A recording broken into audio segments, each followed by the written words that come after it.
Hello. Wake up, bitch. What? Oh, Wake up, bitch. you finally decided to show up? What is it? Oh, I've been sitting here for about 25 minutes. Yeah. All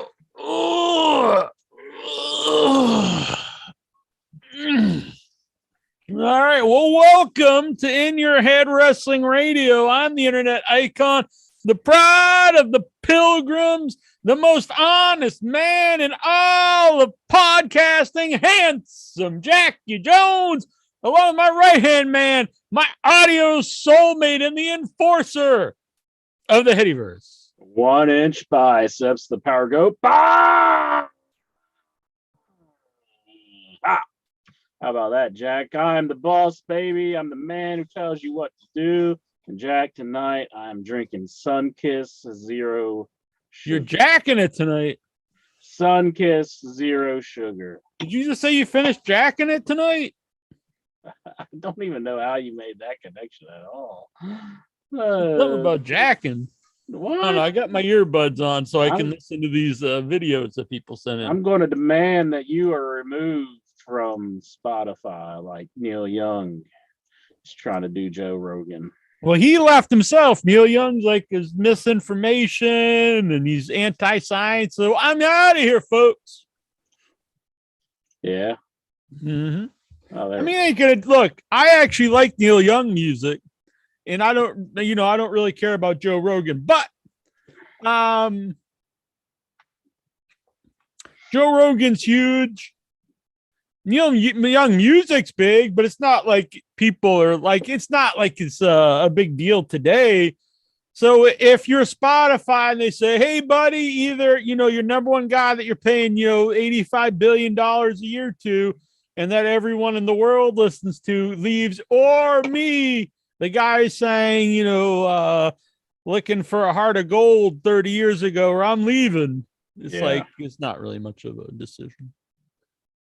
Figured you'd have that stance against the man. I mean, good for him though. I support you standing by your I don't know a lot of the backstory. Did he demand he leave, or did he just say I'm out of here? If he just says I'm out of here because I don't want to be on the platform with someone I disagree with, that's fine. That's your decision. That's cool.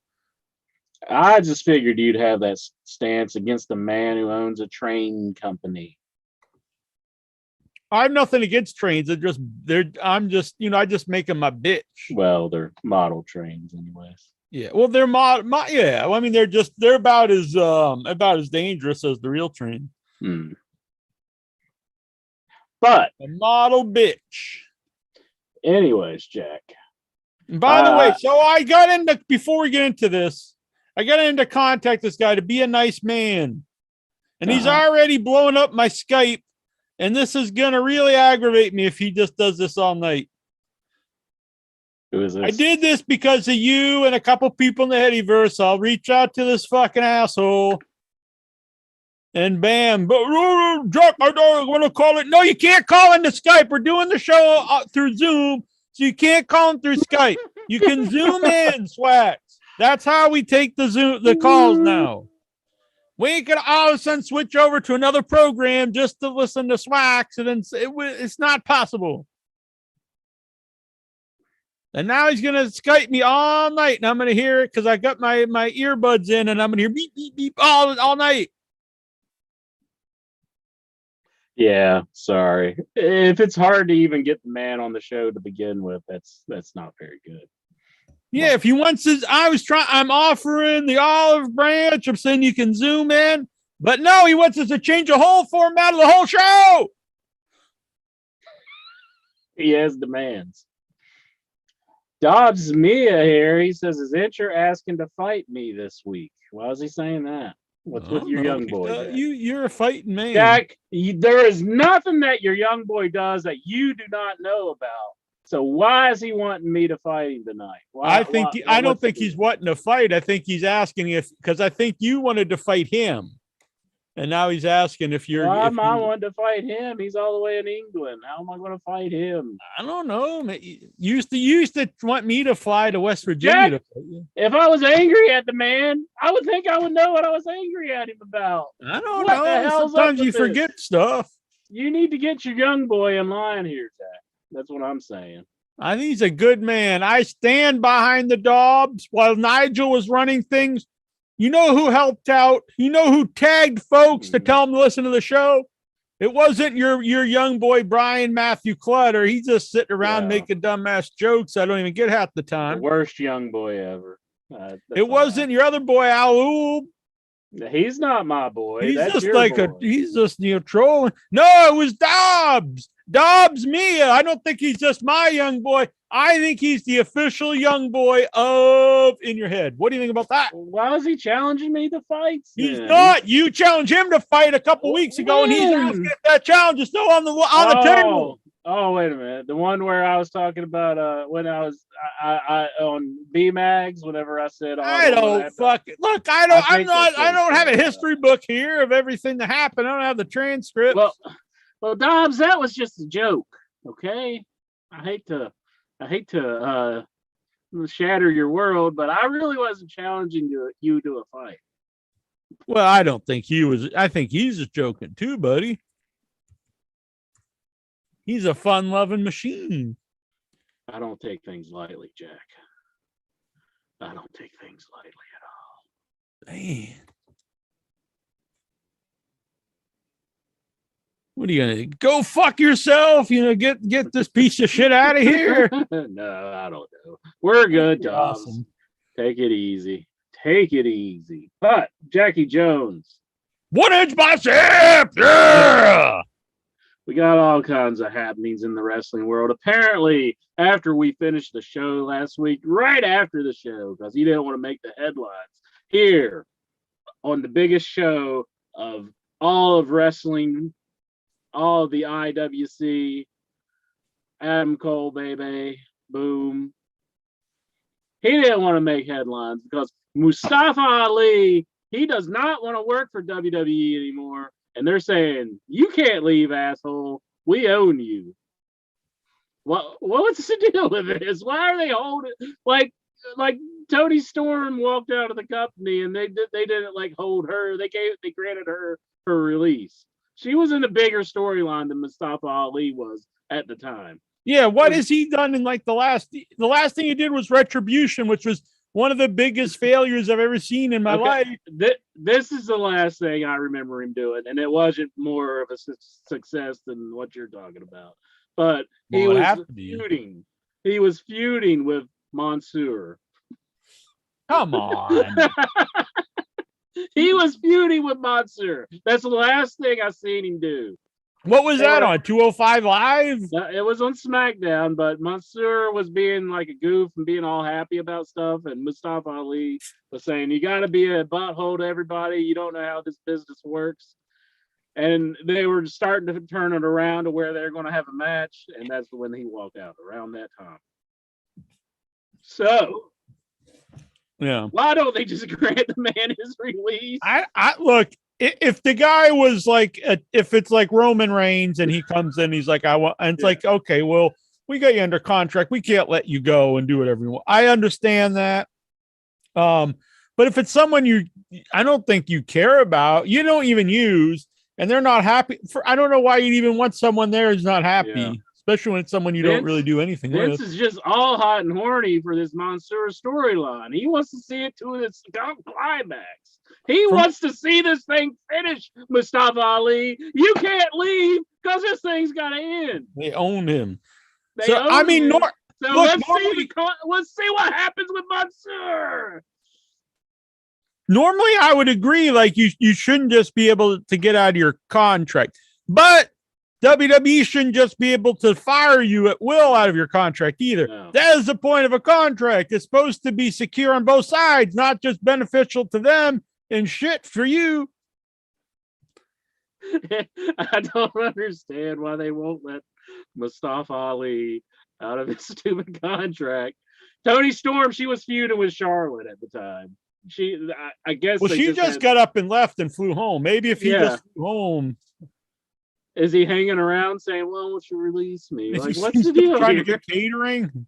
He's like, I want out of here, but I love this fucking grilled chicken you got. Vince is like that. He's still eating catering though.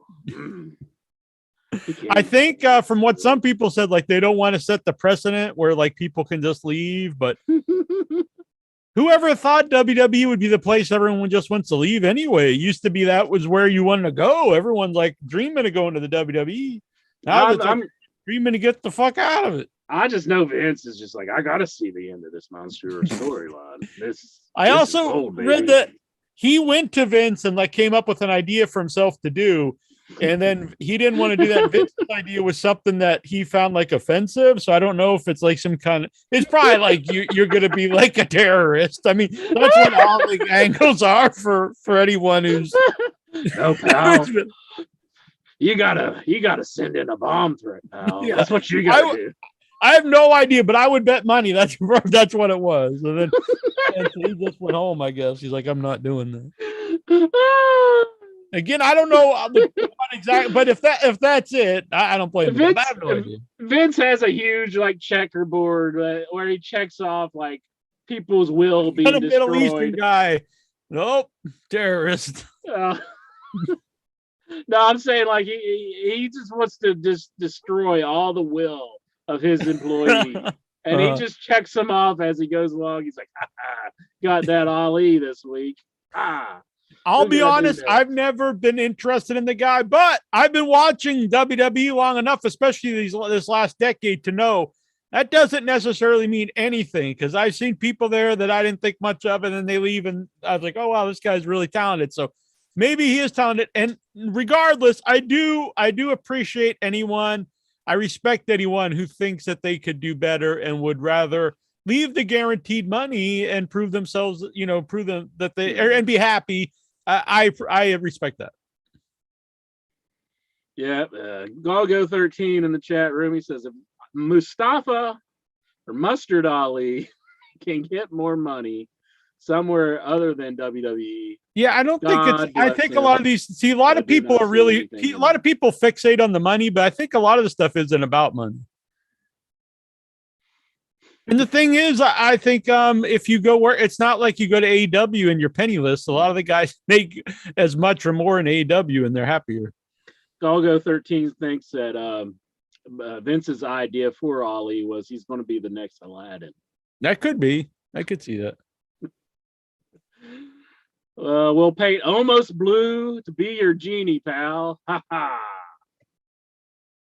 But the money thing, like, look, if you look at the history of some of the biggest guys in the 90s, it wasn't about money for them. Steve Austin, he was fired, but like he really, it wasn't like he was begging to stay in WCW. Mick Foley upright quit WCW and went to ECW to prove himself. A lot of these guys, if you believe in yourself and think you could do better, in the short term you might lose money, but in the long term it can work out for you. Yeah. And it's also about, you want to do the best in your chosen profession, not necessarily just. I think he's a little too late though at this point. I mean, AEW's packed to the gills with people. Where's he going to go? Impact for ROH? I watched the GCW pay-per-view this week. People always talk, compare all these wrestlings to ECW, and they normally don't really come off ECW to me. This was the first wrestling I watched where I thought it did seem like an old ECW crowd, and it wasn't this show wasn't blood and guts at all. And I understand a lot of their stuff is, but this show wasn't, because they're not allowed to do blades in New York. And so there's a little bit of blood, was like incidental blood. I think it just happened. But anyway, the crowd was just mega into all the show. A lot of the guys, I'll be honest, weren't necessarily good. They weren't like good wrestlers, but the crowd was so into them. It did add a lot of fun to the show. Yeah. And then some of the matches were just straight up good.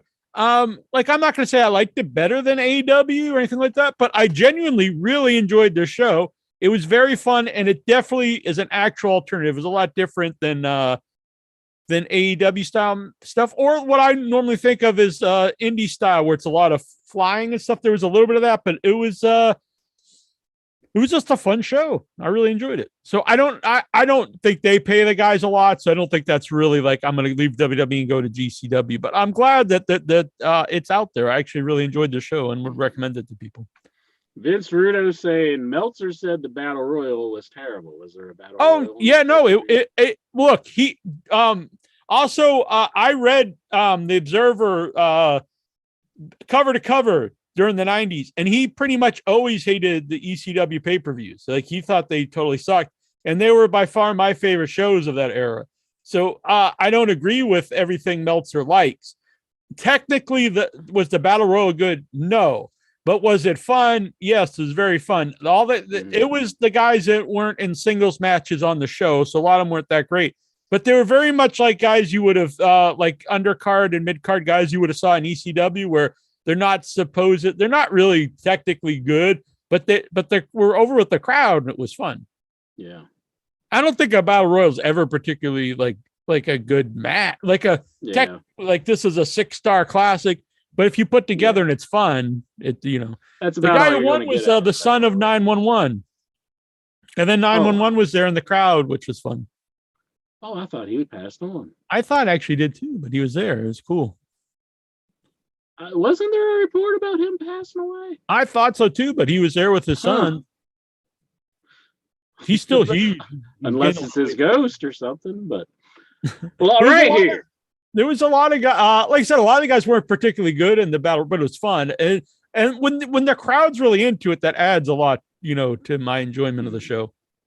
Tyler S., he's calling it like he sees it right here in the chat room. He says, Jack had honest fun. I did. It was honest fun. Mm-hmm. I don't think wrestling to me has to be technically great for me to enjoy it.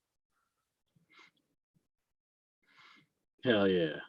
So maybe Mustafa Ali, if he ever gets out of his WWE contract, Vince is going to hold him until he sees the end of this monster storyline. But if he does, maybe he could go to GCW.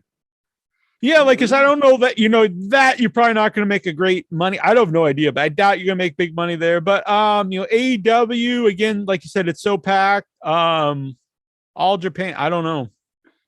What's the deal with Vince Rudo? He's saying, not Russo, Rudo. It's hard to say that. He says, interest wishing death on people as usual. When have I wished death on anybody tonight? I don't know. I don't recall wishing death on anybody. My goodness. Oh, because I said that 911, I thought I heard him. Oh, I did hear a report that he. Yeah, I thought the same thing when I was watching the show. I thought, yeah. And I forgot to bring this down here. I'll go get it during the show. I'll get it a little bit later in the show. I just can't handle the fame anymore. I'm going to have to fake my death. And then his son wants to get into wrestling. He's like, yeah, I faked my death thing. Maybe I shouldn't have done that because I kind of need to help my son along. Right. So maybe that's the deal. You never know. Lufisto maybe we're just both wrong, but that can't be the case. It could be. What do they call it? Mandela effect. We're having our own Mandela effect right here, right now on In Your Head Online, the greatest wrestling radio show ever that beats the Podfather's ass right here. He steals all our ideas. If you want to go back and look at it, you can see all of his ideas come from these two guys. So just know that, Conrad Thompson, you're our bitch. That's how he should introduce himself to the whole wrestling universe. Conrad Thompson, in your heads, bitch. Do it up. We're NFTing. We're the show that everybody wants. My first ever NFT sold out in minutes. And launching soon, maybe this weekend before next week's show, will be the official In Your Head NFTs. There's going to be a limited edition of 1-inch biceps and one Jackie Jones. There may be, different ones down the road, but they'll all be limited to one. And if there be other ones down the road, they'll be different. So they won't be like the same thing. It'll be a totally different design. But there's going to be a OIB and a Jackie Jones NFT, and it's going to be an 8-bit retro gaming style. and they will launch, and it's going to go up for auction. So I think I'm going to start them at $10. So who knows how much it's to go for, but it'll be one of a kind. If you get it for $10, you got it. Boom. I put my last one up. I didn't realize it was limited to one, so it sold for $10, and they got the one of a kind backwards Bob NFT. It's the only one that exists. $10. Who knows how? Especially when the movie comes out, it could blow up. I don't know. It's right here in the chat room. Galgo13 says it. He says it best. Con Man Thompson. He thinks he's something with his little real estate, and he's marrying Ric Flair's daughter and all that stuff. But we got NFTs. Damn. That's right. And I bought Jack's first NFT. Don't tell everybody that part. But yeah, it sold out in like 2 minutes. Boom. I own it. When the movie comes out, if it becomes like a cult hit, you might be able to resell I'm hanging on for. I don't know. I'm hanging on for that one. So you see, because it's in the blockchain data that you sold it, and I'm the man who purchased it. And then if you resell it, I'll get 20% of that. If I resell it, you get 20%. Oh wow! Let's see. Let me see if I could make money off this forever. People keep reselling. Seriously, I didn't know it worked like that. Yeah, that's how you get the big bucks. It's like a Ponzi scheme. It's like a pyramid scheme. What have you got me into, Jack? I don't even know what I mean. I apparently I'm destroying the environment with this. No, the website I use for this is Pro Environment. Oh, it is? Okay. See, I don't understand why they have to have like a whole room of machines just to have a log of something. I mean, I'll be honest, I have no fucking idea what any of this means, but we're doing it. Apparently, because you thought you could sell it 10 times. And you're like, what?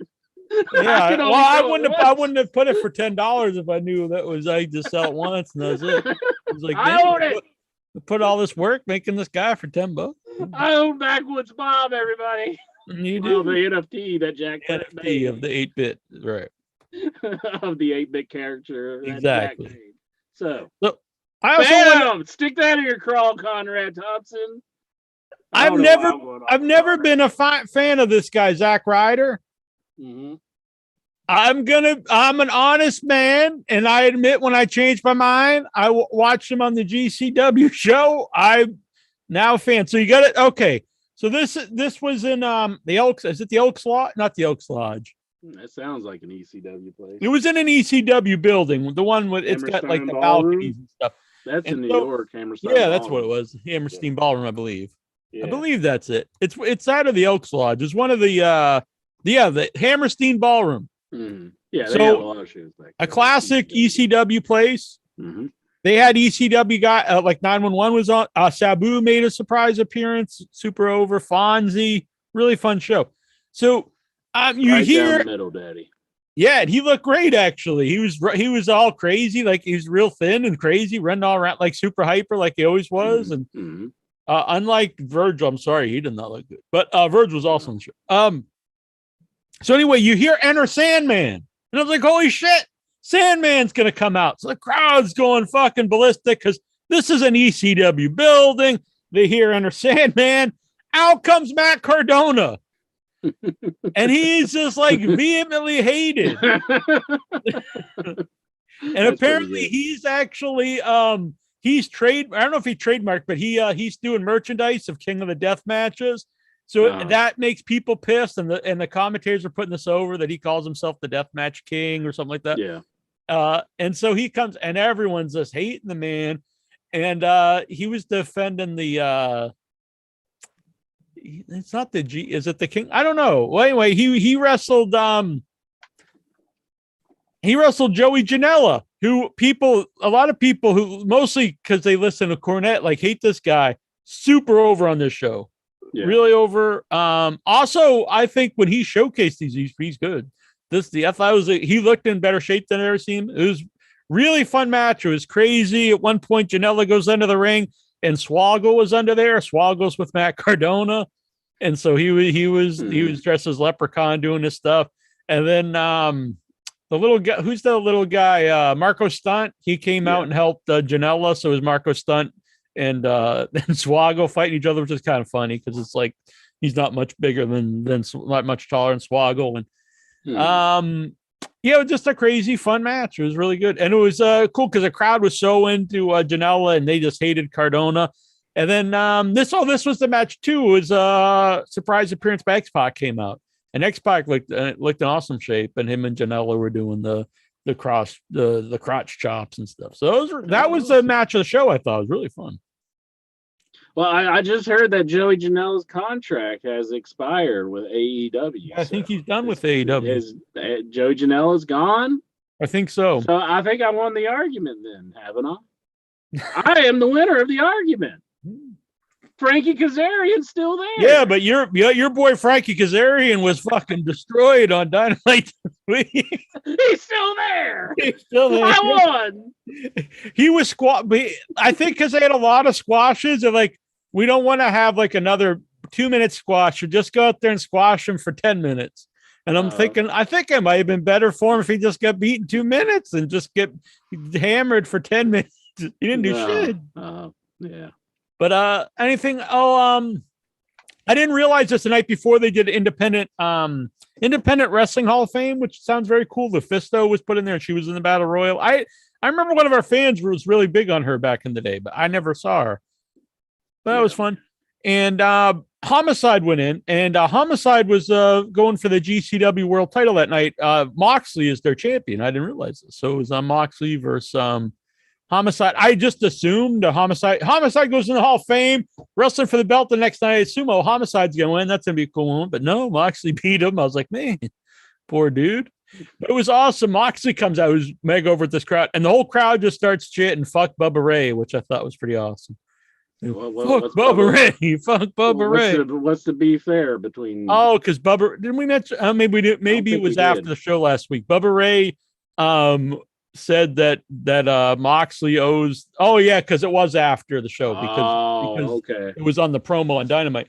And Bully Ray said that he should have came out and apologized to the audience for taking time off for going to rehab. It's like, what the hell kind of take is this?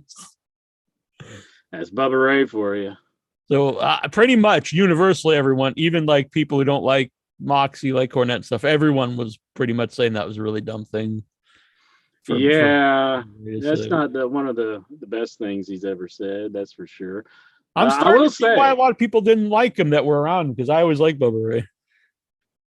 Well, we would hear things from like New Jack about him being a little manipulative at times. Almost everyone they always liked Devon and didn't like him. I always thought he was much better, but I've never been around the guy, so. But I will say I did see a picture of Bubba Ray, and it looks like he's lost a lot of weight recently. Oh no, I like him as a performer. I'm a big fan.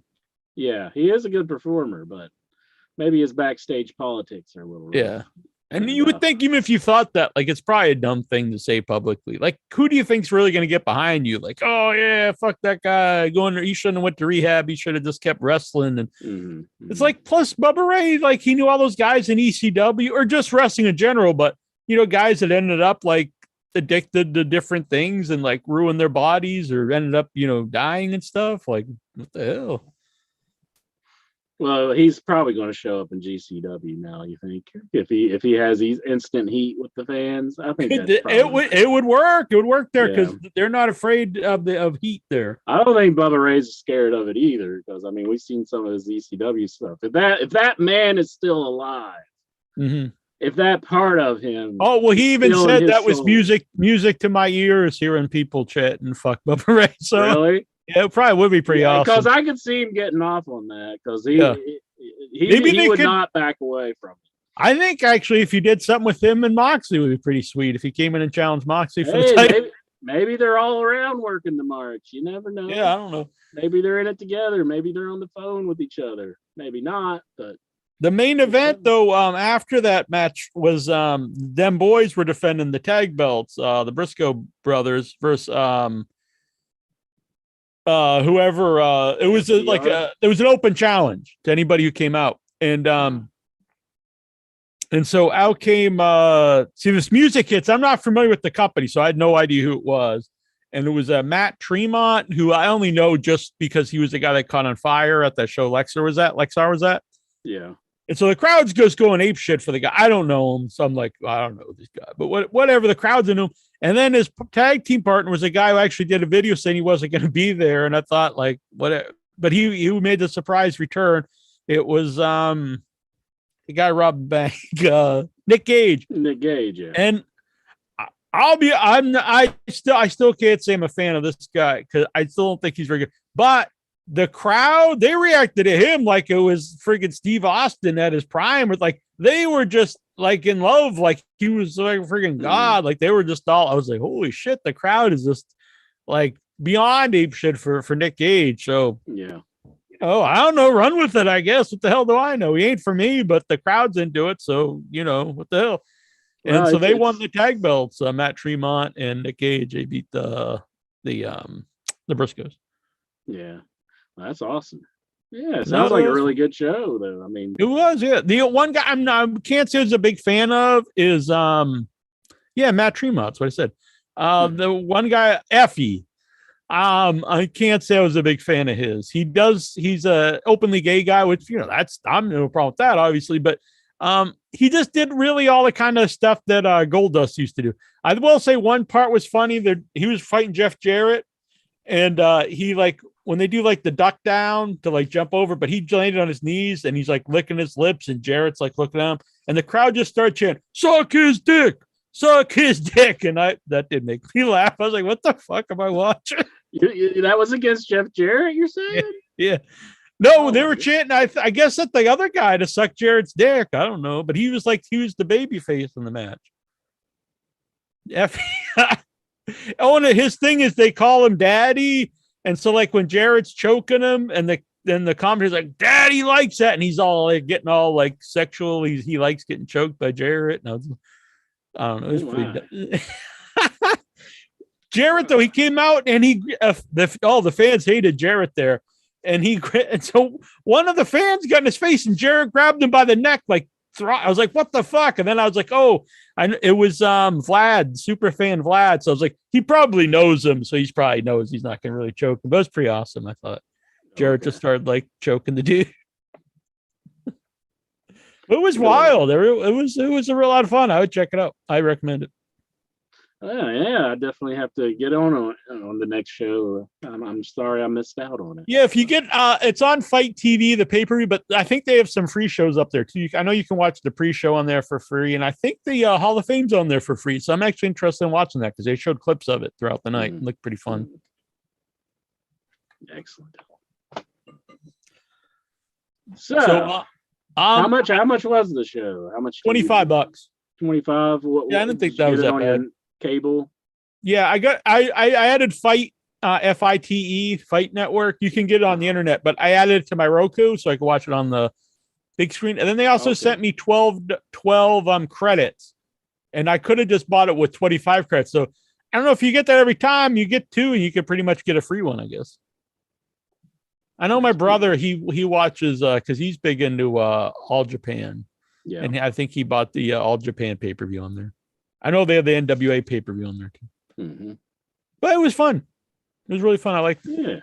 Also, I did notice something, which I'm not against this, but like pretty much not just WWE and AEW. This is a thing now where every match has like 12 false finishes. They just finish, which I'm not necessarily against that, but it's a little tiresome. They didn't do that really at all on the GCW show. It was kind of like they built up to a finish and then they pinned the guy. Which I don't know. It was nice to see a little different style of stuff. Again, technically not everyone's great, but it was a fun show. Vince Rudo here in the chat room. He says Incher watches every show. I love his insight on every show. It's true. Yeah. You gotta Jimmy jam it up. Bam. So I thought maybe if you check it out, maybe we'll try to get some people on. I think it'd be fun to talk to them, see what they're doing. Yeah, for sure. Definitely. And the owner, the guy who runs it, seems like a really young guy. It seemed like he was like 30 or in his 30s, probably. I don't know. I like to see that. Dynamite, the week before, I was not big on the show. I really liked this week's Dynamite. Had some good stuff. CM Punk, he beat Sean Spears pretty soundly. I thought that was very that fun, and it was needed because we see so many, long matches, and it was a surprise. He just came out to beat him right away. I thought that was pretty cool. MJF was not happy about that, but this is one of the best built matches in AEW. Punk and MJF. Really looking forward to it. I mean, you had issues with the war. Yeah, I didn't like that one, but honestly, that was one show in 1 week. It's like, I mean, how many shows that I watch of WWE I didn't like? Like, weeks and weeks for years. So you can let AEW have a bad show every now. Oh yeah, I like the opening tag match. And I'm not really big on intergender matches, but it was still fun. I like Adam Cole and Orange Cassidy feud.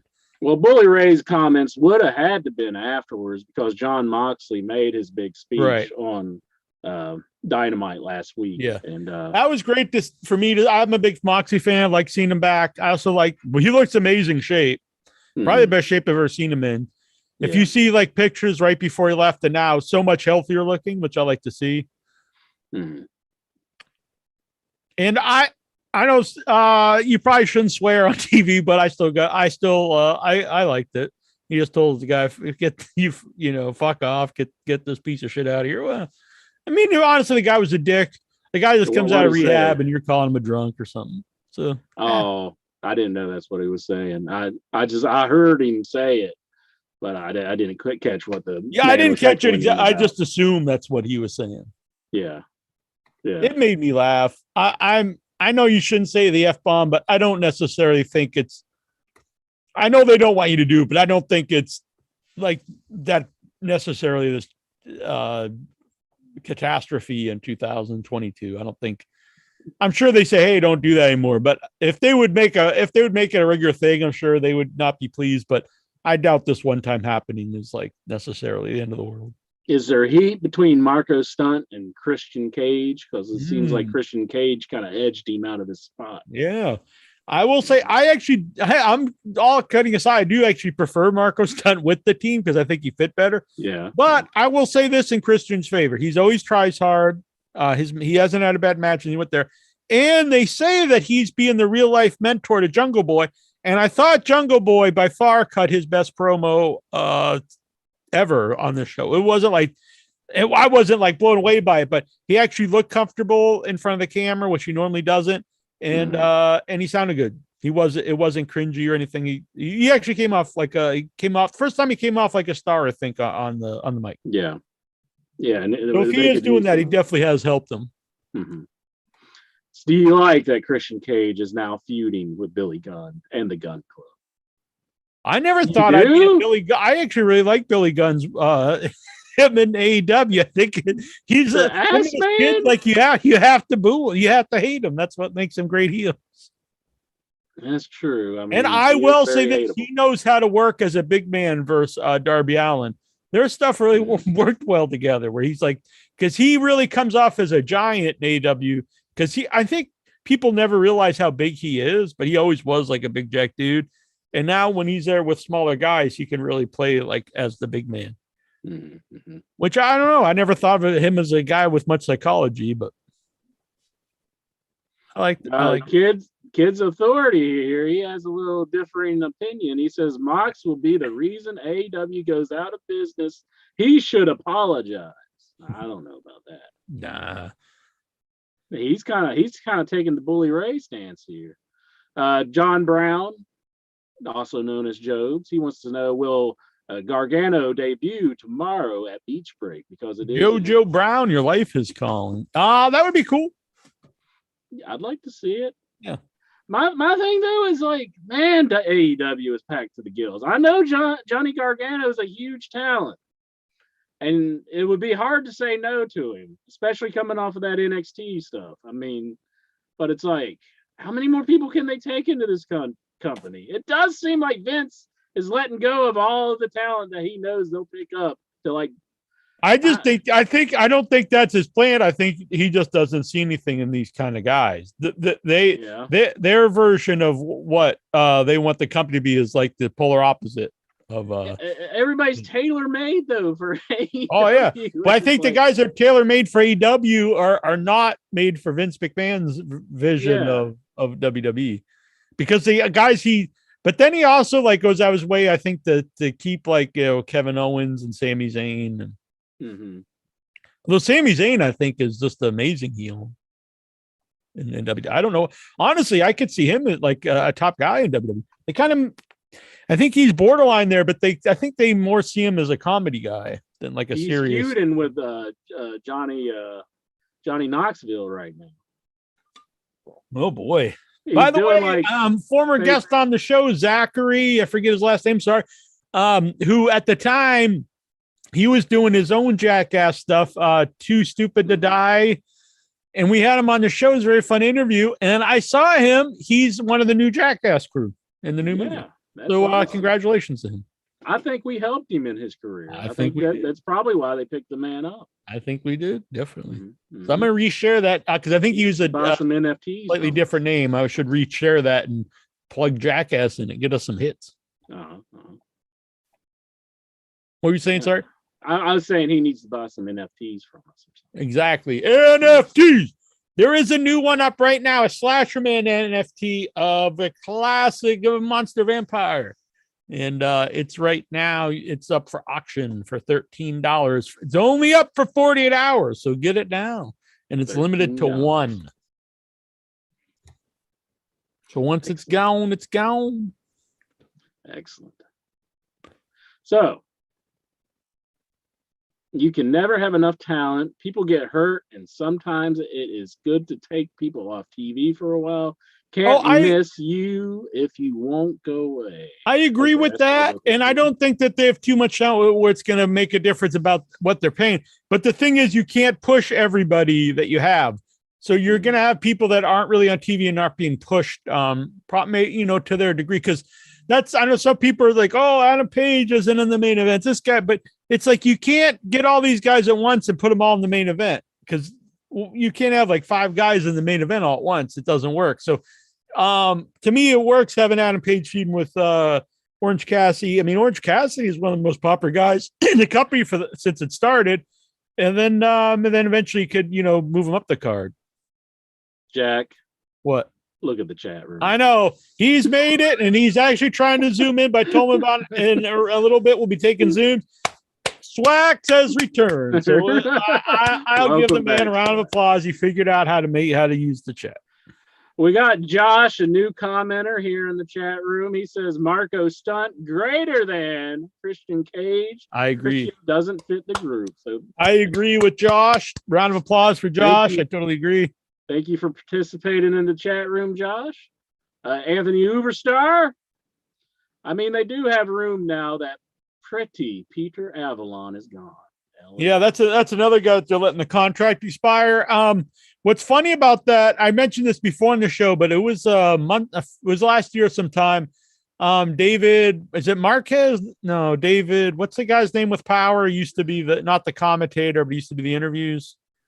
That was Marquez, wasn't it? Is it David Marquez?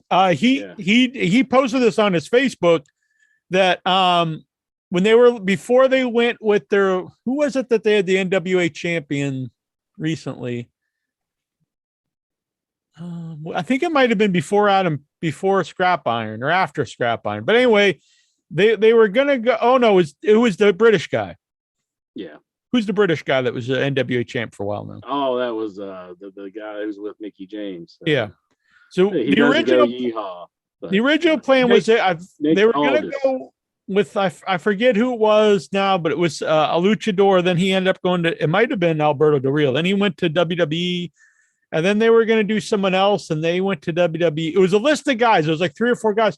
And then the one guy that they were going to do was pretty Peter Avalon, and then he signed with AEW. And I was thinking, like, nothing against that guy. I'm sure he's a nice guy and all that stuff. But can you imagine wanting him to be your world champion? No. Vince Rudo in the chat room. He says Leo Rush is leaving as well. What's the deal with Leo Rush? Can he not stay in a company? I think he's very talented and entertaining, but I think he's his own worst enemy. Because He's got that low key mentality or something. yeah, Like, I don't know. He can't get along with anybody, and he's always retiring and coming back. And he's in the company now that like everyone always says everyone gets along, and he can't get along. So I don't know. Leo Rush, take a look at Low Key's career. Low Key would be right up there with Samoa Joe, CM Punk. He was on the same level at that time, but he was his own worst enemy. You got to learn to get along. Got to learn to get along, Leo Rush. I don't understand why you're in and out of companies all the time. I don't Come on. You're very talented in the ring. You're very good promo. I was shocked by that. Oh, yeah, very good. He never talked in Ring of Honor, but when he started talking, he was very good at it. So get out of it, Leo Rush. Get along with people. I don't know if you saw. I thought this was one of the best Rampages this week too, and I'm normally not really big on Rampage, even though I'm a big AEW fan. But you had one of the Young Bucks wrestled. They had a really good match, and who was the other? It was all three. Even and I'm every week I'm not really big on her, but I thought this was her best match. The TBS champion. I know her name. What is her name? I know it. You asked me too fast. Oh, by the way, Sting and Darby Allin versus Acclaim on AEW. Love this match. So much fun. When they came out and the rap, that was great. I know like some of our fans say that guy should not rap, but it's like, dude, that's like the whole. That's what makes that team. If he wasn't doing that, no one would ever talk about these guys. No, I think that's probably one of their highlights is him coming out and doing the whole rap. I think that's what got these guys noticed. Stephen Butler in the chat room. Thank you. Jade Cargill. He says Jade Cargill. Yeah, so that was a good match. That was way better than her match with Ruby Riott. Maybe. Ruby Riott was on that GCW show too. Oh, she was. Oh. So this is the last How'd week. They take to Ruby Riott? Was that her first time being with them, or I'm not sure. She wrestled Alley Cat, who I guess this first time I saw her, but they can't. They're doing a thing with her where she's been wrestling for a long time, but has always wanted like a big match, and she can never get it. And so this was like a big match for. It was pretty cool. They had a video about her. It was a good. Yeah, the crowd. Some of the matches, the crowd were into both people. And then, like some of them, there was clearly like the one that they hated, and that the one that they liked. But they did boo her winning because everyone was wanting the Alley Cat to win, who's like part of the company, I guess. Vince Rudo is putting you over for saying such glowing things about Jade Cargill.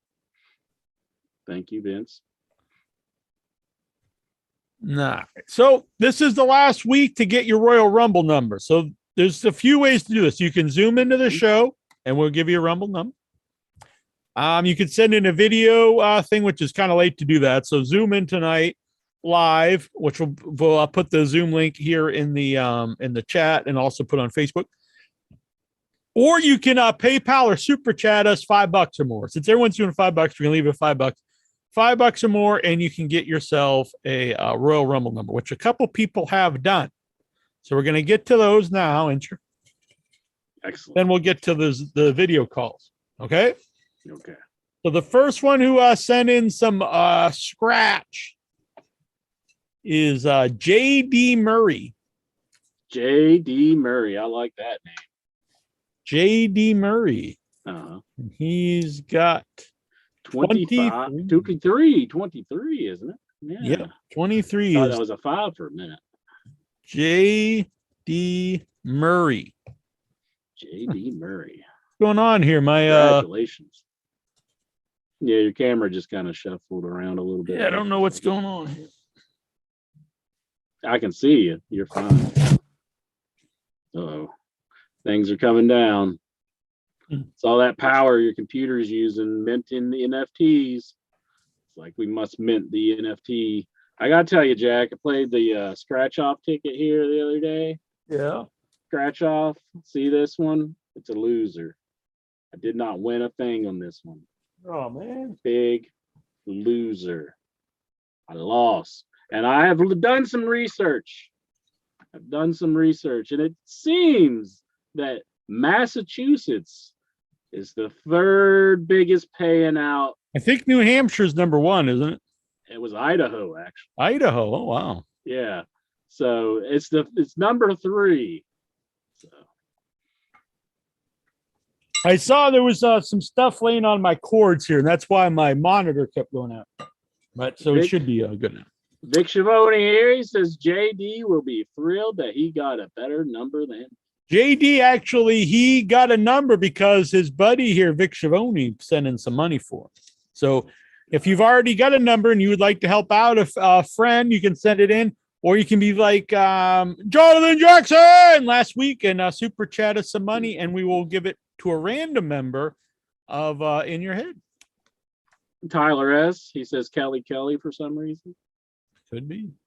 Stephen Carroll. Now he's sending money. That is Simply Ravishing Stephen Carroll on the group. What we got here? What is that? 14. 14. Number 14. Stephen Carroll. Stephen Carroll, you are number 14 in the Royal Rumble contest.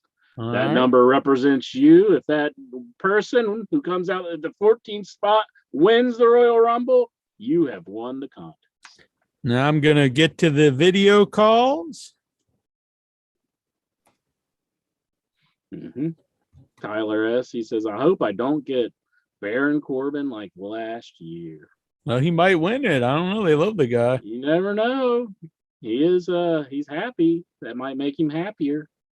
He should come out to that happy song. Cause I'm happy.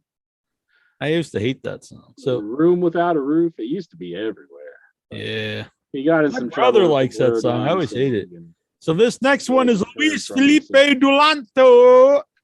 We're going to get to him. Let's check out Luis here. I don't know. But Hey, this is Felipe, and I'm just doing the quick little video to get my Royal Rumble number for In Your Head Wrestling. That's a really, really funny show. So just calling out to get my number here at Impact Wrestling. Peace out. he's at Impact Wrestling. See, That's awesome. This- He's got the does he work for Impact? I don't know, but Luis is there. He's wanting his Royal Rumble number, so Looks like he works for Impact. he might. You never know. He might get in trouble if that's the case. I hope that ain't the case. Felipe. Oh, he's got 27. 27. 27, Luis. Good number. Galgo 13 here says Incher loves it when Jack gives his mom a Royal Rumble number. Yeah, I might give her one tonight but Incher will get pissed. We'll see. He hates moms. Now I hate moms. I love moms, especially your moms. She loves me. Your next one is Incher's young boy. Josh says Incher will make her call in again. Got to follow the rules, Logo 13 says. Unless she sends in some money. Vince Rudo says that Luis owns Impact. He So might. that could be I don't the know. Impact owner who wants the Royal Rumble number here. According to Lexar. What if he calls? He's like, I predict that Mickey James wins. Mighty Lexar wants to know how he can get a job with Impact.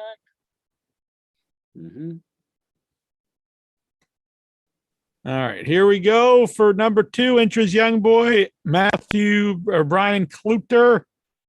The worst young boy ever. Master Incher, Facebook criminal Jack, I want my Royal Rumble number.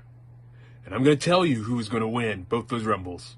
The Women's Royal Rumble, obviously, is going to be Lulu Pencil. Oh, shit. And the Men's Royal Rumble is going to be Kenny Chaos. Hot damn. That's like Master some Incher. Kenny Chaos. He's got like, the forbidden door is going to be knocked down. Yeah, really. Big time. Brian Matthew Clutter, and he also picked my my arch nemesis, Lulu Pencil. Brian Matthew Clutter, 18. 18.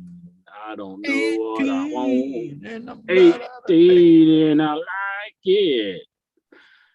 John Brown, I owe you a penny. He's got $4.99, so he's going to get him a number tonight, I would say. Jojo Brown, Jojo Brown, Jojo Brown, your life is calling. We're going to give Job's number 26. Ooh, good one, Jobs. You'll be happy you called in with that. You super chatted for that number. God damn. All right, then there's one more here from Urias Tosh. I think he's in Siberia or something. Let me find this. He sent in last week, so I got to remember how I sent this. I think I might have sent it to Nigel because at the time I was blocked. Walgo 13, he's informing Lexar. You've collected more on unemployment, Lexar, than working for Impact. So he's advising him just collect the unemployment. That's what Galgo 13 is saying. And Mighty Lexar, to his defense, he's saying, I collect nothing from the government. I don't think that's true, but that's good. You calling Lexar a liar? I think you are. You're calling him a liar. I'm not saying he's lying. I just don't think he's telling the truth.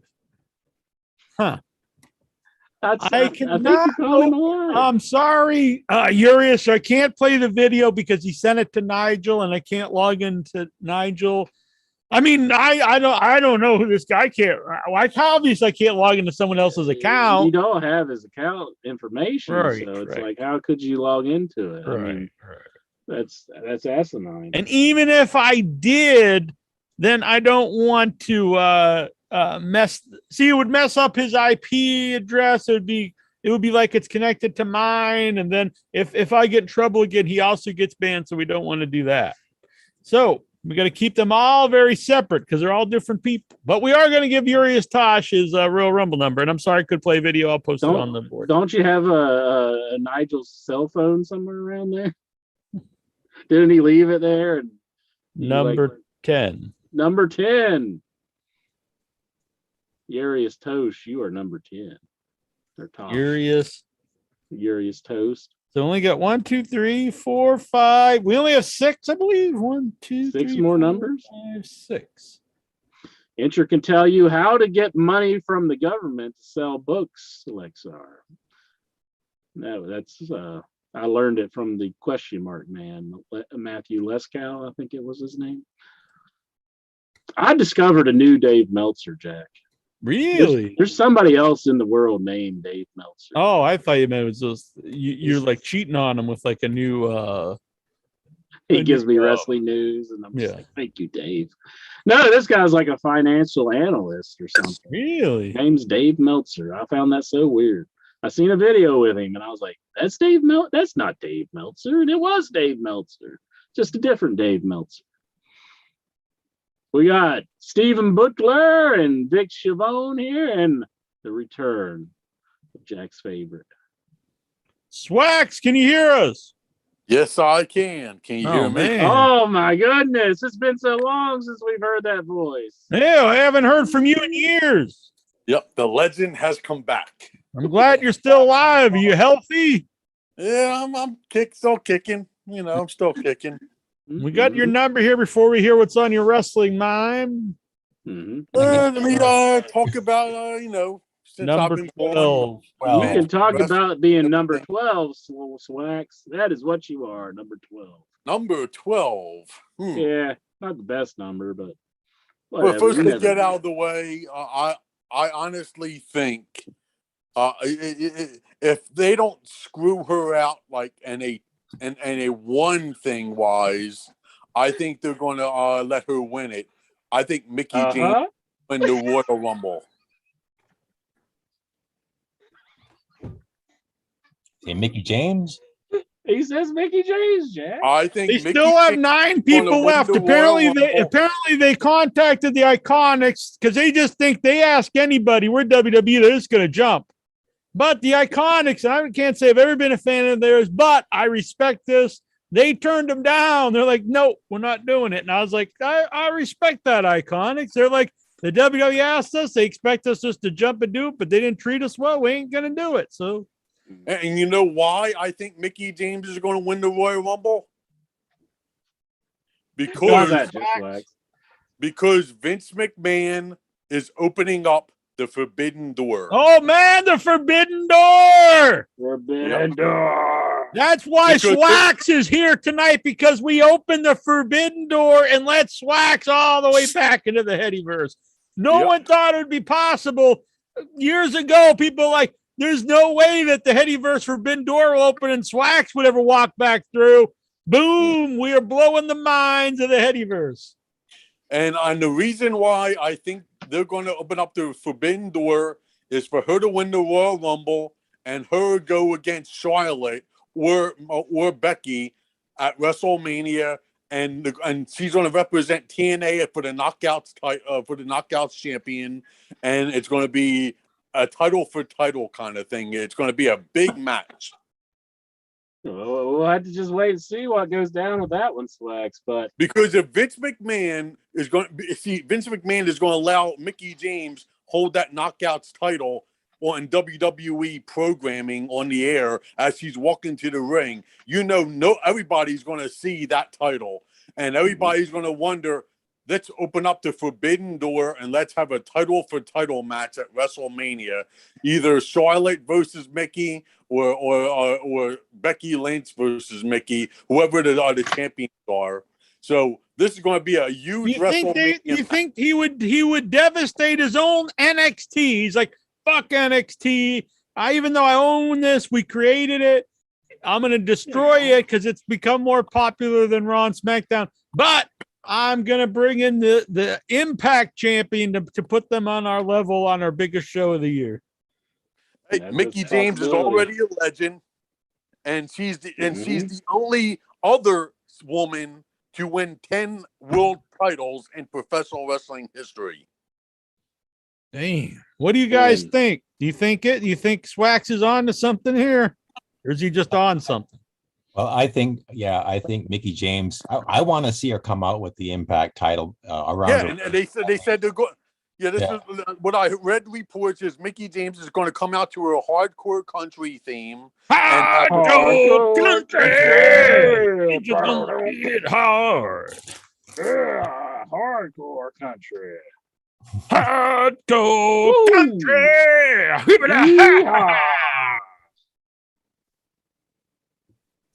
The whole building's going to explode when they hear Mickie James coming out with that.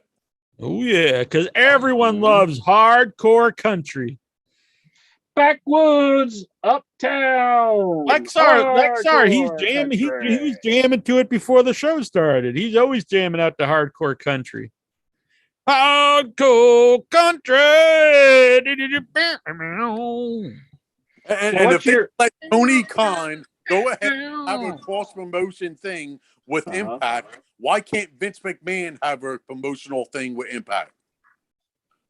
By the way, my boy, speaking of the Forbidden Door, I was interacting with Buck, who's he's at last of his days. Things aren't going good. He's out of prison though. But he's telling me it's too bad you no longer watch WWE, because WWE right now is the best it's ever been. I don't think so. Wax disagrees. So you can go and stick that in Buck's crawl that Wax disagrees. Stephen Butler, he was laughing at the notion.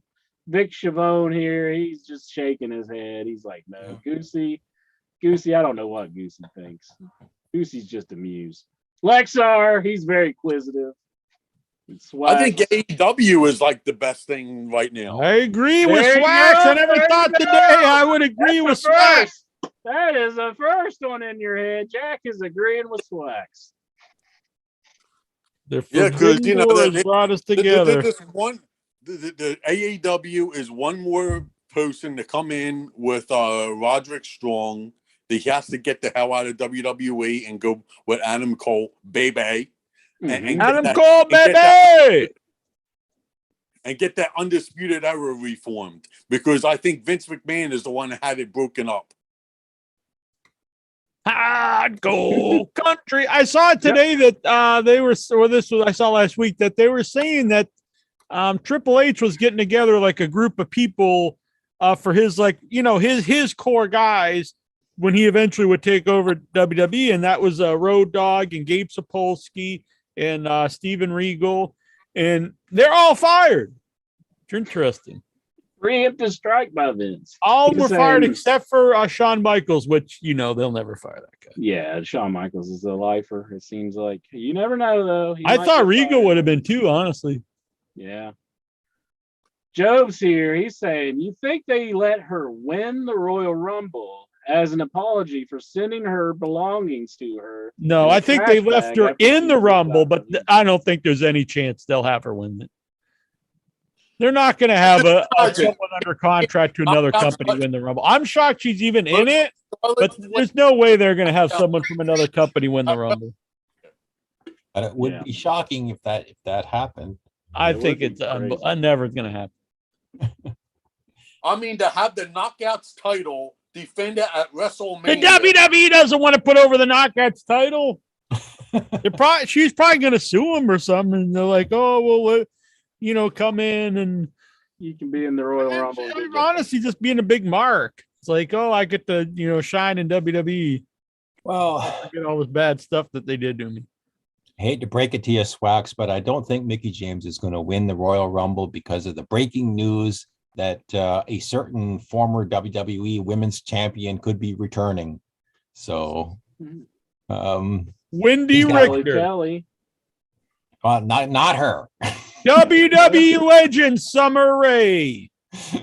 Legend. She was announced as a legend on SmackDown. The WWE legend Summer Rae. If she's a legend, does that word mean absolutely nothing now?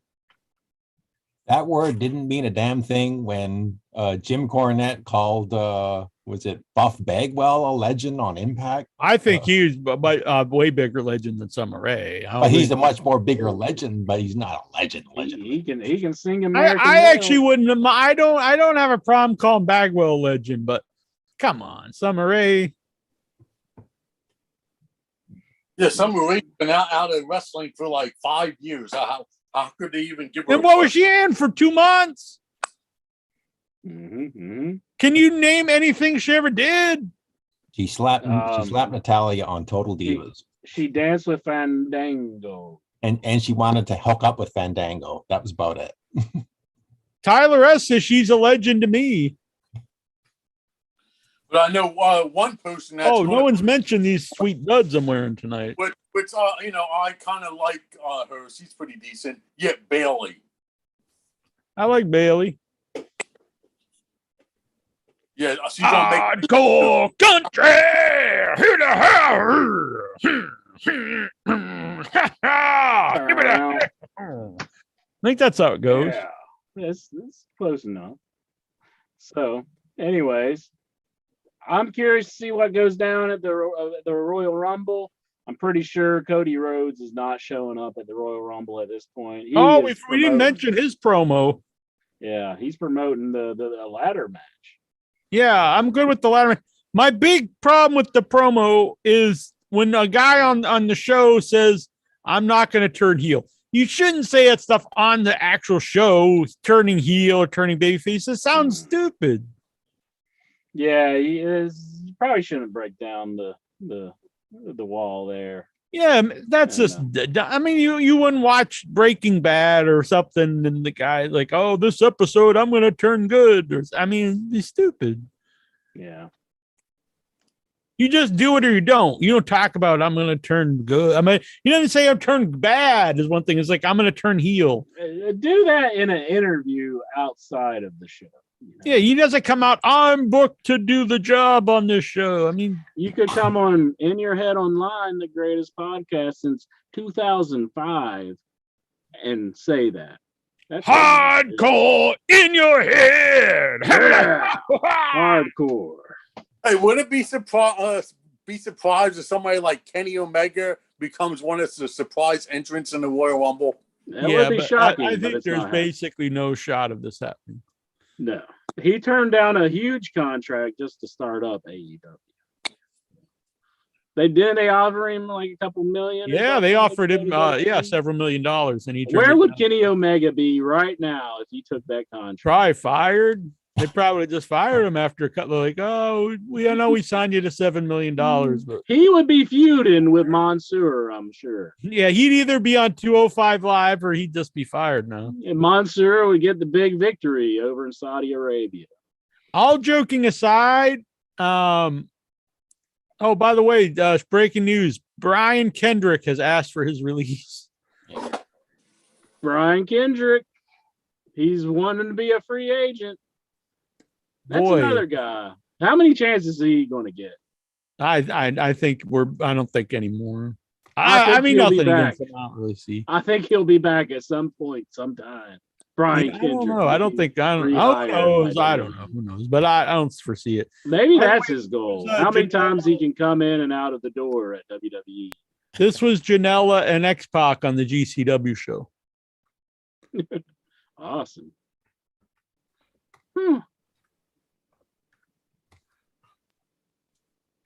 That was a really fun show. Yeah. You go to GCW Swax? You ever at the GCW shows? I've been to the AEW Dynamite tapings. That's exactly what I asked. That's cool. Which one did you go to? Everybody else's things. I heard that TNA's coming here, or Impact's coming here at the ECW Arena in February. I'm going to try to look for tickets to go see that. That'll be cool. I think you'll be successful in that venture. Don't you think, Goosey? I agree. Yeah, Goosey agrees. Goose is on the loose. You know it. Look at him. He's a wild man. I'm a roadkill. Yeah, you look like you could be like a relative. Say chickens for us. Chickens. There you go. Goosey, do you have anything on your mind about the world of professional wrestling? Real quick, here was Jeff Jarrett on the GCW show. Just railroaded over here. Look, he just started choking the man right by the neck. Look. Get the hell out of the way, Vlad. Not ruled. Just like, The last outlaw, Jeff Jarrett. All right, Goosey, what is on your mind, my friend, my pal, my amigo, my compadre? Is there an echo in here? Nothing. How are you feeling? I saw you were sick. Yeah, I'll be fine. All right, well, that's good. You COVID. look good. No COVID-19. No COVID? No. No COVID-19? No. How about COVID-20?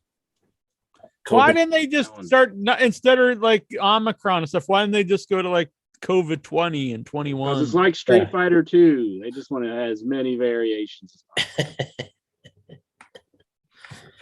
Trying to find because here we go. So two things here. So though I made I've been making in your head legends here for the with my 8-bit pixel art. So we got Terry Funk over here, we got George South, we got New Jack over here, Ox Baker, we've got some listeners of In Your Head in the background, and then my newest one here is Mario Mancini.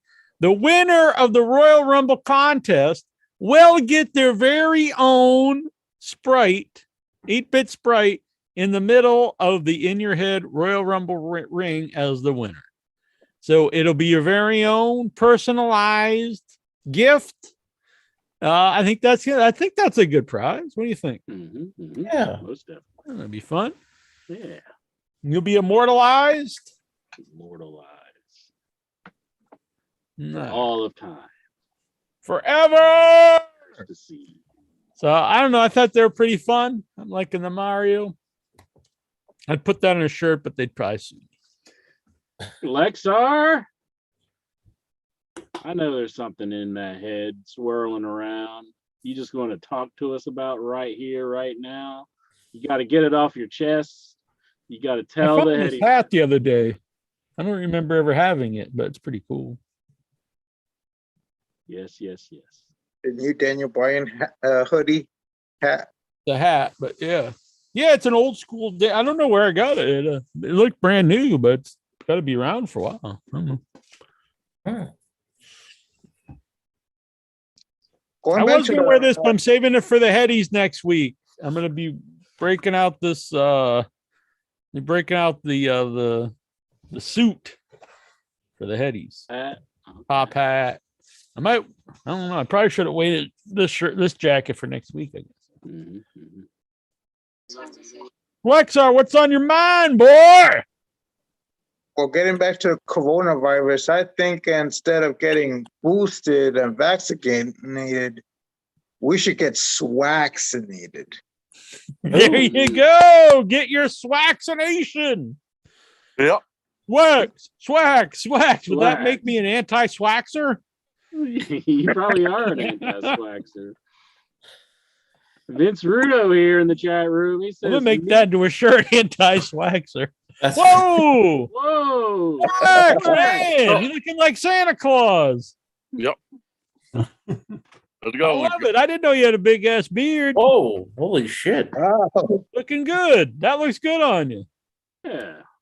Yep, I grew it out because I like what's it called from AEW Brody Lee? Harper.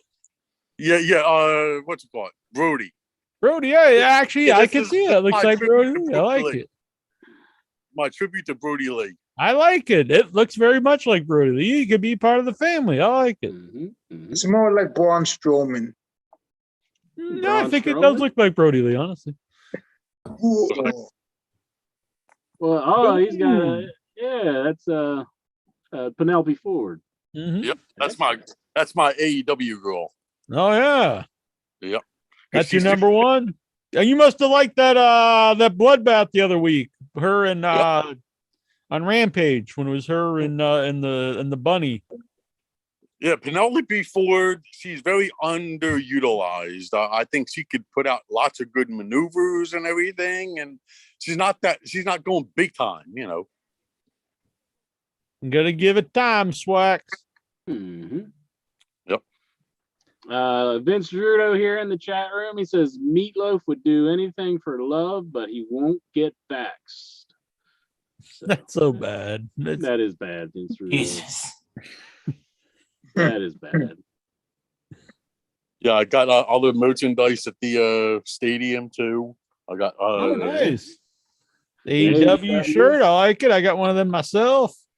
I got that one. Adam. Oh, I that like the punk punk shirt. shirt. I'm wearing Adam Cole, baby. Boom. Do you have one of these shirts, Slacks? Do you have one of these? Bearded intro. It should. I'm surprised it has bearded intro equals Mox. best intro. I thought he would have bearded intro greater than Got that one. babyface intro. You should start calling yourself the babyface intro, or maybe you're like the cis intro.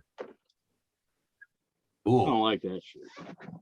I like that one. The black. I'm not a big fan of white shirts, but I like the black punk shirt. That's pretty cool.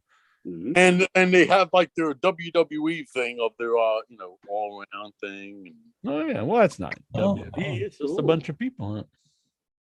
I was there, Dynamite. I like those kind of shirts. I have one from the last pay-per-view I went to. Yeah. Brian Clutter says, "Oh man, Swax is beautiful, and also I think he is nice." Excellent.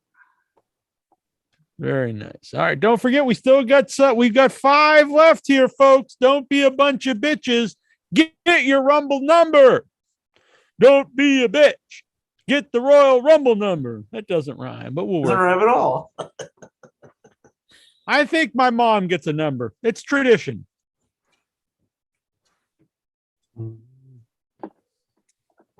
Ooh, yeah. What do you see? Yeah, you hate moms as much as you hate babies. Yeah. Yeah, I went to Raw a couple weeks ago when they came here to Philly. Yeah. Yeah, it was pretty good. Okay. That's when Brock and Bobby Lashley met one in person for the first time. Mm-hmm. Yeah, that was a really good episode. Hardcore country. What about what's on Vic's mind? Vic? I watched the SmackDown that I didn't end up paid $10 to go see because I was going down to Auburn the next day. And I'm glad I didn't go other than the last match. I thought the tag match with Kevin Owens and Seth against the Usos was really good. Excellent. We have Ashley here. Gonna unmute her. Hi guys, what's up? Hello, how are you doing? Oh, Good, how are you? John invited me. Oh, Incher? No, it wasn't me, was it? Who was it? Oh, Joe. John Okay. Garbedian. Oh, Songman. Songman. Where's Songman at? He's missing the Hi. moment here. the hell? You're gonna get yourself a Royal Rumble number. So how this works is whatever number you get, whoever comes out at the Rumble, they represent you in the Royal Rumble. So let's say you get whatever, and we'll find out what number it is. The first one. Oh my God, you got Okay. number 30. Oh, you got Number I 30. got number Oh, you got 30. number The best 30. number. Ashley got number 30. Oh my goodness, that's funny. I got So number whoever 30. That's comes going out at you. 30. That is you in the Rumble. And if they win, then you win the annual Royal Rumble contest. There All he is. right. That's what I'm talking about. Both Rumbles for both the men and the women's. Do you know how much Sweet. pressure it is on number 30?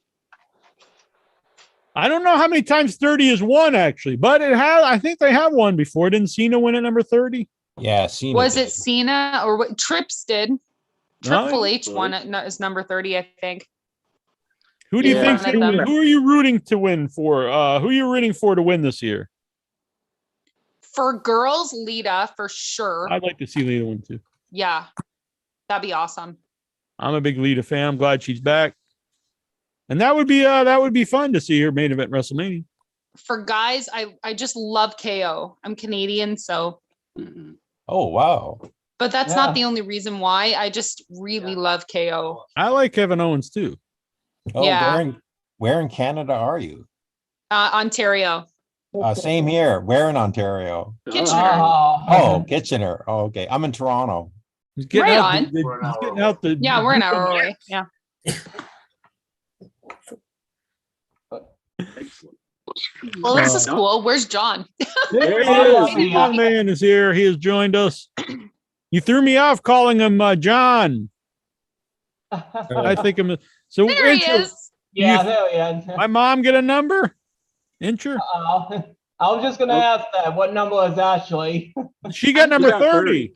Oh yeah. No, that's all I can think about with Ronda Rousey possibly. for the Oh, that's final. true too. Yeah.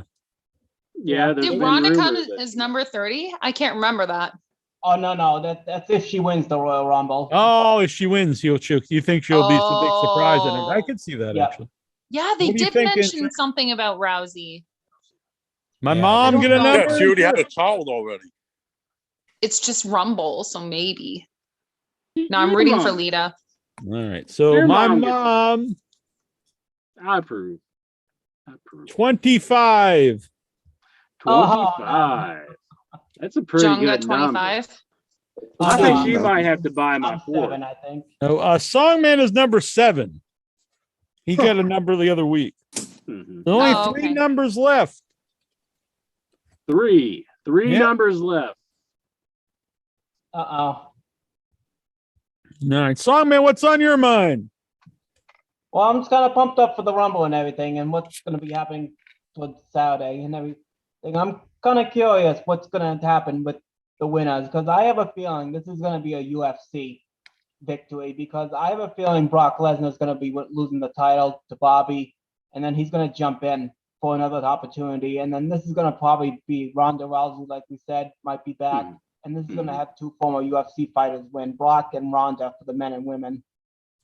Because you got, I keep forgetting this is going to be a big stadium they're going to be at finally, so this is going to have to be a big name. They're going to have to make win. I like Ashley's pick of Lita. Mhm. Who do you think's going to win, Incher? Geez. A girl. I thought Seth Rollins, will he win it? Sasha? No. Or all the women's Royal Rumble? Someone held up a picture of Sasha. I think it's so strange that Charlotte Flair pick is a in it number and two, she's babe? the champion. Yeah.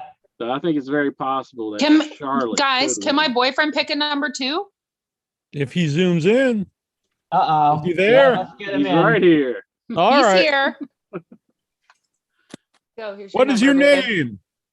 Nihad. Yeah. Oh, is that Macho Man? That's great. Yeah. Yeah. Oh, yeah. Let's see what number he gets. Uh-oh. Here we go. We're watching it together, so 16? 16. Yep. Okay. Oh, halfway. All right. That's a Yeah, pretty these good are her official pillows from Sasha. Oh. Is that a body pillow? I think Swax has got some body pillows. Is she wrapped in plastic? So, because you get some bodily fluids on it? this is kind of fun. I That's wanna his jump on every vibrator. Tuesday. All right, you can go back to you now. Hey. That's his vibrator. So this is every Tuesday. This is the first Yeah. time I knew. I figured out about it. Yep. Songman's Thank you, Songman, for promoting the show. We appreciate that. Oh, you're welcome. Now to get caught with the numbers. On Facebook, where do I go to like it? Whatever. Oh, I don't know. Where can we like this group or whatever? Oh, so we have a Facebook group, and then we're also on YouTube. What's your Facebook group called? The Facebook group is facebook.com/group/IYH Wrestling. Okay. IYH John, can you send me a Wrestling link Head. so that I can just like it? Yep, I'll be in it. Yep. Thank you, Songman. Welcome. He's take sending me a into- link. Yeah, intro, like you said and everything. I'm kind of curious what's going to be up with Lita because I don't think she's winning it. So, but I think IYH. What is it again? Sorry. IYH Wrestling. IYH Wrestling. Yeah, or you In just your look head, in your head. wrestling radio. There it is. Yeah. Yeah. That's yeah, us. there it is. Yeah, we'll like it. All right, I'm joining and I'm liking. Oh, excellent. Thank you very much. Can I tell you guys a little story? Of course. Certainly. Yeah, Nihad and I met wrestling related. We actually met, as a matter of fact, 8 years tomorrow. Because because the Royal Rumble 2014 was on January 26th, which is tomorrow. So we'll have known each other for 8 years tomorrow, officially. So it's our meet-iversary. I told John that. A happy meet-iversary. Well, thank you. Yeah, that sounds like a steak or something. It was CM Punk's last night in the WWE Royal Rumble. Oh, yeah. Yeah, That's he the left. pick I picked over there for CM Punk, and one of the I think Kane took eliminated CM Punk over there, and I lost my prize because of it that year. Wax nose. It's quite possible. I remember that CM Punk was my pick in the Royal Rumble, and Kane. I see. Kane. Oh, yeah. Yeah. Yep, I was very pissed off, and Jack and Itcher heard it from me that next Tuesday. So is that your story that you guys met for the Rumble? Yep. Well, we just happened to meet that night. Like I was with somebody else from a Facebook group, just hanging out with them and some other people. And then he came over to me and just started talking to me. And We've then always been wrestling fans, and we are ever since. And we go to shows all the time, and we watch local wrestling here. We go to the independent shows here and support that. We're all about wrestling. yeah. Oh, excellent. Very cool. I'll do Yeah. wrestling. I'm 43. I've been watching wrestling since the early 80s when Hulk Hogan won the title for the first time. Mhm. I had all the LJN figures, all that stuff when I was a kid. It's been part of my life since I was in a crib. Oh, excellent. I watched Me a not movie as the other long, night. but I still liked wrestling for a while. And then I watched a movie the other night. It was a Hider in the House, a Gary Busey movie. And Oh. like one of the kids had the Roddy Piper LJN figure and he was burning it. Whoa. Yeah. I was like, I wear something here. that was crazy. I didn't expect wow, that to is see it. crazy. So AEW Nihad has a Cody Rhodes LJN style throwback figure where it's the solid rubber. So are you guys gonna get married with like Bret Hart as the officiate? This one right maybe. here. Are you talking about that Oh, one right there there? he is. I have it too. Yeah, There it is. Very He cool. has it. Awesome. Now burn it. No, Yeah, don't he brag. has over 1,000 figures unopened. Oh, wow, very cool. Yeah, All mine from being a kid are all open, but any new ones I buy, I keep in the yeah, box. we're hardcore. Well, he's hardcore. Jonathan Jackson has joined us. Welcome, Jonathan. I saw the new faces. I'm like, wait a minute, what's going on here? Like I called in the wrong place. I know, right? We got Ashley Nihat, I believe his name is. I'm sorry if I wrote it down wrong. And Swax has joined us. Yep.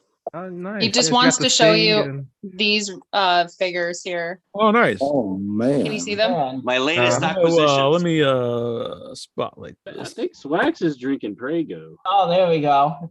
Oh wow, look at Oh, that. wow. Sting and Tommaso. Oh, the Tommaso Ciampa, very cool. Sting, I love the Sting figure. Mhm. AEW style.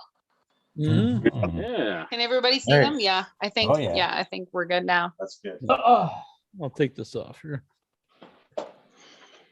Yeah. The Sicilian psychopath. Yeah, I saw that they made. I guess they're making. He dyed his beard, so people think it means he's coming up to the main roster because Vince McMahon doesn't like gray beards. Well, he was telling all the Oh, trainers. I think he's coming up too. Strowman I think it's Ciampa. I think it's time Yeah. to give him a nice run up on Raw or SmackDown. Yeah, I hope he does well. I don't, who knows how they use him, but I'm a fan of his. I think he can put out some great matches with some of the Oh, guys yeah. there at least. Like the guy can work. He can work with anyone. And he's jacked. Oh yeah, he looks great. Yeah, where the hell is Yeah. Braun going at now? Who was that? Braun that Strowman. Where the hell is Braun Strowman going at? Oh, well, he made an Oh, appearance he's in on ROH, and The Titan. He was on the last Ring of Honor pay-per-view. Uh-huh. Oh, Strowman was? Yeah, he's called the Oh. Titan now. Yeah, I miss him. He's I like with him. EC3. I and, high-fived him. And I think Killer Cross is with that group. I don't know what they do exactly. Like if they're starting their own promotion, if they're just like a faction of wrestlers that go to indies, or Yeah, I like that yeah, kid. Killer Cross. yeah, it's I Killer thought he was gonna Cross get a big and push. Braun Talking about Strowman Tyrion? and- Yep. Mhm. Yeah, I think I saw the update. I think they dropped the ball with him too. Oh yeah, they made him into a gladiator. Yeah. Zardoz. It's really weird because he's super over on NXT, and then they completely change him into a silly character on Raw. Yeah, they should have left him in the dark character with his girlfriend there, wife. Yeah. Is that his wife? Yeah. Scarlett? What's the point of having him on NXT doing that? And people like it, and then totally get rid of it. Yeah, go move to the main roster as is. And- Right. Otherwise, yeah. What's the point of having him on the other show doing it? Especially when it's on TV. I feel so bad, by the way, for Walter. That's the only thing I feel bad for this year. After how big of the match he had last year, and then all of a sudden, this is just like I said before. This is the WWE ZCW all over again. I'll show you Extreme Wrestling, and this is what it's turned to these names. They made him change his name, and now he's a Nazi, I guess. So. Yeah, terrible. I love it. That's another one I just don't understand. I don't Walter get it is Walter, and that's that. It's Gunther Leave it now. at that. That's Gunther. Yeah, why did they do that? Gunther Stark. Yeah, I don't know. That's terrible. Yeah. That's all we need is a Nazi character. Like, get with the program, Vince. Yeah, They it's changed very, Redford's name, very too. topical. The World War II ended 80 years ago. Yep. Well, those are Vince's days, right? Yeah. This guy was supposed to be like 100 or something. Yeah, Stephen Butler, do you have the Raw report for us? Oh yes. Oh, Before you get to the Raw report, for the new people. What was that, Incher? I think Swax was drinking Prego sauce earlier. Were you drinking Prego sauce? Wait, what? He's drinking just straight up tomato sauce? It looked like he had it up to his mouth. I'm making dinner, yo. Oh, he's making Oh dinner. my gosh. Oh. Yeah, look, he's making pasta.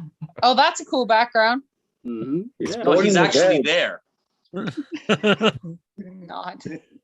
Man, they don't have much of a crowd tonight. Oh. It's a COVID crowd. Very true. It's All right, cooking- Swax, Raw report. I will be right back. My phone's Oh, dying. so okay, so Steven for the knows new the, people, so for the new people on the show, I do the Raw report where Mm. I try and summarize Monday Night Raw because spoiler alert, Jack doesn't watch Raw. And I'll watch it, but like later on in the week. So. Yeah, we watch it in pieces too, here and there when Yeah. we can get a chance. It's hard to sit through a 3-hour Raw. Yes, that's Just what sit we've been through it. saying. It's all you have to do. I know, but Jonathan, it's impossible. It's impossible. Some days are just too hectic. Yeah, I just don't gotta squeeze in the time we can when we can watch it.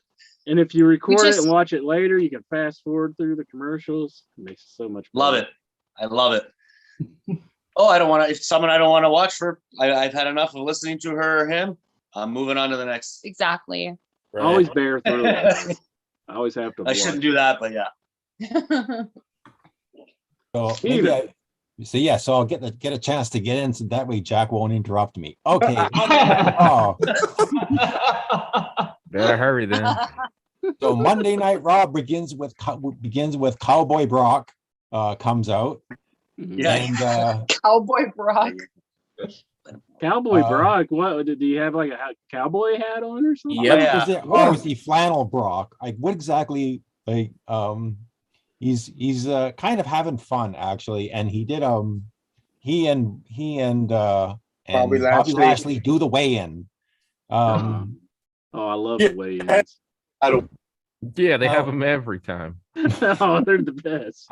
Did Big Show not know how to like tip the scale? He's like, what the? Yeah, they should have stolen him from AEW just so he can come in and flumper around with the scale and not know what he was doing. Well, the astute viewers will notice that I think that scale was somewhat off a bit. Yeah. The weights weren't actually what was it Corey Graves? Yeah. So at one point, Corey said something about Brock's attire, and Brock asked him, if he should get naked. Oh man. Okay. Wow. No thanks. This was one segment. Yeah, I know. This was one WWE segment where the two guys actually didn't get into a fight at the end. They just did their weigh-in and went on. So that's rare. That is rare because usually it does end in some sort of fight. But some brouhaha, yeah. Especially when you're doing the go-home show to the Royal Rumble, you'd think on the go-home show they'd have a fight, but they didn't. What's it say on your pizza cutter, Jack? This is the Death Match King Matt Cardona pizza cutter. My goodness. Oh, I can't believe it. The real Death Match King. He's taking down Nick Gage. Get his own pizza cutter. Gimmick infringement. Going to. That's what Cardona does. Does he? Hey, Jonathan, what does your pizza cutter say? It says nothing. It's just a blank pizza cutter. I'm sorry to interrupt the Raw report with the pizza. He's sorry. Actually, I interrupted because I asked what it I said. was waiting patiently to bring it up after you finished, but it was my fault. It was my fault. So we actually got into the first. We have to go, guys. All right. Well, it's good to meet you. It was nice to meet you all too. Yeah. My phone is dying. So. Oh, no problem. We'll see you and next he's time. Gotta get, and he's got to get up at 5:30 in the morning. See you guys again. This was fun. Yeah. See you. Excellent. Have a good night. Yeah. This Happy was fun. Good anniversary night, tomorrow. Good night. Oh, thank you. Enjoy Royal Rumble. Let's go. I agree. I always look forward to it. Yes. Night. All right, have a good night. Bye, guys. Bye. See you later. And thank you, Songman, for inviting me. Very nice of you. Yes, thank you, Songman. Yeah, you're welcome. Have a good night. Bye, guys. Bye. So you ran him off with the Cardona pizza cutter. Exactly. He was cute too. Yeah, I could feel the Headyverse, all the guys deflate when she said, "Oh, can my boyfriend have a number?" Then yeah, what's his face? The one that stalks Geraldine probably quit. Patrick Howell probably put it back in his pants. And, yeah. Very, very nice. Both of them very cool. For sure. All right. So, by the way, 2 more numbers. So, about time we've had. Zoom in. Don't be a bitch. Zoom in or send us $5. You can send them $5, or be like our boy Jonathan Jackson here. send in $5 if you already have a number. Say, hey, I'm going to donate it to a good person of the Headyverse. And Vic did the same thing. So good folks. Now Vic's cat's taking over. Yeah. Report. By the way, real quick though, this I got this today. I did laugh. I LOL, as the kids say, but I actually did laugh out loud. So I opened up my wrestling crate I get every month. I always look forward to it. And I was saying the other week, I noticed that Matt Cardona was on the list for this month, and I was like, oh, please don't send me another Matt Cardona t-shirt. I opened it up. I would say the t-shirts for last. It was an IRS figure, Erwin R. Scheist, which I really should have saved for April, but I was like, oh, that's pretty sweet. Tony Nese autograph, Ric Flair pin, a Pro Wrestling Gorilla DVD, but it's got a lot of AEW guys on it, so it looked pretty cool. And then I saw this, and I was like, that is very funny. I have to give the man credit. He's made me a fan after watching the show. And that is the Deathmatch King, Matt Cardona. So they've made this an angle on the GCW show. The fans are mad that Matt Cardona has he is merchandising the term Deathmatch King because everyone hates him because they don't consider him a hardcore guy. All of this makes me laugh very much. I have to give the man some credit. Autograph like in my house. I got an autograph cookie sheet that was used on a hardcore match with Rick Steiner and Sabu. Oh, very cool, very cool. And this shirt also came in the crate today, which I actually do really like the shirt. Adam Cole, baby, boom, and a Johnny Gargano t-shirt, which I'll probably wear next week. I'm a big fan. They don't pay me nothing. They should, but I'm a big fan of the Pro Wrestling Crates. It's $20 plus shipping. You get 2 t-shirts, a figure, an autograph, a pin, and then a bunch of cool random stuff every month. It's like a little Christmas every month. And if you buy a t-shirt nowadays, they're like $30, sometimes $35 at the show. So it's well worth the money, I think. Stephen Bootler. This opening match of the night was actually a halfway decent match between Bianca Belair and Queen Zelina. I actually like the finish of this one. Zelina is using the Code Red move, and Bianca blocked it and turned it into her KOD Kiss of Death move, which I thought was a pretty good finish. Oh, a decent opening match, even though I still. By the way, you mentioned the name of that finisher, the KOD. I didn't understand at all when in Cody's promo when he just out of the blue put over the Lethal's move and told his he said it was his friend, which I know didn't even lay any connection. What's his name? Starks. He's like, don't mess with Lee. I thought, what in the hell does this mean? Why is this in this promo? Oh, he was putting over Jay Lethal's. But why? Because they're feuding. Jay Lethal but Cody isn't. Yeah, but Cody has no connection to either guy. Yeah, it made no sense. He says Ricky Starks is his best friend. That's what it is. Yeah, because since when? Since the beginning of his show with Brandy, the reality show they do. Oh, I don't watch that shit. You got to. I love AEW, but they expect you to know every promotion that's ever existed. They expect you to listen to every podcast that's ever existed. That's why people are like, oh, you dumbass Jack. When Christian came on and said I outwork everybody, that's because Brother Love once said it on an episode of his podcast. Like, well, what the fuck? I don't listen to that. I definitely don't know everything the man's ever said this whole life. How the hell am I supposed to know that? So they expect you to know everything's ever happened on every podcast. They're going to start doing angles. They'll be saying, oh, this guy's waxing his ass, and expect everyone to know what the hell that means. And so they think you just got to spend your whole life knowing every single thing, and now I have to watch fucking reality shows to know what the hell he's talking about. Look, it's either Rose to the Top or The View. You choose. And then they expect me to watch that bullshit being the elite. I'm not some fucking moron. I ain't watching that shit.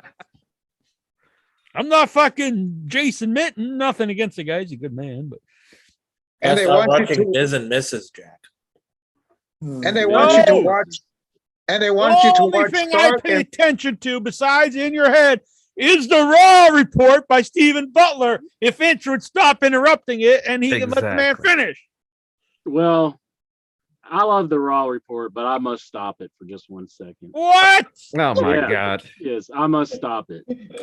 Goosey, what kind of pizza are you eating? Pepperoni thin crust from Pizza Hut. There we go. See, we Pizza got all Hut. the pizza cutters. He's got Yeah. stuff.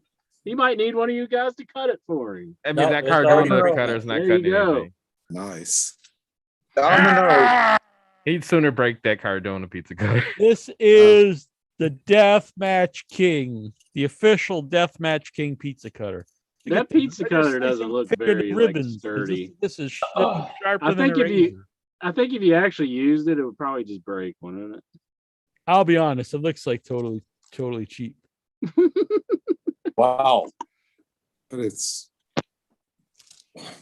That's how cheap Cardona is. Yeah, it's real. It's very. I'll be honest. It honestly made me laugh. I think it's a very clever thing, but it's the cheapest pizza cutter I've ever seen in my life. And then it's just got like I don't know if you could see from the shrine. It just has like a sticker put over here that says Matt Cardona. Oh, it's a sticker. I thought, okay. It's just a sticker thrown on the super cheap. But it is funny. He didn't even autograph it. No autograph, Swax. No autograph. But if you want to autograph Ford from 1 inch by, Oh, you can do that. Bam. what's it coming in this week? Let's go $20. I'm losing $20. Let's go $20. It's getting lower and lower.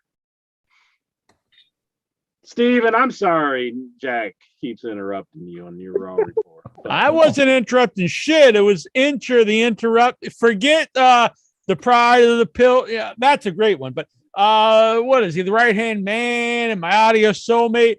And he is also the enforcer Havers, and he's also the interrupter of the Raw report. Oh my goodness. That is your new official title for 2022. What do you think about that, bitch? I think it is unfounded. It is untrue. I think everybody knows here that if anybody's interrupting Steven's Raw report, It was me, 1 inch biceps. Boo! Wow, Boo! he admitted Just it. admitted it. Wow. Booyah! I did not admit nothing. Booyah! Booyah! No booyahs. No. Booyakasa! Steven? Well, we'll get to the Mysterios later. Okay, next match on the card was Kevin Owens versus Damien Priest for the United States title. After Kevin Owens won last week, they had another pretty good match. This is the improvement over last week. The difference between Raw this week and Raw last week is more wrestling, good wrestling matches. Just in my opinion, I thought the action was better. At least at the start, this was good. And Kevin Owens and Damien Priest had a very good back and forth match. But I guess this feud continues because so the announcers are putting over Damien comes out of Priest or something to that effect. Anyway, it's kind of dumb. What?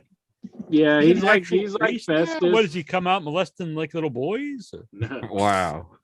No. It's like Festus, like when the bell rings or something. Oh, no. Yeah, something And he molests boys when bells ring? No, Jack. No. Oh.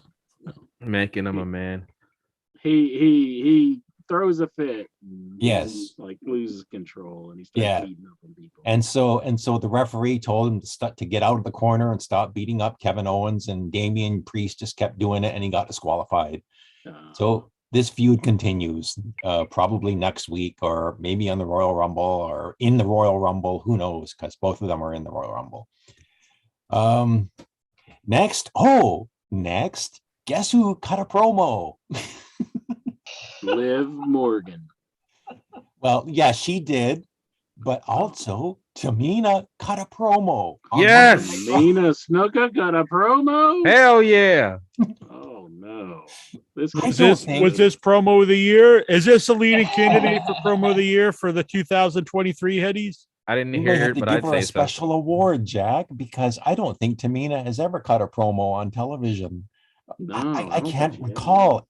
I can't recall her speaking, cutting a promo with this length before. but she said she was going to win the Royal Rumble. I think Liv said she was going to win the Royal Rumble. Dana Brooke said she was going to win the Royal Rumble.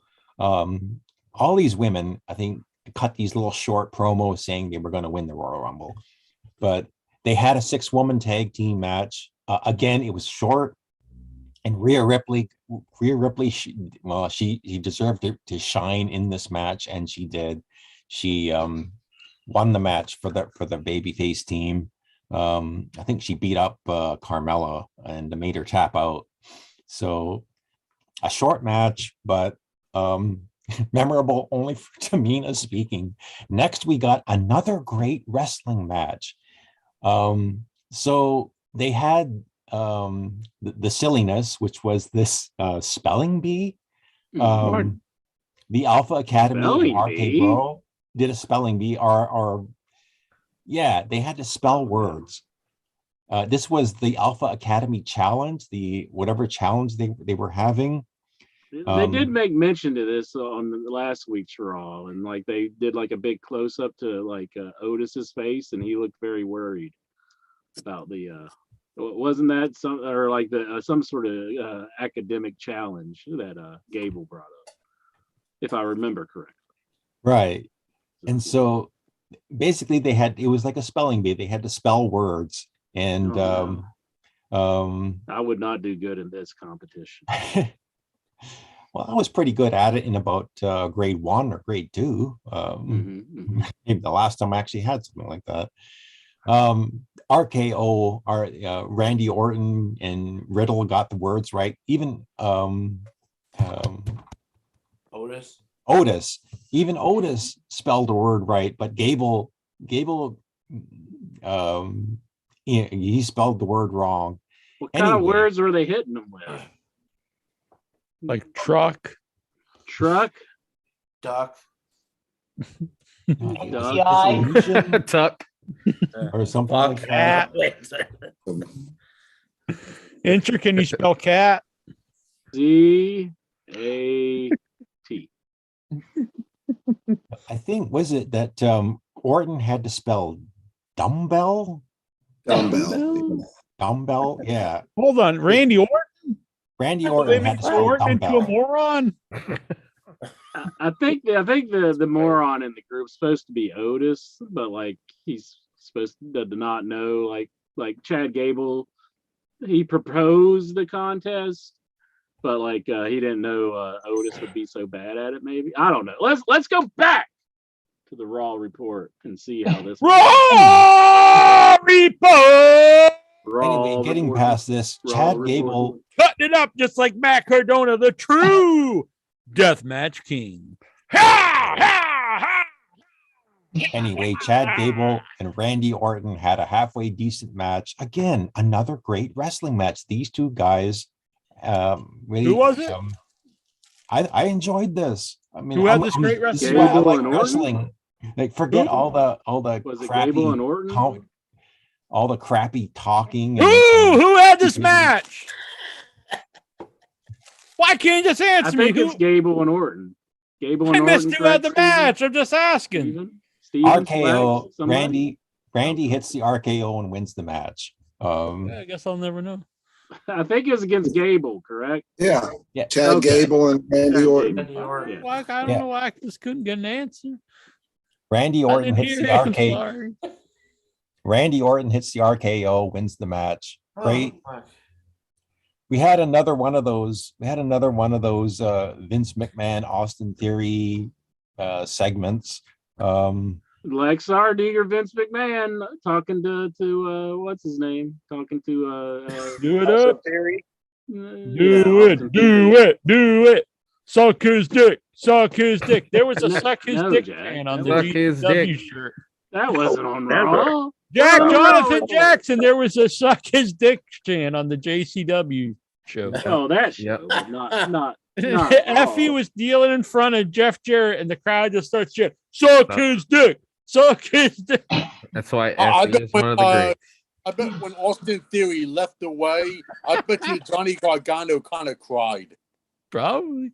All right, Lexar, let's hear it. Let's hear the Vince McMahon. I'm not going to suck Austin The Theory's dick. Just rip ass. Really good. I don't know if he's the new Michaels. Maybe he will. I would never suck us a Yeah, dick. all right, I have a question for you guys. A serious question. Back in the day, theoretically, on the bearskin rug, Vince McMahon, Shawn Michaels, who's the top? Who's the bottom? Oh, Vince is on top. Yeah. I think Vince submits to Shawn. I think he submits to Shawn. I was going to say, if How you much just his look at love the is. two, your mind would say Michaels is the bottom. But if you really think about Michaels' personality, I don't know if he's the bottom material. He's he's manipulative. He's always getting over on people. Refuses to do the job. And it seems like he has Vince's number. Like he can get what he wants out of Vince most of the time. Is Vince what they call the power bottom? He got paid for years, and he wasn't even working. It's like a love-hate relationship, more or less. So what do you see when you're thinking about Lexar? When you think about the bearskin rug and Michaels and Vince getting it on in this fantasy, who do you think's doing what to who? I think they both take turns. Oh, all right, the old switch. Okay. Because Vince McMahon does rule the roots, but Shawn Michaels has his kind of way with him. Yeah, they're Also like with a the click. power swap. Yeah. Right. That's how Shawn Michaels, Nash, and Razor Ramon used to have their way and everything. Wait, what? You say Rachel Ray? Razor Ramon. Oh. So Razor Ramon and who was doing what to Vince? What? They used to have their way with Vince McMahon. They always like to bury people. They bury, all the up and comers. I hear they knocked off a spot. That thing is Spock. Saudi Arabia or something. They killed him. What? And Prosper? Yeah. They killed Spock? Why? No, not They brought him back in part 4. Oh, fucking Christ. Fucking Razor Ramon and Kevin Nash killing people and shit. Fucking Went against the other people. Man, Swax has like really dark hair and then a big old white beard. I kind of like it. That's a Yeah, I got the AJ Styles hair. Max kind of looks like Santo Loco. He does actually. You're right. Oh, maybe they're the He's same. El Gringo Loco. I'm going at AJ Styles hair. It looks good. I like it. Oh, You're a very jolly man. I will say it's hard to hate Swax when he's looking at you with a big smile. He has an Eric Bischoff hair. Bischoff. This is like when Dwayne used to call in. World War II, but All right, enough of this nonsense. Let's get back to the Raw report. okay. So getting back to Vince. So Austin Theory basically asks Vince McMahon for a favorable Royal Rumble number, and Vince basically says he doesn't have any influence over the Royal Rumble numbers. Anyway, he makes a match for Theory to take on AJ Styles, and Austin Theory and AJ Styles had a great wrestling match again.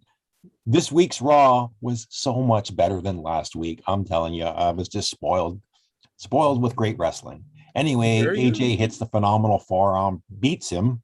So even though Austin Theory, he's getting all this TV time, he's getting, to do these skits with Vince. You'd think that, he's gonna get something out of this, hopefully. Now the Mysterios and the Street Profits had a good babyface tag team match, but this time around, I think it was the Mysterios. Rey Mysterio scored the win on this one. Yeah. I did like seeing Ray dump Dominique out of the ring last week whenever Dominique was standing in the ring and Ray was just showing him anybody could do it. He dumped Dominique right out. He's like, he would have won the Royal Rumble if it had Yeah, in the post match, both tag teams continued to do this. Even Montez Ford's partner, what's his name? Dawkins. I think he threw Ford Ford over the top at the end, and so these tag teams continue to do this. Now, unfortunately, Monday Night Raw's main event segment Oh God. Was Maurice's birthday celebration. What? This really did not belong in the main event segment. Yeah. Maurice's birthday celebration. Yes. Was it jack off material? Yeah. No. Jack, you're so vulgar. I'm just asking what all the Hayverse wants to know. Rated G. Well, if you want jack off material, just go to In Your Head Facebook page and see. I just watch a show. That's all I need. Everyone right here. Well, I posted a picture of Scarlet Bordeaux. You want some jack off material, right? We're gonna get banned. Oh my goodness. Oh my goodness. Hashtag banned. Is there like is there penetration involved, or like what's going on here? Her and Brandy Lauren have a pretty nice collaboration on OnlyFans, I will say. Goosey. Huh? Check it out at IYH's Facebook page. I ain't gonna deny I might be a subscriber. Goosey's goosing the goose. Anyway, this segment, this Speaking of goosing yourself, back to Raw. I don't see any pictures. I'm looking here. Go on. Oh, I think it was on my page. Maybe I didn't post it to In Your Head. Maybe I put it on my own page. You gotta be a little more specific. I saw it. It's on the In Your Head page. You meant jack off material? No, that's not it. Oh. What's going on? Well, who is that? What the fuck? That was Gabby Tuff, aka the former Tyler Rex. Oh yeah.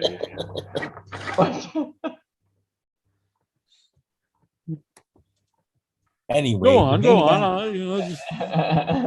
The main event segment really did not belong in this part, but basically it was like a whole bunch of birthday gifts, and Miz is giving to Maurice like a picture of the two of them, and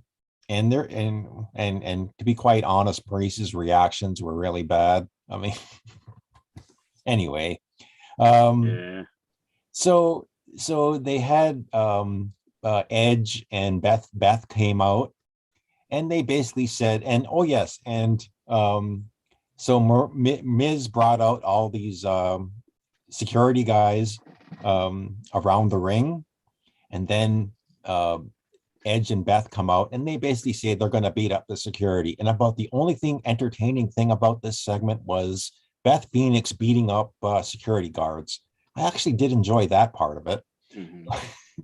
But other than that, I thought this was a huge mistake to put this in the main event segment. Your go home show to Monday to the Royal Rumble. I don't think I've ever liked Beth Phoenix. I really don't like her now. She's very annoying. Yeah. I find it really disappointing, actually. Like, there's nothing really big anymore. This is kind of like the least on the card right now, when it felt big at the first, but now it's not really for a go home show.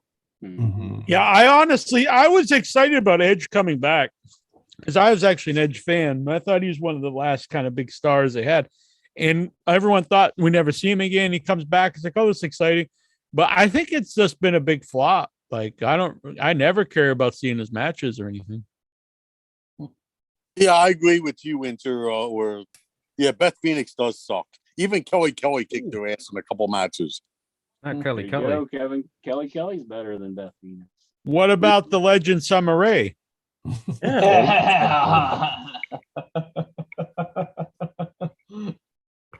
Gogo says nothing about Beth Phoenix is entertaining. She's no Matt Cardona. Yeah. She's no Kelly Kelly. Get a real pizza cutter. Yeah. I actually think I could break this just by squeezing it. Not like could. even like on purpose. I think this could break very easily. I don't think this is usable. Nothing. Except Cardona for in a does is death usable. match.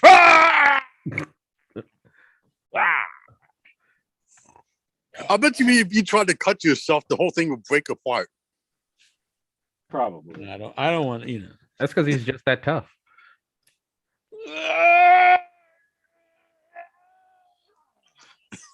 Then I'm just too tough to cut myself. Well, that reminds me of Joe LeDuc there. What he do with that axe that time? No, I think it's like sharper than a razor. This is more dangerous, and that's it is funny. The deathmatch guys have pizza cutters, but then like this guy in WWE walks around with like a friggin' two-handed sword. Drew McIntyre. Yeah, and yet he's never bloodied anybody with it. Yeah, you know what that says? That says he's the fucking bitch. But these other guys can decimate people with a pizza cutter, and he's got a fucking two-handed sword that you should be able to decapitate people with, and he don't do shit. He just stabs holes in like the ring. Yeah, he's just a big old bitch. Big old bitch is what I'm saying. Big old bitch McIntyre. You know what? I think they have a new storyline with Drew McIntyre with his sword. Like he'll raise up the sword, lightning will hit it, and he'll turn into He-Man. He-Man Masters. I have a He-Man guy over here.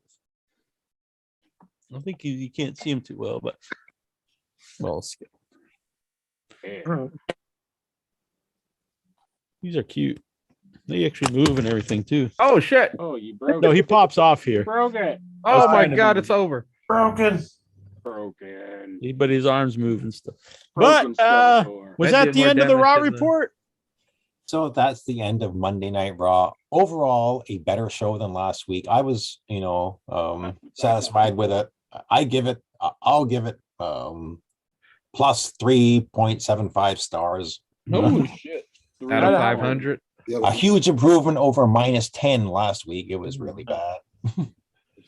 You left out the Alexa Bliss segment again. Oh, now that we know what Steve was doing during that one. Yeah, dropping the pants around the ankle time. But yeah, these were so forgettable, though. I mean, like supposedly WWE is bringing back the Goddess nickname for her, which might suggest she's gonna maybe start showing off the skills. Maybe get rid of this stupid gimmick that she's got now. Just drop this gimmick. The actual guy created the gimmick, Don. You took her off TV. You would think you took her off TV so people forget about this bullshit. Not then you got to remind them. Just say fuck all of it. Forget it. They'll stop angles in the middle of an angle and expect you just to forget it. We've actually been given time. Forget all this shit. Just bring her back. No one wants to see this shit besides some dumbasses. But people are fans of hers. They just want to see her and see her tight little ass and go, oh, yeah, we're jerk. That's all they care about. Yeah. That's all that matters. Just put her on cam. That's all they need. Yeah, most of the women in that company are nothing more than spank bank anyways. There you go. A couple of them are good, I'll say. But besides Charlotte Flair. Bailey, Charlotte. But that one that's like not really goth. I don't know what she's supposed to be. The one that was tagging with Nikki Ass. Oh, Rhea Ripley, she's good. Yeah. I have a question, actually, since you brought up Charlotte. If Charlotte's in the Royal Rumble, I have two things in mind. Like, if she's in the one, I'm not saying because there's not enough women, but I want to get you all take on this. If someone's coming back, if it's Ronda. Cut here, that was from the pizza cutter from Matt Cardona. You bladed yourself. Tell him to shut up, song man. I'm listening. Jesus Christ, this railroading the song man. Not the way Steven was railroading the what's her name in his dreams. Ashley. Wait, what? Goosey. Songman. So what were you trying to ask my friend, my pal, my buddy, my amigo? Yeah. So if Charlotte's in the match, I'm not saying because there's not enough women because of this, but if she's in this, there's only two things I have in mind of what's gonna probably happen. Like, if I'm kind of hoping she's gonna start the Rumble because she's a champ like Brock Lesnar did when she was champ. If two people are coming into mind, it's gonna be starting a rival with her. Do you think this is gonna be Lita, or do you think this is gonna be Ronda for revenge? Like, you you retired my best friend Trish Stratus, and then Ronda's gonna come back and get revenge after WrestleMania when she had her last match with her. I am for Ronda. I know a lot of people don't like Ronda. I like her. I'm a fan. I say, yeah, bring her back, have her win it. The only thing is, if you bring Ronda Rousey back at the Rumble, she'll get applause, but the fans will immediately turn on her if she just comes back and immediately gets a title match. So you're gonna go into WrestleMania with the fans booing her. That's what I mean. It's what's gonna happen. So if you bring her back, I think you got to bring her back as a heel. Yeah, like I said earlier, this is gonna be a big venue. They're gonna be at 2 nights. It's a big stadium. I keep forgetting, and it's got to be a big one because everyone mostly forgets about it because they got to go to Saudi Arabia and do a 4-night WrestleMania. Hell yeah. The greatest WrestleMania of all time. They're going to Saudi Arabia and they're going to bring the Elimination Chamber. Yeah. Yeah, that's what I heard. XR, are you on the tracks? I thought I said to stay off. Nothing. Good man. That's a different kind of track, though. That's like a subway. Are they gonna have like a segment where they murder gay people in the chamber? They're gonna that. And Effy, it's your big shot. Gonna come in. Effy just hanging by the neck. Just throw him off the roof of the building. That's not gonna be good. We're good. Hopefully, Effy knows their audience is cheering. They're like, yes, the gay man. Patrick Al, where is Geraldine? She's in Puerto Rico right now. I actually messaged her. I don't know if she's zooming in tonight. She said she might zoom in, but Thank last week. God, Patrick Hall wasn't here. Maybe the connection. He's in there. That's why I brought it up. He's gonna murder. He's gonna give us the gay guy. He's gonna start throwing us off roofs. He might have had a stroke if he would have saw the guy. Oh, I don't know. Maybe that's not his kind of woman. Like some dark and creepy. Like some dark. I meant dark, and I don't mean physically. That's the camera past the Jonathan Jackson. Metaphysically. I don't see color. All right. We're going to get to the questions. Was there anything else anyone wants to bring up before we get to the questions? Well, I gotta tell you, most of the AEW wrestlers are leaving. I don't know about most of them, like 3. Out of like a roster of 800. They need to make the AEW Rampage a 2-hour show instead of a 1-hour show. I don't think it's I don't think adding more programming helps. Just keep them all on dark. AEW Dark thing that's on YouTube. That's not really profiling a lot of people. I agree with that, but I don't think that a lot of the people need spotlighting. So you have guys that are particularly good. Keep them on dark till they're ready, and keep the main shows with the guys that you actually want to showcase. Does like Cesar Bonani have like a lifetime contract? Because he'll never be ready. He might be. Well, he could. I actually get a kick out of the guy, but he's so far from ready to be on TV. He was in NXT for like 3 years, and now he's on. Oh, he was. I assumed he was like he's like the bunny. I just assumed he's never wrestled before. No, he was on NXT and he was horrible there, and now he's horrible on dark. I don't think he has the wrestling ability. I mean, he's a tall guy. That's about it. Yeah, no, he's real goofy and makes me laugh, but I really thought he had no training. The guy who's the caveman guy, I actually think can be a star, but they shouldn't have had him on TV at all. Because because like we seen him lose and stuff. If he would have just been a new guy who just came out, and I was like, oh man, it's Captain Caveman. Like who did he lose to at first? Was it Mox? His very first match he lost. Like he was presented as almost like a job guy. Was that And to then he Cody was or was with that to the- Moxley? I think it was Moxley, and then he did lose to Cody too. And then they tried to do a little bit with him and put him in that match with Dustin, and it was fine, but I don't think you're doing the guy any favors having him on TV. Just as a- Well, there's a Yeah, there is it. What? There it is. I don't know what the hell that was. You discussing He's on his OnlyFans. on with Checking out AEW. his OnlyFans and Oh, see wow. if there's any new Trolling updates. OnlyFans. Checking the OnlyFans. Urias Tosh wants to know, and if anyone has any other something to bring up, just go for it. I'm good with it. But Urias Tosh wants to know, do you think that the podcast business and the Headyverse are soft because of the lack of consistent Heady court? What? The Heady court? Well, Punk recently had a quote about making fun of wrestlers' court, and I agreed with him. First of all, I'm with Lexar. I do get a kick out of hearing stories about wrestling court, but I get a kick out of it because in my mind, it's like these grown guys in their 30s and 40s and 50s, and like they're doing these stupid ass mock courts and taking it really serious. Like it's really stupid. If I had to actually put up with that, like when you're at work, I would think, oh my God, what the hell am I doing? So I thought it was pretty funny what he said. Yeah. Well, you came up with the Heady court concept. Yeah, but I don't actually take it seriously. Has there ever been a Heady Courtin session? No. I think Lexar needs to get in one. I'm all for doing it. Mm-hmm. Mike Beslar. Thoughts on gas station pizza? That's probably what I could cut with this, maybe. Well, probably not. This would probably really break them out. I had a pizza from Sheetz gas station. And while it's not, I wouldn't go so far as to say it was good, but it was edible. It wasn't, I don't think I'd recommend it. I don't think I'd really listen to any of your opinions on food. No, that's not a knock on you. Oh, that's not a knock at all, is it? I wouldn't listen to any of your opinions on food. That's not to knock you.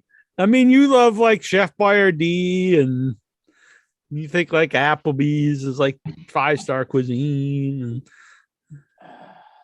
you like tacos like at 7-Eleven and stuff, which is fine. But yeah, the pizza from 7-Eleven was pretty decent. I will be honest, for $1 slice pizza, it ain't half bad, Swags. It's also edible. Well, what are your thoughts about the food from Olive Garden?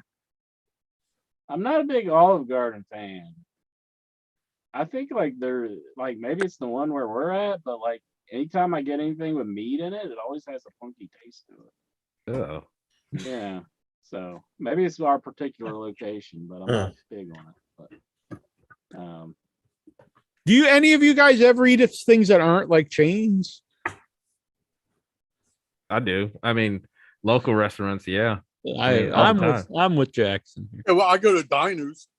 There you go. I think Jones just likes to play it safe, and he says, "I only go to restaurants that you can't eat." You're the guy who's just going to the same 3 restaurants you go to every day for your life. No, you eat at restaurants where nobody else can question your opinion unless they live in your area, and you're playing it safe. See, you can't question my. Yeah, well, if you're saying I go to the gas station, or you eat at Walmart, people from all over can try it as well. That's not a ringing endorsement. But people from other areas have the opportunity to try it. You keep your opinions to only restaurants nobody else can try unless they live around you. There's lots of people who live here.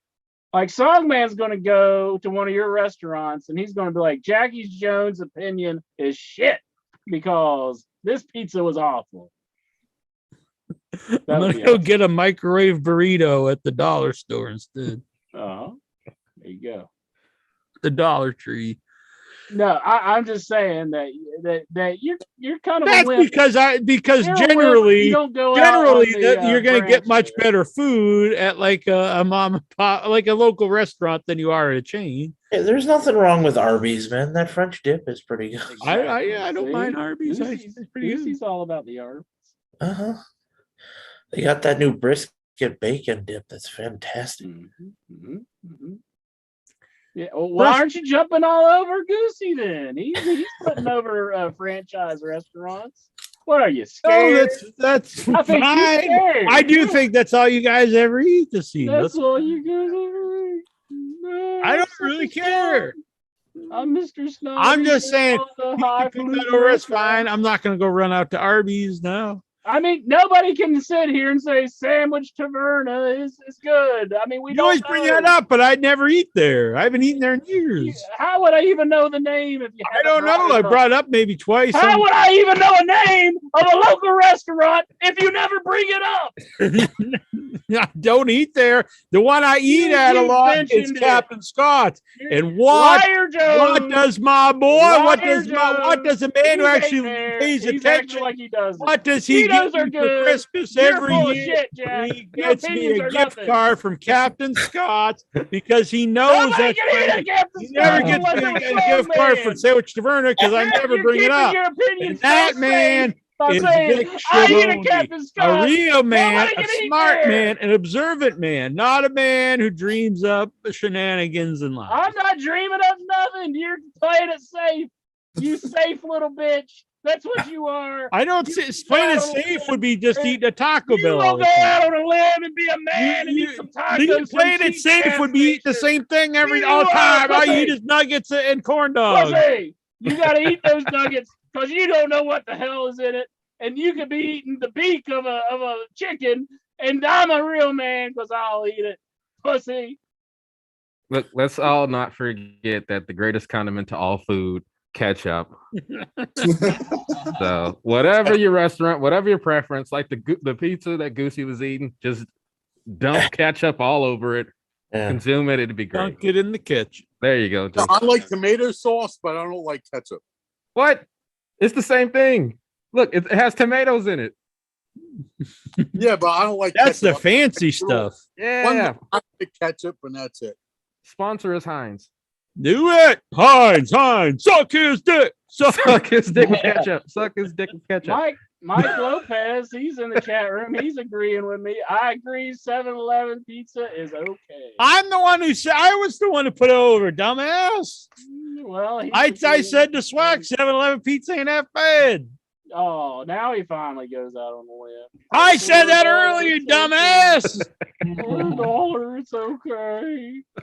No, that answer challenges my opinions. Golgo says it tastes funny because Virgil adds his meat sauce at the Olive Garden. Well, Incher would know that because he's very familiar with that sauce. No, whatever. You're like, it's not like the mate sauce at the outhouse that I like to go what? into. At the outhouse? What are they? Those bathhouses that you like to go to? You're like, I'm always looking for the gay sex in here. It's closed right now for the season. Oh, okay. Seasonal. The bathrooms in my town are seasonal, so I got nowhere to take a leak on my walk. Even not most of them, but a lot of the actually it is most of them. All on the canal, all the trash cans are they blocked off because they're seasonal. That just promotes just throwing your trash on. Jack, shut your face, because fuck you, bitch, is in the chat room dropping bombs. He says, "I love Taco Bell." Oh well, oh my God. Look who you like. Would you take that guy? He loves the Taco Bell. Who can say he's wrong? The Headyverse agrees. I mean, he's some like obsessed pervert. It's a kitty. Why isn't nobody chanting Taco Bell with you? Taco Bell. There we go. The Burger King bathrooms are the best. Burger King, what is the best? The Burger King bathrooms. The Burger King bathrooms are the best. So there you go. For what? For doing what? Going to the bathroom? You ever do the nasty in the Burger King bathroom? Oh my goodness. they're clean because nobody goes into Burger King. That's why they're the best bathroom. How about Wendy's? What about it? The food? I actually like Wendy's burgers. Yeah, they're not bad. How are their bathrooms? Oh, I don't know. Andrew, where's your favorite bathroom? Have have coitus in, yeah. Uh-oh. See, now you're all leave just it to making go to the restroom and then wash your Oh, hands. look at that pizza. Oh my This is like a frozen pizza. Oh, is that Is it cheese now? pizza? Oh, it's bubbling. Oh, 7-Eleven. Here we go. Look at that. Yeah. $3. Looks delicious. Andrew actually looked like he's in love. His eyes were. Yeah. I've never seen. He's never looked at me that way.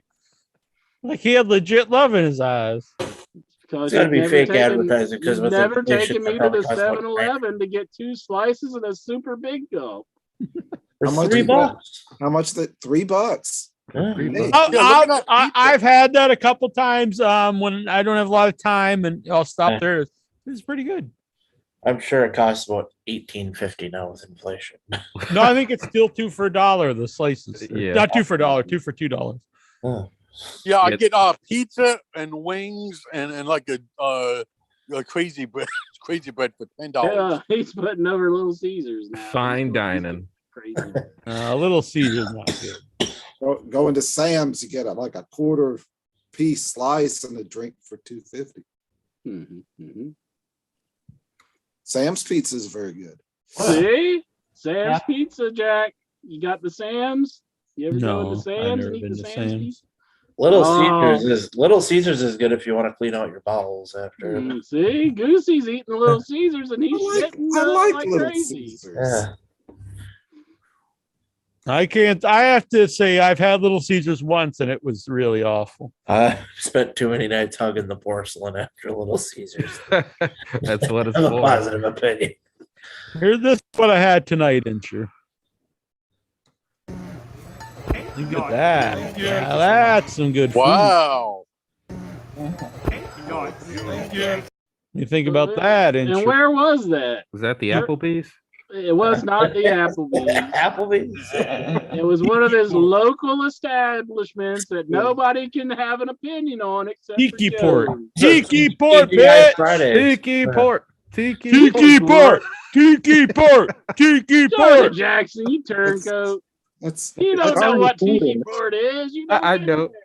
But I mean, local restaurants are pretty good. I mean, you just gotta You spit in gotta the go face. Find the good ones. to try it out. Spit in You the know? face of the Incher's like, that ain't 7-Eleven. no Panda Express. I mean, I did get a few pizzas from a few free pizzas from 7-Eleven, so I can't really hate on the 7-Eleven. But I mean, they're fine. Like if that's all it's around, you got much time. But obviously, I'd rather go get a slice. Was of I it. giving it a ringing endorsement? I wasn't like, you must go out and get the Sheetz gas station pizza. Was that what I was saying? Yes. No. I was saying, they're all right. You know, you can eat them. They're edible. Well, I mean, I hope so. I hope it wasn't like it was inedible and like. that's a plastic pizza. You want to put something good up there? Man, Mike Bessler really brought up a controversial topic here. He knows That was how the to- second he knows question how out to- of like 100 questions. We better get. 100 questions. I don't know. Well, the keel costs for 86 of them. I'm spitting on just the second one. I'm kind of tired. I didn't know that gas station food is so important to your life, man. Well, you threw down the gauntlet when you're like, I wouldn't trust any of his opinions on anything. Well, that's just the truth. I'm the most honest man in podcasting. You're the biggest liar ever. No, I'm just Biggest saying. liar ever. I know we have different views on things, and I would not I'm just necessarily saying, I'm take the your biggest opinion. liar ever. I didn't I say you come were on here lying. and Just lie because about I everything. didn't say you were lying. I just would say that I wouldn't, take your opinion as But important. I only have opinions on stuff nobody else can try unless they're around. Yeah, they don't let anyone else in. They're like, we just opened the restaurant for Jack. Mhm. So how much was your meal there that you went out there and you got? It was the three of us, me, my mom, and my brother. What'd you do? Did you go down to scratch offs and win you another one? Actually, You're they like, made "Oh, here we me. go They made me pay for because I won. We were gonna go out last week after I won the jackpot, but It just didn't work out, so we went out tonight. This was me buying dinner for my family after I won the jackpot at the casino. Yep, I was just gonna say, of course he's got the money. He just won at the casino, and he's selling all those NFTs. Wasn't bad. It was like $50 for the three of us, and that included drinks and stuff. That's what I mean. You're selling the NFTs for the big bucks. I mean, you're Fat Cat Jones now. Right, insurance money help pay for it. Exactly.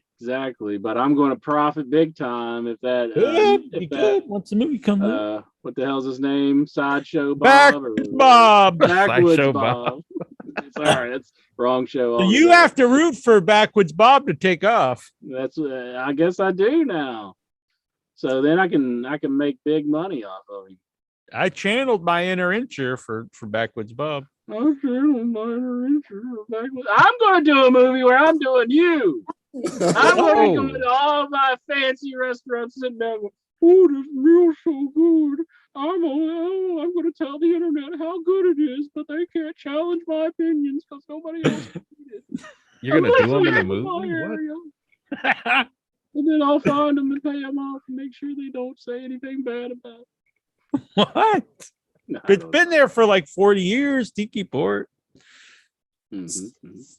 Say what you want. I still think that Korean chicken really looked good. The Korean, me and Annabelle like Korean fried chicken last week in Chinatown at Crave. That was really good. Korean fried chicken incher. At Crave? Okay. Well, I have local establishments, and I do eat some of their food, and I do like it, but I know nobody else knows what the fuck I'm talking about. Well, I don't know what the fuck Sheets is either. I don't know what the hell that is. I thought it was just something you wear on the weekends at your rallies. There's no. They're all over. I'm not writing songs about a white in your head. I know that. Brucey. Yeah, fucking Snow. I'm not the one who thinks Snow is racist.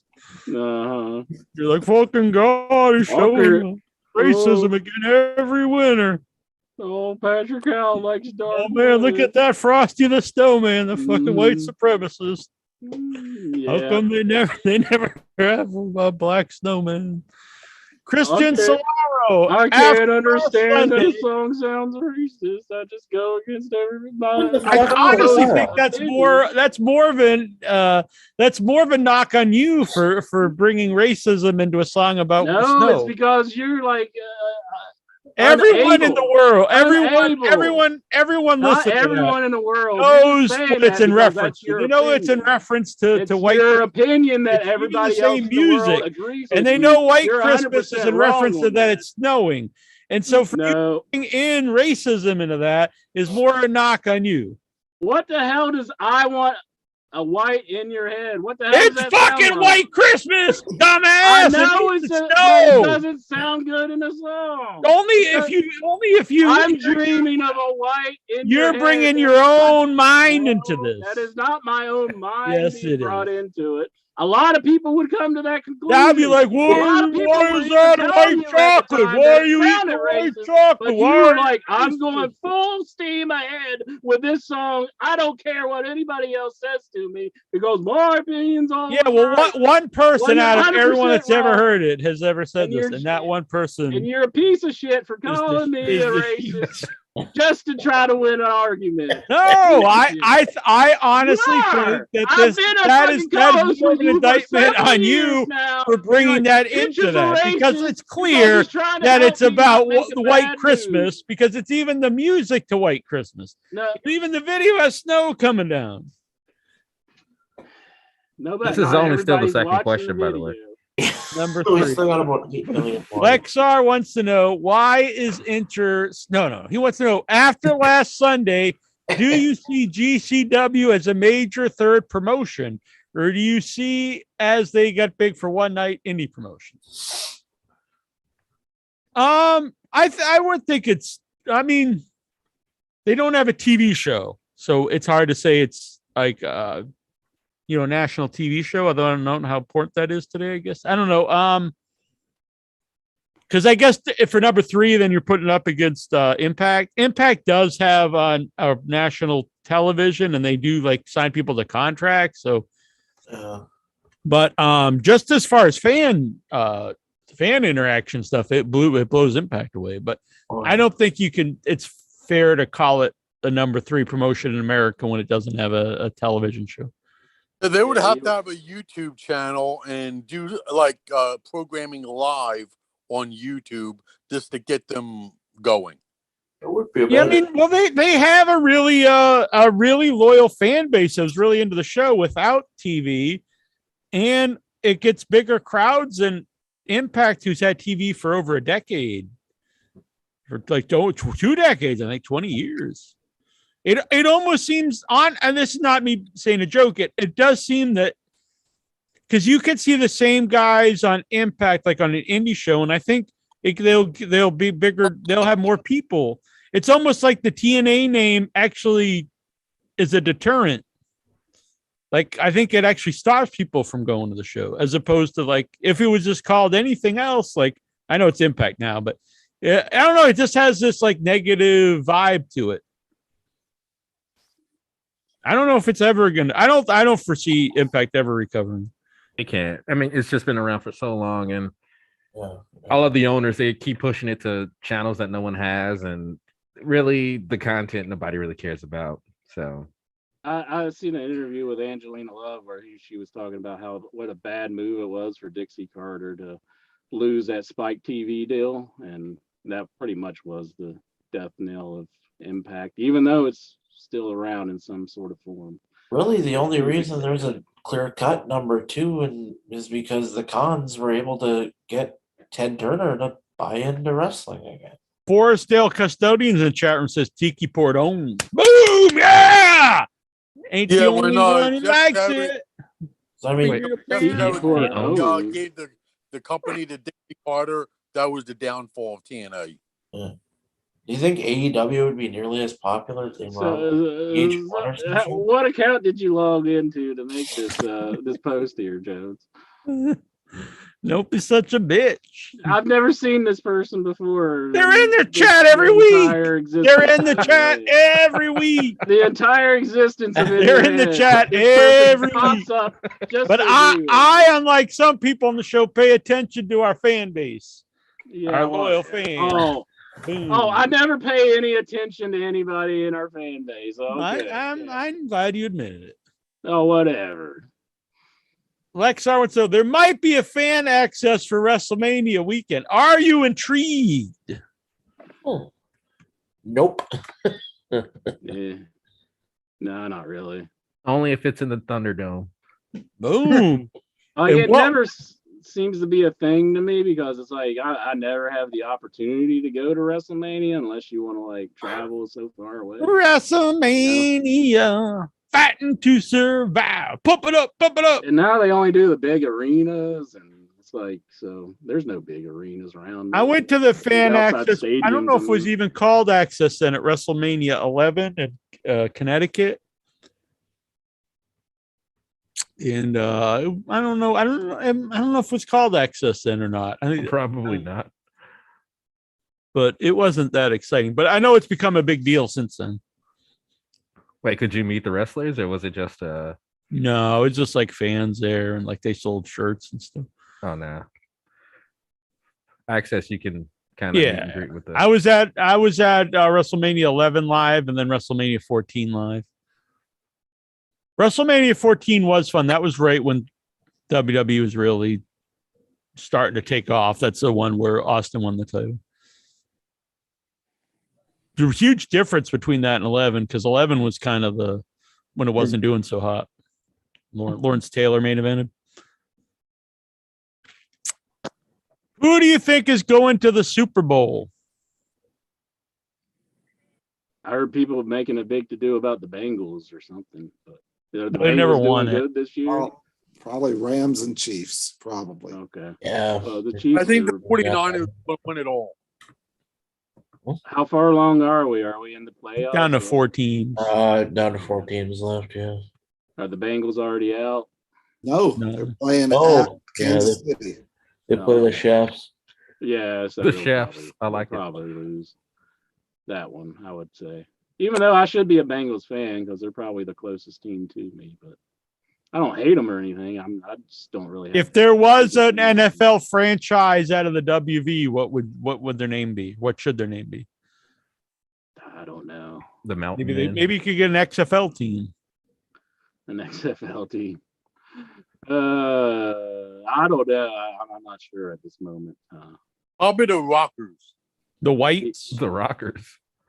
No, not the Whites. The Whites of WV. Tiki Port! Tiki Port! Tiki Port! Tiki Port! Tiki Port! Tiki Port!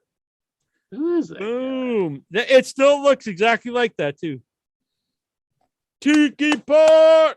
Same manager and everything. Our waiter today told us he's been working there for 40 years. Probably the same guy. Probably. At the Damn. Cape Cod. Boom, boom, boom. Look at this. It's your Tiki Port. Watch and learn. Jonathan Jackson. He's been there. He loves it. You filmed this when he's there. I filmed this. Still same sign, still same, looks exactly the same. We got the big Buddha there. We threw some change in the pool. Made our wish, rubbed the Buddha's bub. Yep, you go in there, you rub its belly. Boom. Across from the Cape Cod Mall. Yep. Who's the schmuck in this commercial? It kind of looks like a skinny Roger Ebert. It's the heart of the Cape Cod Mall. That's the jingle that would come on the TV. Oh, nice. Oh, right on the radio, actually. That was good. Yeah, there you go, Intra. See? Oh, Boom. yeah. Skinny Everybody Roger Ebert loves likes the Tiki Port. Everybody goes to the Tiki Port from in your head, except for me, apparently. Like, let me drive 16 hours to go to the fucking Tiki Port. Do it up. So I can question whether Jones is right about his. Come on down. Come on down. Don't be a bitch. Mm-hmm.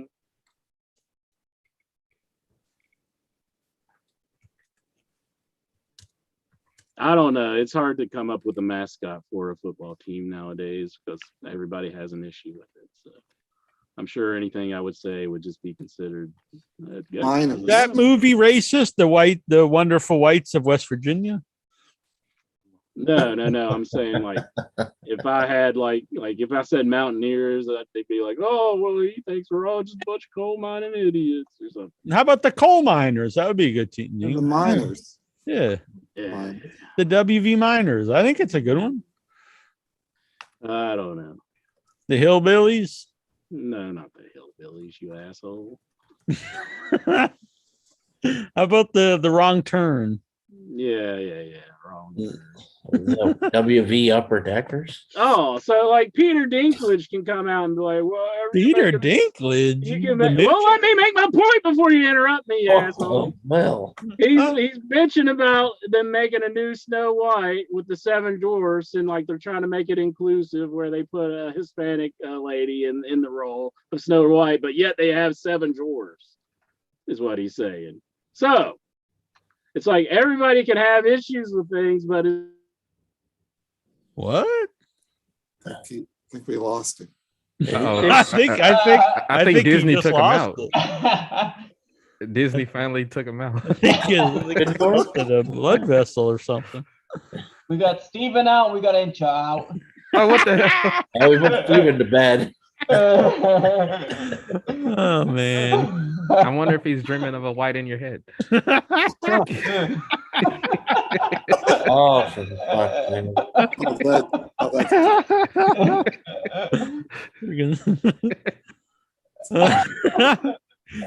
did Incher fall asleep with his hand in the air?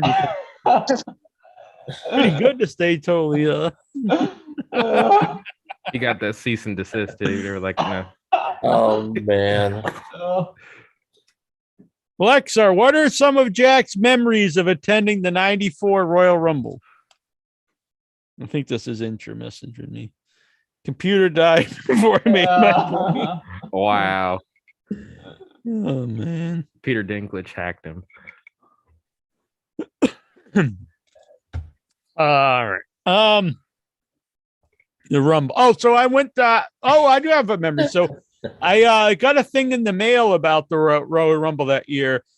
I'm not sure. Oh, I know how it was because I used to.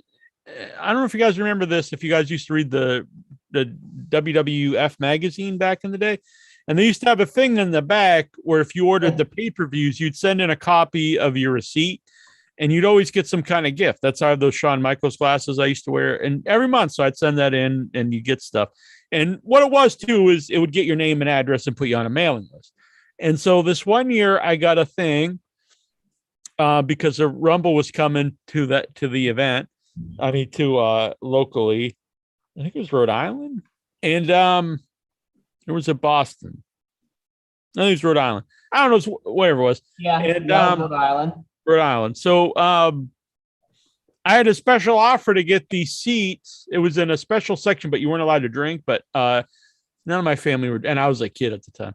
And what it was we're directly behind the commentators. So I guess that group, they didn't really want people drinking and probably throwing stuff at the commentary booth because the commentators at that show they had like their own little, it wasn't right at ringside. It was up like next to the crowd. You know how they used to do that sometimes. Mm-hmm. And so anyway, so it was me, both my uncles, Barry and Gary, my mom, and I think Troy, my brother. And my uncle Gary was a big Bushwhackers fan of all things. He wasn't like a hardcore wrestling fan, but he, a casual fan, I guess you call. But he loved the Bushwhackers and he thought it was funny. But what I remember is in front of us, I think I know you could see it on the video of it. The people had this great big, I think it was for Undertaker. It was a great big long like sheet. And they would hold it out, and I think it said Undertaker, and they'd hold it up. But like it would block your view, and that would suck. A fan made that? Yeah, it was like a whole row of fans, like 5 or 6 people, and I remember everyone cheering for Kevin Nash. This was before he was Diesel. Before he wasn't really doing anything, but everyone was going nuts for him, and he threw out a bunch of people in there. And I always think like that crowd reaction really made WWE give him that big push. That, and then I think everyone, when it came down to Luger and Bret Hart, and I remember the crowd like booing Bret Hart. I mean, booing Luger and really going with Bret. And I always thought WWE thought it would be more even than that, or probably thought they'd go more Luger. But I think that's what made them go with Bret too. And the Undertaker match, Undertaker versus Yokozuna, when all the bad guys come in and help Yoko through Undertaker in the casket. I don't know how that came off of TV. Like, it's probably like goofy, but being there live, it was fun. It was, it was a spectacle. Then like Undertaker rose to heaven and was like above the Titantron, and it's probably real goofy, but it was really fun being there. It was a really fun time. Rumble was really fun because just like watch it at home, but it's even more fun there when you do the count. You count down. Everyone gets up and counts down, and then you see who comes out. And I remember being really excited when Greg Valentine made he had a surprise return, and it was fun seeing Greg the Hammer Valentine come out. But it was really good. It was fun.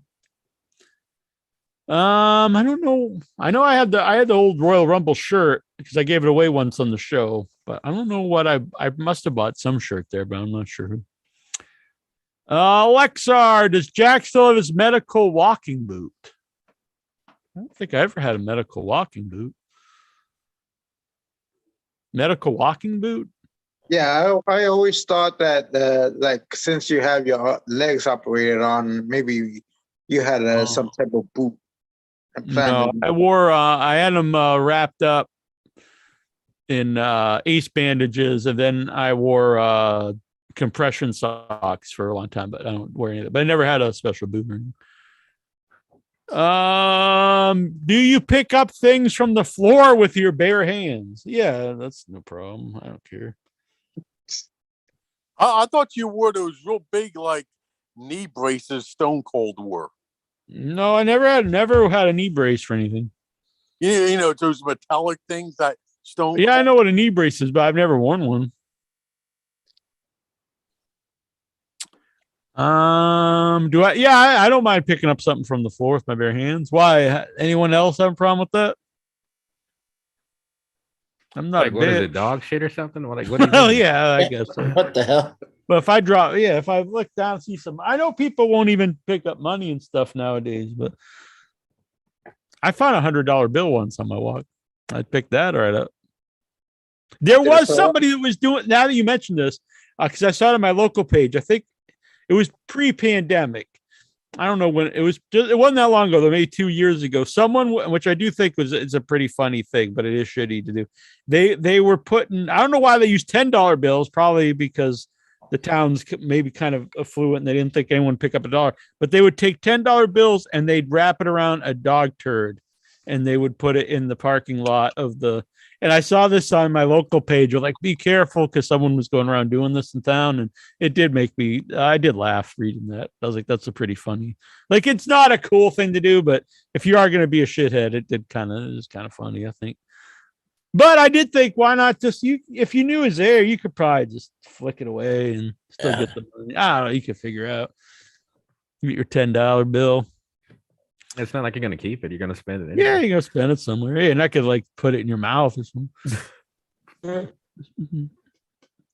maybe Lexar would take it down to the strip club. Oh shit! Not literally. A $10 bill. I mean, I don't think you're doing it. Yeah, too classy. If the president insulted you, how would you feel? You mean Clinton? Do you mean in your head President Clinton, or like or Biden? Biden called a reporter and where's President SOB yesterday. Oh damn. Well, I mean, the last president wasn't exactly the nicest guy. So. Yeah, but where's our he was going to be nicer. He wasn't going to be like that. I mean, right. How would I feel? I think actually it'd be pretty awesome. I'd play that all the time. Like I'd use that as one of the openings of the show. If like. I would laugh, but I could see how it wouldn't be cool to other people. Urias Tosh, thoughts on pupusas? What? Pupusas? I don't know what that is. And pickled cabbage. I like cabbage. I've never had pickled cabbage. I like pickles, so I probably like it.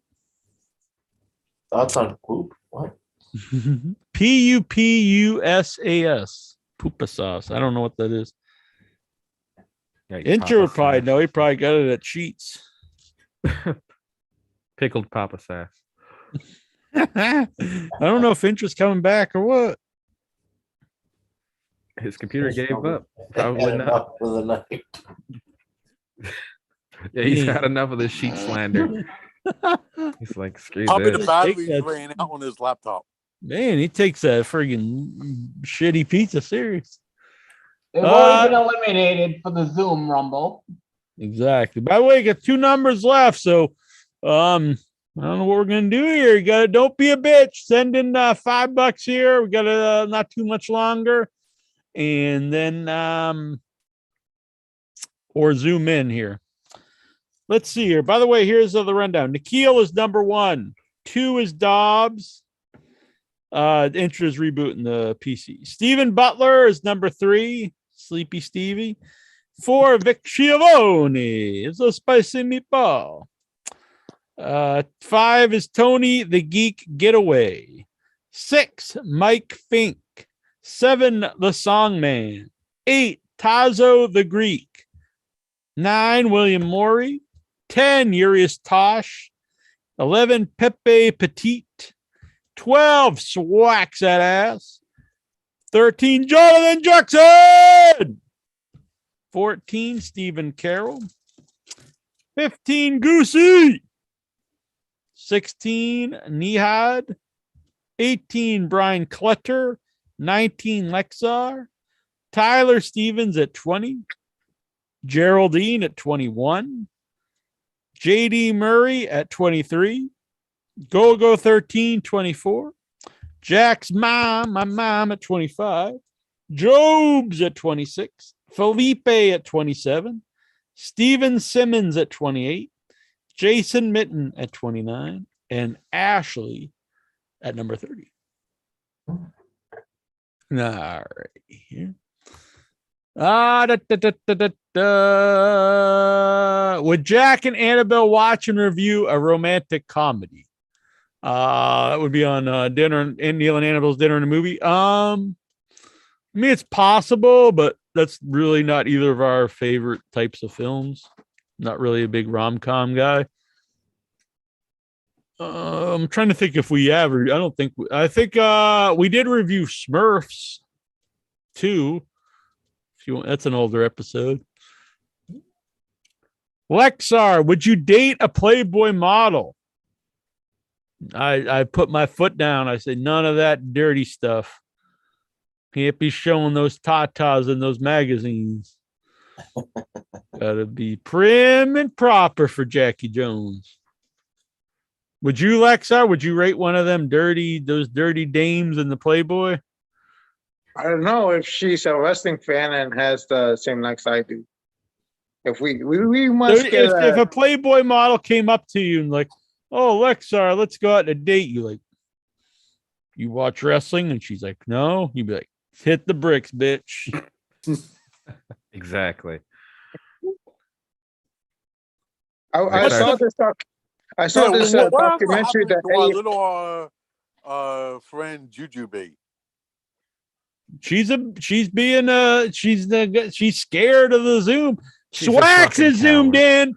Swax got his balls. Juju beats 2022. You're gonna zoom in. Do it up.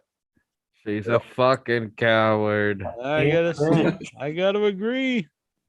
She needs to redeem herself. What were you saying, Lexar, my friend?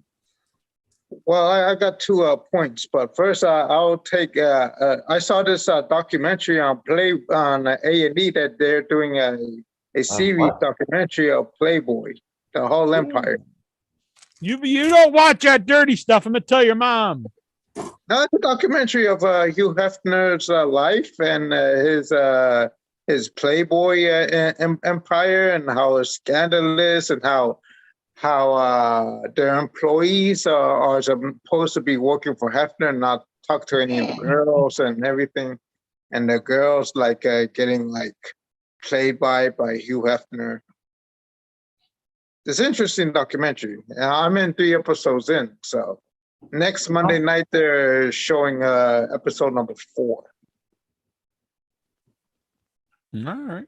Sounds good. And also, Jack, have you gave your brother a number? Maybe he wants to get in. Oh, that's a good. I think we'll do that. What do you think? Flea, we'll give him a number? Yeah, the old Flea needs a number. All right. Flea. Which may or may not be the for-sale custodian in the chat. Flea has 17. Okay.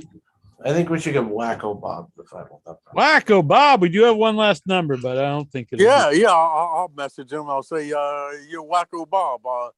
Jack in your head has a nice number for you for the Royal Rumble. Incher tried coming in, but it said his no camera was found. Oh. He's got to find it. Oh. Amber worked it. All right, so hopefully he gets back here. Probably just went and got some pizza. Probably just some big excuse. Probably taking a shit. Could be. John Garabedian wants to know, the song man here, good man. Would Jack like to own his own in-your-head restaurant called Applebee's to take over Applebee's? I like it. Come on down to the Applebee's. Eating good at the neighborhood. Eating good. Pissing good at the neighborhood. The Applebee's. What the hell? Lexar, if you could play one video game console for the rest of your life, what would that be? That seems like a question for Incher. I have probably the fondest memories of the Super Nintendo. I'll say this, though. I remember hooking up the Nintendo. This was still years ago, but I was like, I don't know. I've got this Nintendo here. Maybe it'll be fun, but it's not. It wasn't very fun. It lost interest very quick for me.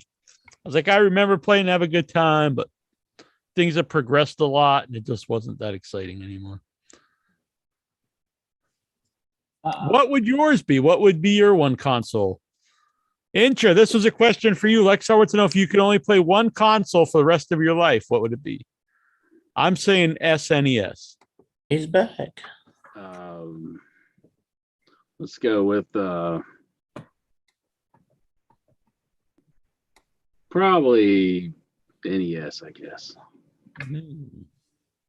But like I was saying, Jack, Peter Dinklage can say, get everybody up in arms about, them having 7 drawers in a Snow White story.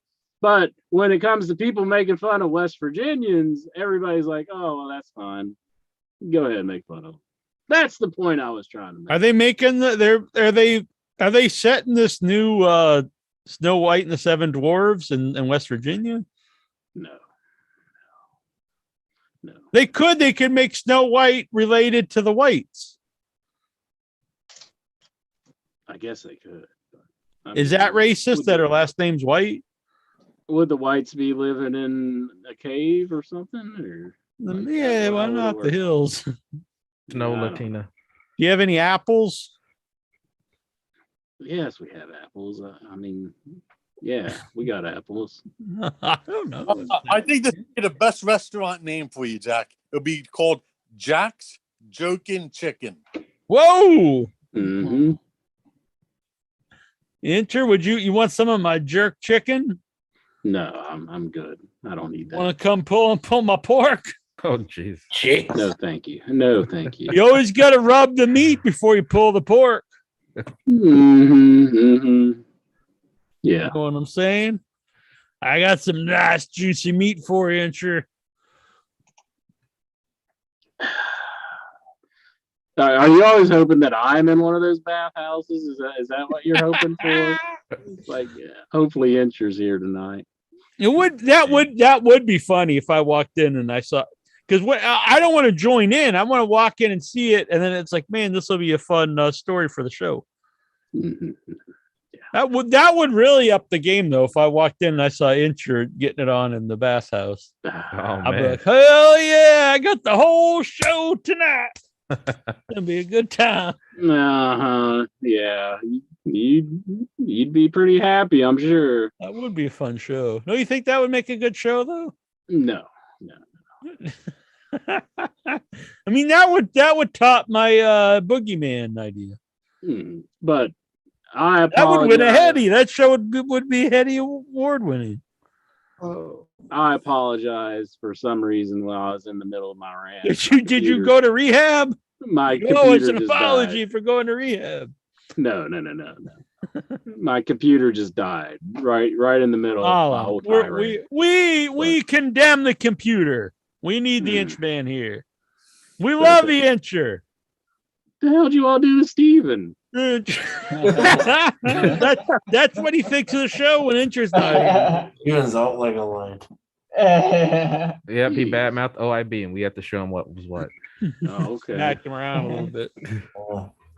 I could not be a sound sleeper like that and just fall asleep. No, I could. He's unconscious. Maybe he's dead. Maybe.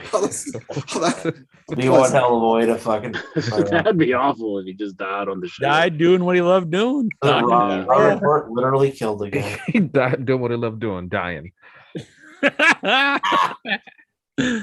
Get busy living or get busy dying.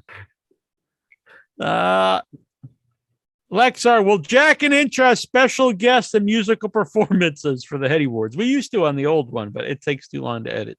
It'd be very hard to do live. It would be, yes. It would be possible, but it would be very time consuming and annoying. But I do like the idea. We need a producer to help out. Dorian Doc Patau wants to know, who are the wrestlers you can no longer make excuses for, in or out of the ring? Interesting. I guess Lanny Poffo would be mine. So maybe Ric Flair. I don't know. Out of the ring, not in the ring. Bruce. Steven is out. Bruce is on the loose. Hello, Bruce. Bruce. Hello, how's it going? Good. How are you? Pretty good. How are you? Excellent. Yeah. Can you get yourself a Royal Rumble number? Yes, that would be awesome. The final Royal Rumble number. Fine. I know what it is or what it should be, unless I'm a mistake. Number 22. 22. That's a good number. 22 in 2022. 22. Who do you think's gonna win it? It's in his name. I'm He's not seen it will win. sure. I haven't really super so I've never I agree. Mhm. Pausing your robotic I've voice. like typed in and stuff before, but I just wanted to say hi.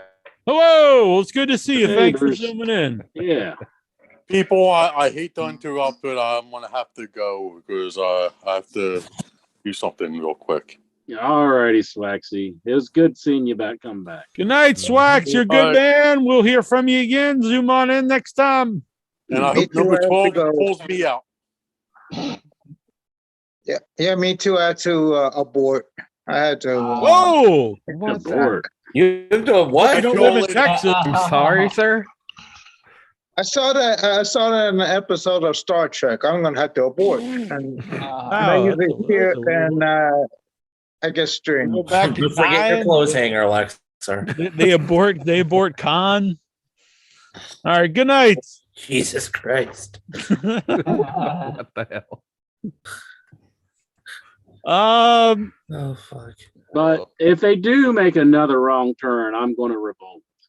They just I'm- made I'm one. co- Did you see the one last year? Well, I missed that one, but if they do make another one, West Virginia is going to revolt. We're going to be like, how dare you, Hollywood? How can you do this to us? Make another damn wrong turn. I think you'd be happy. They help put your state on the map. No, whatever. What's good about that? That you're portrayed as a bunch of people who's gonna like cannibalize. The old saying is no publicity is bad publicity. Yeah, sure. Beats. Sheets. See, there's a Sheets. See, it's a well-produced commercial. It's around. It's a franchise. It exists. It Nice exists. looking onion rings. See, and that's a gas station. That's a gas station making that food. Hey, our local gas station makes the best chicken fingers I've ever tasted. You love chicken fingers, don't you, Jack? They're fine. I mean, I don't like sit around and eat a lot of chicken fingers, but I like them. I'm just like, do they fry them in the gasoline? Oh, nice. Gasoline? Nobody What's a fries gas anything station? in a gasoline. That's how they fry the fastest. You fry it in the vegetable oil. Due to lack of women Some wrestlers, food critic you are. You're saying that they fry stuff in gasoline. well, it's at a gas station. Wouldn't Oh it my seem God, like a Fieri wild- would be just appalled right now. Fuck that guy. He kicked us out of his shop. Did? Yeah, fuck that bitch. What shop were you in? We went to his restaurant in Boston, Annabelle and I, and they kicked us out. Really? Yep. I didn't know. Went there. We went and asked, can we record a movie review here? Set up the camera. We won't put it on any of the people like we always ask. They said, yeah, we'll put you over in the corner. They put us in the corner. We set it up. We sit down. We start to go to record. They come over and say, you can't have that here. You got to leave. And so, all right. So we start getting, then they come over and they give us a bill and want us to pay for the drinks we didn't get. And they're like, no. And well, they brought I just drink a club soda, but they didn't bring Annabelle, or she got a alcohol drink, but they didn't even bring it yet. And I'm like, I'm not paying for something you told us to leave. So we just started leaving. And then the guy, the not bouncer, but the security guy or manager, he didn't say anything to me, not like I'm a tough guy, but I just started leaving. And he like stood right in front of Annabelle and got in her face and started like being like trying to intimidate her, and she just started going off on him, which is pretty funny. But yeah, so then we left, and then my brother wrote up a thing about it and tagged him on Facebook, and then they totally lied. They said we asked if we could take pictures, and I was like, who would ask if you could take pictures while you're eating in 2000? This was 21. That makes no one asked if, oh, can I take a picture of my own food? Like, come on, like the stupidity. All right, but yes, we just left. Then we went to the Double Chin in Chinatown, and not only were they nice, they gave us free pastries and shit. Oh, excellent. I recommend the Double Chin. I know you don't like me to recommend, non-chains, but if you're in Chinatown, I would recommend the Double Chin. It's a very nice place, Asian American fusion, owned by the Chin sisters. So that means that the name of the place is not racist. Double Chin, because it's yeah, sisters. Ah, very cute. That's clever. Vic Schiavone, but it is a fun place. Due to lack of women wrestlers for the Royal Rumble, do you think that Virgil would come back and for one night as Virgilina if they offer him enough money? I think that'd be hilarious. He didn't look good at that GCW show. He didn't even walk down to the ring. He just came out on the ramp and then left because it didn't look like he could walk very good. They didn't pay him enough. Maybe.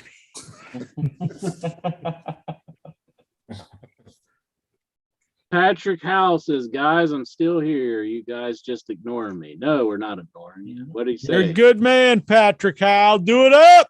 He says, I miss going to wrestling events in Illinois. So I mean, they still have those events, right? I mean, did they outlaw wrestling in New Orleans? He also adds the Royal Rumble should be held in Alaska and Hawaii. What the hell? Alaska and Hawaii. We got Alaska. We got any Alaskan fans? I know we got a Hawaiian fan, or at least he used to be a fan. No, he hates me. No, he might say. I think he probably still likes Incher, but have like a grizzly bear come out at number 30. That'd be cool for the women's because they need it. There's not a huge market in Alaska or Hawaii, so I don't think that'll ever happen. And the 29th entrant, Sarah Palin.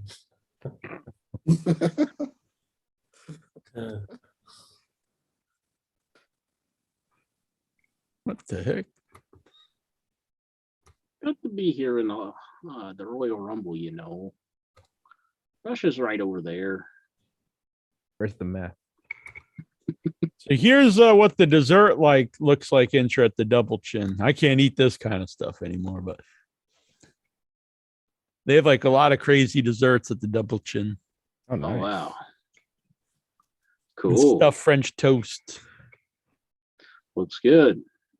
You say you can't eat it anymore. What? Well, I could, but I wouldn't eat it. That'd be my whole meal for the day. I took Jason Mitten there, Incher. You took Jason Mitten somewhere? Where was he in Boston? I never knew he went to Boston. Yeah, he flew when we went to England together. Oh, we took and we shared a flat. Incher. It was a very romantic weekend. But we he flew to Boston first so we could fly together to England. I tell you, ever since that Mittens came into the picture, it's all been downhill. It's like he's taking him to the Double Chin. He's going to England with him. He's like, fuck the Incher. What do I want him? Anytime I ask you to go somewhere, I'm gonna be seen with you. You might ask me to do stuff. I don't recall that ever taking place. No conversation. I've asked you to go many things. You never want to do nothing. Well, I have a job. I mean, I gotta go work. I mean, I can't just drop everything I'm doing and be like, well, let's globe trot around. Let's go. See, but what do you want me to expect me to do? It's because his parents still secretly think you're trying to fuck him. Maybe. I mean, based on that discussion earlier, I mean, what would you think? He was wishing I was in the bathhouse. Yeah, but what's so bad about it anyway? See, he's trying to get me teen on the idea. Like, hey, that guy he Everybody banged can our see what son, he's but plotting. whatever, who cares? You had a good Everybody time, can I'm see sure. what he's plotting. Like you'd really resist. You might play hard to get. Oh, whatever. You're not the one doing the banging around here. You know. Why is Jonathan Jackson in hiding? Jonathan Jackson! You too scared to be on the screen with us? Nah, I just wanted to show those commercials. I mean, the sheets and everything else. I showed. He's pulling a Stevens. What it is? He's sleeping like Steven over there. This is the other sheets I had up. Steven, Jesus, nobody's booted Steven from the street. I gotta try this at Double Chin. This looks good. It's ramen fried chicken. So all their stuff is American Asian fusion. So their version of fried chicken is they coat it with ramen noodles. Jesus. You said, where's that? The Double Chin. Yeah, that doesn't look that appetizing. As y'all know, I got diabetes. I got my intestines. Ramen chicken. It's like, well, you might as well just go and eat some ramen flavored with chicken flavor. That's it. Yeah. Well, it's real chicken, but it's coated in ramen noodles. I bet it's crunchy. Yeah, I'd try it. What in the name of welfare food stamps bullshit? Would it just be like hold the crunch that ramen would have? I don't know. I don't know. So I'm very curious to try this. You gotta try it next time then. I'm gonna try it. I'll try it and I'll get back to you guys. Yep, give us the review. Oh, and back in the day, this was what I like to drink, but I don't drink no more, Insure. Tempting. A nice Bloody Mary, and then it's topped with a whole fried soft shell crab. Oh wow! Yeah, that does look pretty nice. Pizza shit. Looks expensive. Oh, I'm sure that. I mean, if it's got a whole crab on top of the drink, I'm sure it's not cheap. And he's in a cape though. Like they get those, like they walk into the store basically. Just pick them up. I remember as a kid, because we used to catch crabs actually for bait. Like we wouldn't even eat them; we'd catch them to use them as bait to catch other things. And I remember we had them in a big bucket, and they fell over once, and we had to go all through the house catching all the crabs that were running around the house. Hey, Steven. I caught crab once, but that's a different story. Do you have any dreams while you're sleeping there? Any dreams of us? Don't leave. He said, "Screw this, I'm bailing." I go. Steven left us, Jack. Good night, Stevie. You're a good man. Thanks for the raw report. We appreciate it. Oh, okay. Good night. He doesn't like he doesn't believe. He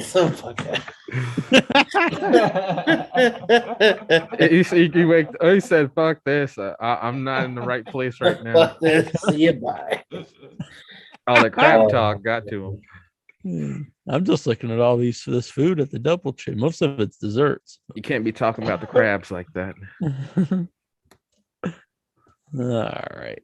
Let's get back to I feel dirty just wearing this shirt right now because this is probably Jack's real beliefs right here. He's like, "Here's my boy." Don't be such a bitch. To a Double Chin. Who the hell do I talk to every week, boy? He doesn't disagree with me like Have you ever come up to Boston to meet me? No. Have I ever gone to West Virginia to meet you? You flew here once, yeah. Why did I fly to West Virginia specifically? So I could drive with you to Charlotte. It was actually cheaper for me to fly right to Charlotte, but instead I flew to West Virginia so we could drive together to Charlotte. And on the way back, Incher, I drove back with you to West Virginia and then flew back to where I just drove with you from Charlotte, all because of you. So you can't be giving me that bullshit. I think it was to make sure I showed. You're like, no, you're afraid of the Bears. I'm going to make sure this guy shows. You can never just say, yeah, why would I be afraid of Chicago Bears? I don't know what you mean. You're like, why did Chicago name their team after Big Burly Gay Man? I never said that, but It does make you wonder, though. Their football team's the Bears, and their baseball team's the Cubs. What the hell's going on in Chicago?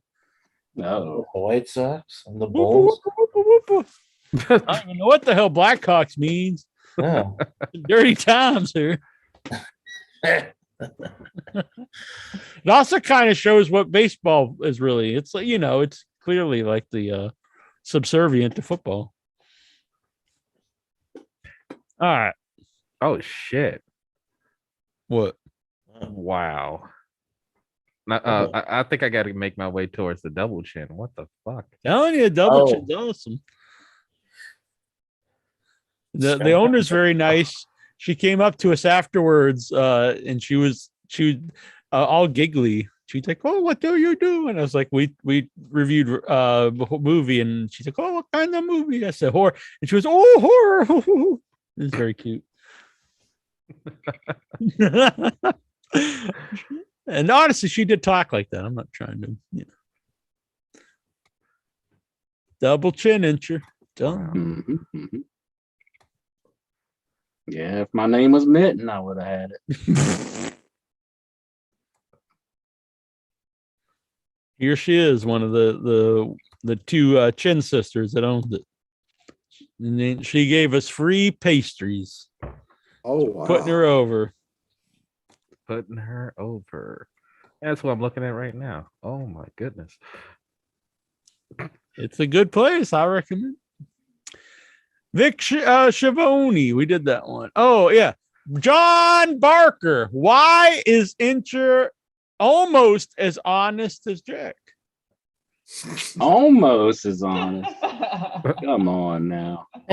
What? Come on now. If I'm the most honest man in podcasting and you're almost as honest, that's good. That would be like saying a movie's almost as good as The Godfather. You got to say, re-ask the question, but this time instead of almost, you got to say more.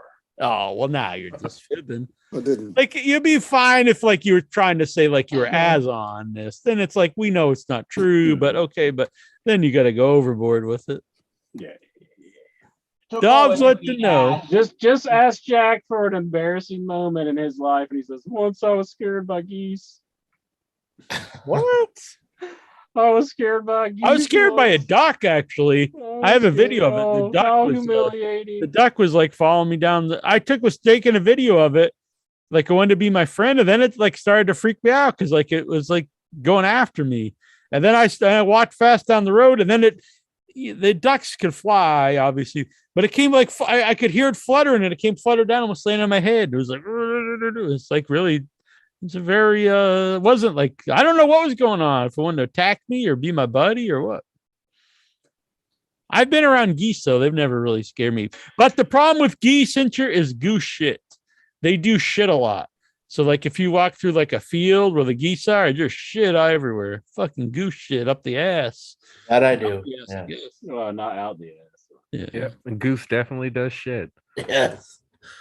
Then they're all a bunch of fucking white supremacists. They're all doing the goose step. Oh damn. Walter. Ching. Or Gunther, what the fuck is Does he do the goose step? They should bring in Baron Von Raschke, be his manager. Mm-hmm. But then they'd start popping forms. Like, hey, it's Baron Von Raschke. I love that. What did Jack have for his first meal outside of prison? What the fuck? Outside of prison? What? I think you mean, I guess, Facebook prison. Oh, Jesus Christ. I don't know what I did have. Probably something lame like a smoothie. That's what I normally have for breakfast. I heard rumors of Jack joining Death Row Records. That's very true. Death Row's a record that pays me. Are they even a thing anymore? Are they still around? I don't know because the guy died, right? Who? Suge Knight? He's in jail. He's in jail. I think he died, didn't he? Did he die? Did he die last I think week? Suge Knight died, yeah. Yeah. Oh, I thought he was going to prison. Well, he was in prison, but I think he died. Oh. Well, he's in eternal prison now. He's up in heaven looking down on all of us. Patrick he's still alive. He is still alive. Is he? I thought for sure he died. Man, I hope he don't come after me now. He is currently serving a 28-year sentence in jail. Voluntary Patrick Howe. manslaughter, murder, attempted hit and run. Wait, what? He's Sipping on my gin and juice. laid Laid back. back with my mind, grave. on my money, and my money on my mind. Patrick Howe says he's a smooth talker of the women. Who? Patrick? Mm-hmm. I am the smooth talker of women. Why Geraldine is not here? Dinner, you ate it. There is none left. It was salty with butter, and it was deaf. You proceeded to eat it because you were in the mood. Too bad you didn't read it was a can of dog food. You be illin'. You be illin'. That's Run DMC. I heard rumors of Jack join. Oh, we did that one. I did used to listen to rap when I was a kid, but it was more Run DMC, and I was never into the gangster rap until DJ Curly. Is Jack going to Las Vegas to beat up Crip gang members? What? Why are they asking that? Crypto members? I don't know. I'm not beating up anybody. I would go there and I would make amends. I'd get the Crips and the Bloods together. Be like, hey, buddies, none of this fighting. Let's get together. They'd be like, hell yeah, it makes some sense, Jack. I'm glad no one told us this before. Boom. Did Jack drop the soap in the prison shower? Whoa. Hot damn. Do they even give you soap in Facebook prison? I'm gonna bet no. You gotta be dirty. Did Jack get tattoos in prison? I was gonna get Incher in the heart, but he's kind of grumpy tonight, huh? Yeah. He's gonna go for the mitten. He's wanting the mitten instead. Well, my birthday's coming up. Mm-hmm. So, if you want to get on my good side, send me some gifts. Boom. Do I look like Jason Mitten here? Huh? I don't know. I think I look at that cute baby face. Look at that cute baby face. What the hell is a compliment, bitch? What the hell is a compliment, bitch? What the hell? It's a compliment, bitch. Wait. Did Jack toss the salad in prison? I do eat a lot of salads. Oh, I've been making my own dressings. Dressing you've been making, Jack? I just straight up on a vinegar. I like it. Oil, vinegar, oregano, black pepper, sea salt. Is that like a cotton candy, like sundae or something? What is that? I had that. That was green tea ice cream. Was really good. Yeah, damn. Double tree, Gloria Chad. That shit looks amazing. It's a great place. It's also, I highly recommend it. Also, the Bow Bow Bakery. That's their sister restaurant where they get a lot of nice pastries and stuff. I'm sad. Gotta deep fry that. Stuff it full of ice cream and fruits. My goodness. Oh gosh. Oh. See, Incher? You're telling me, you eat at these bullshit places. Look at that, Incher. Tell me you wouldn't like that. Stick your face right in there. I'm more of just ice cream, vanilla. You're just being a bitch. Just vanilla ice cream. Vanilla ice cream and some syrup. I'm good. What a bitch. That's seriously that is 10,000 calories. Yeah. That'll kill you if you eat it every day. Green tea it ain't something you eat every day. Yeah, the green tea ice cream is really good. That's what I used to get. It'll kill you. What is that thing? What is that? Cake with macaroons. God, macaroons are clogging just watching. What is Rainbow Jimmies? Damn, entry guy, get over here. What the fuck? Yeah. Okay. Hell yeah. Yeah, what the fuck? I'm getting hungry now. I'm sad I didn't go to any of those places when I was up. Yeah, that's why I want to be. Raider Dre, when cooking your porterhouse steak, what do you season your steaks with? You got to keep it simple. Salt, pepper. I use salt, pepper, garlic powder. That's all I use. But and then when you're about done, I put some fresh rosemary that I grow myself. Boom. That's all you need. You don't want to put a whole bunch of stuff. There's a seasoning called Everyday Grilling. I think you get it from like the Schwann's Man or something like that. Yeah, it's pretty good. I don't really use a whole lot outside of that. It's probably the same stuff though. Salt, pepper, probably Yeah, I'd garlic say it's powder. probably pretty similar. Paprika. Paprika, yep, maybe some basil. But I used to marinate steaks and stuff. Did you let the steak sit out and get room temperature? Yes, I do. You'll be able to cook it better that way. Just throw it in the deep fryer, completely frozen. Especially, I usually cook for myself and my mom when I'm making something like that. So my mom likes her steak like intra well done, and I like mine medium rare, medium. And so if you let them sit at room temperature, a lot easier to get well done. And I never finish in the oven. A lot of people do. I can cook it. I do pan seared steak, and I can get it well done without burning it. You know what's surprisingly good? Steak in an air fryer. What is it? Oh, really? In the air fryer. You got an air fryer? Air fryer. No, I actually have an air fryer, but I've not used it yet. I got it. You can use it on the steak. Yeah. Never done steak, but I've had chicken wings, and those are really good out of an air fryer. If you yeah, I think I've tried about preheat everything. to 400 degrees, heat it about 8 minutes aside. You got your perfect medium slight pink steak. Beautiful. I like doing steaks in like a broiler. Like if you have a gas oven, I think they come out really good. I think I probably shared this last week, but this was my porterhouse steak smothered. And I don't normally smother it, but I smother it and sauteed mushrooms and onions. No, that's the Applebee's steak.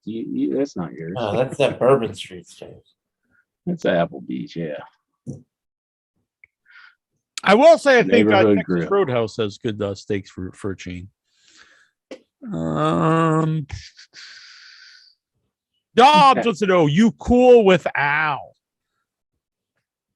I'm cool with every member of the Headyverse. I love each and every one of them, including Swax. He has redeemed myself. I don't think I could ever hate the man after he's got that big smile on his face. He looks so happy. That big white beard. How can you hate the guy? We taught him Zoom and everything. Yeah, I will be honest. It's I have love in my heart now for Swax. The only thing And sure, you got to embrace the love. You're kind of angry tonight. Get in with the love. Oh, I've only had people tell me that my any ideas I have about food is awful, and nobody. That's not what I said. Then I was called a racist. I just said I don't agree with your take on food. You don't agree with mine. You're saying, "Oh, look at that ice cream! I just want to." I'm just saying these things do not promote good moods for a person. They don't. Just for future reference. We have a difference of opinion. I like good stuff and you like shit. No, I'm just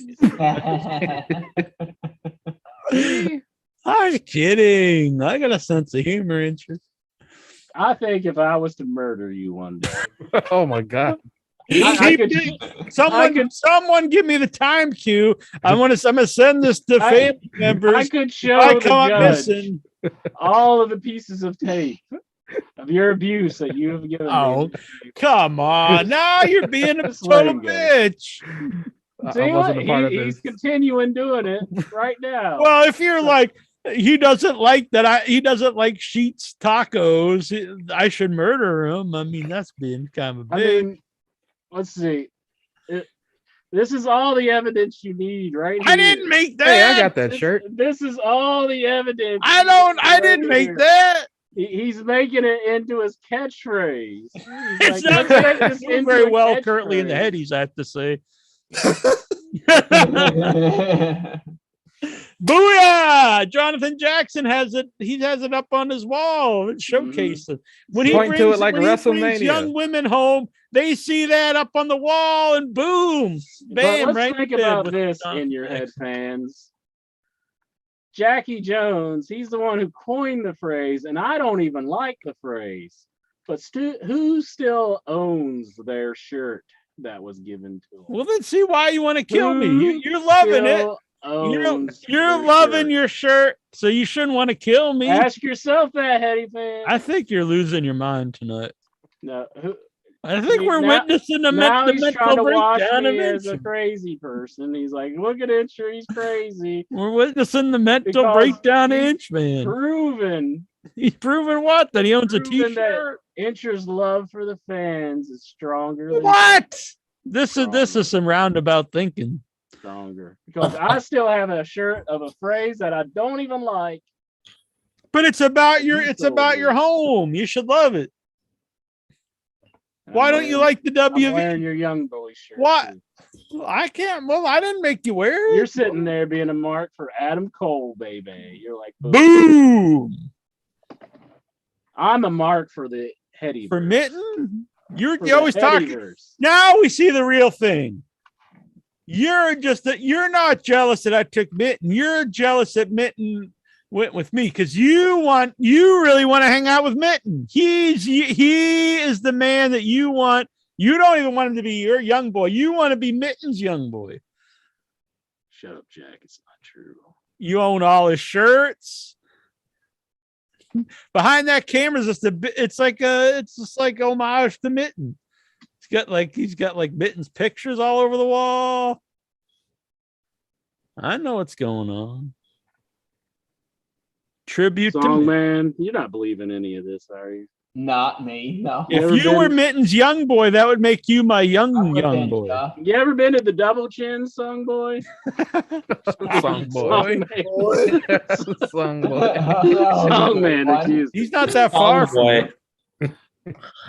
Have you ever been there? No. Oh. You ever been to the tulip place or whatever he was talking about? Well, I've been forever to Jackie's old favorite, I'm going to call this show the mental breakdown of OIB. See, he's just trying to make everybody think I'm insane. He's like, if Incher ever has a point, Jack's go-to is trying to make Incher and shit insane. He's like, oh, he doesn't know what he's talking about. He needs to be institutionalized. Lock him up. That's his goal. That's his goal.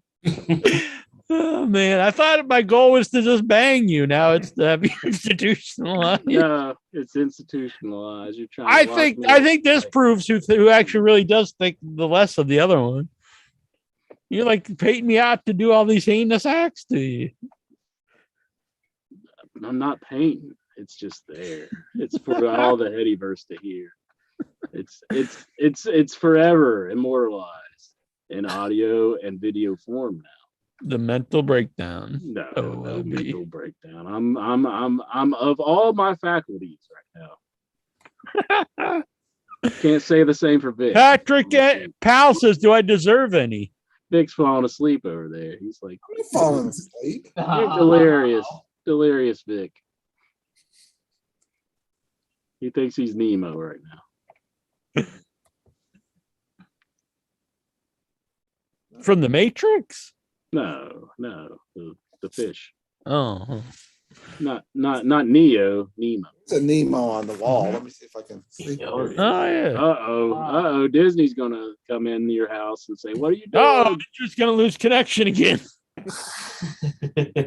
No, I was really like talking and my screen just went blank. My whole computer shut right off. I was like, damn it. Nikhil Callahan time. Woohoo! Boom, yeah. Boom, suck his dick. Suck his dick.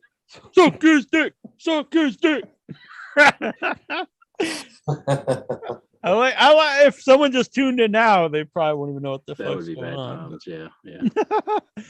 Brian Kendrick, who had most recently been working as a producer on WWE NXT and 205 Live, has requested his release from the WWE.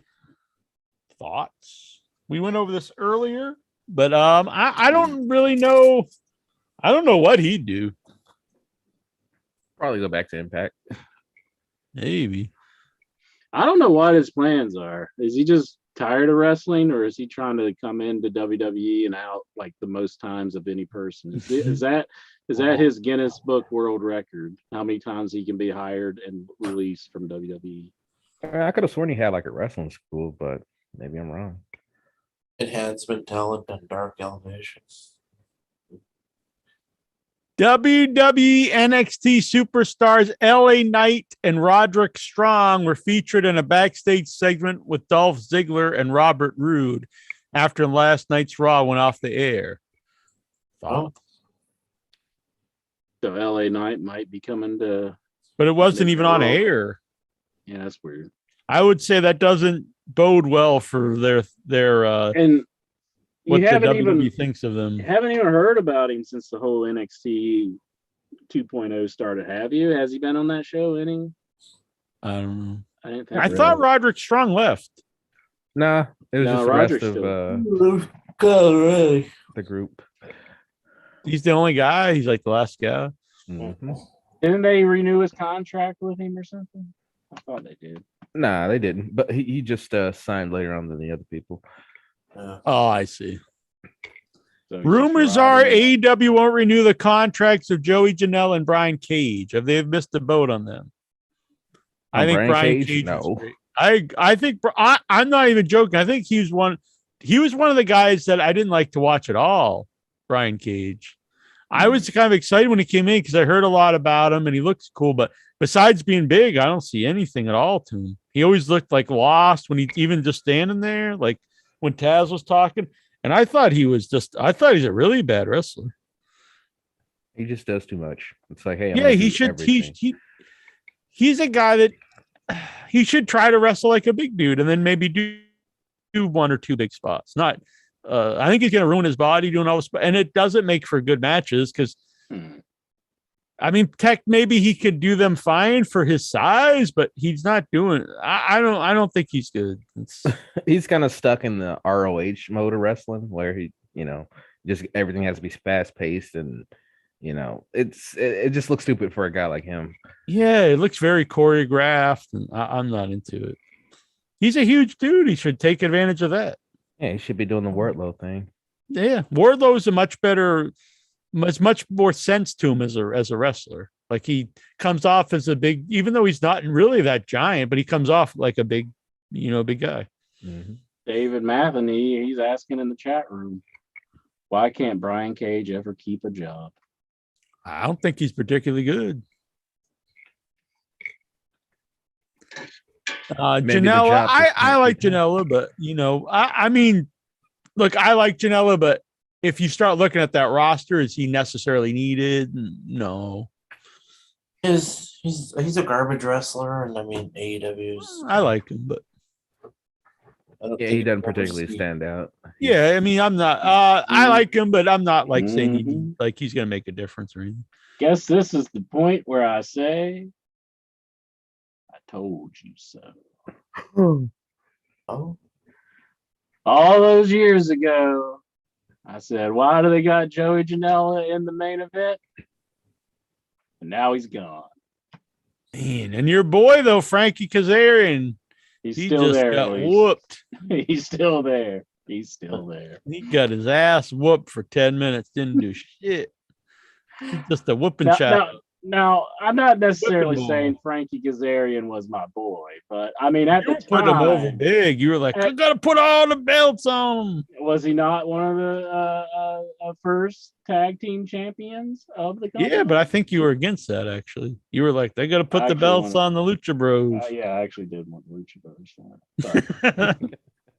I saw, though, that he's going to be back in February. I honestly didn't think we'd ever see Rey Fenix again. Oh, that was an awful looking injury that he had. I'm amazed that he can't. Maybe it was just a dislocation. Yeah, that's That looked insane. freaking awful. Yeah. Wow. I didn't see that match. What happened? His like, okay, here's your elbow. Like this part of it, it like went that way. Yeah, he All turned the his way. arm the whole wrong way. It was Oh. it was like it looked like the Sid injury, honestly. Mm-hmm. I honestly thought I'd never see him again. I Was can't the believe bone it didn't protruding break. or It was something? dislocated. It was with the Jurassic Express when they lost the belts, the Lucha Brothers Jurassic Express. Probably if you put in Ray Phoenix injury, you'd probably find it. But yeah, it was pretty rough. Pretty rough. But I'm it's cool that he'll be back. Mm-hmm. Yeah, I'm glad he's making a speedy recovery. So.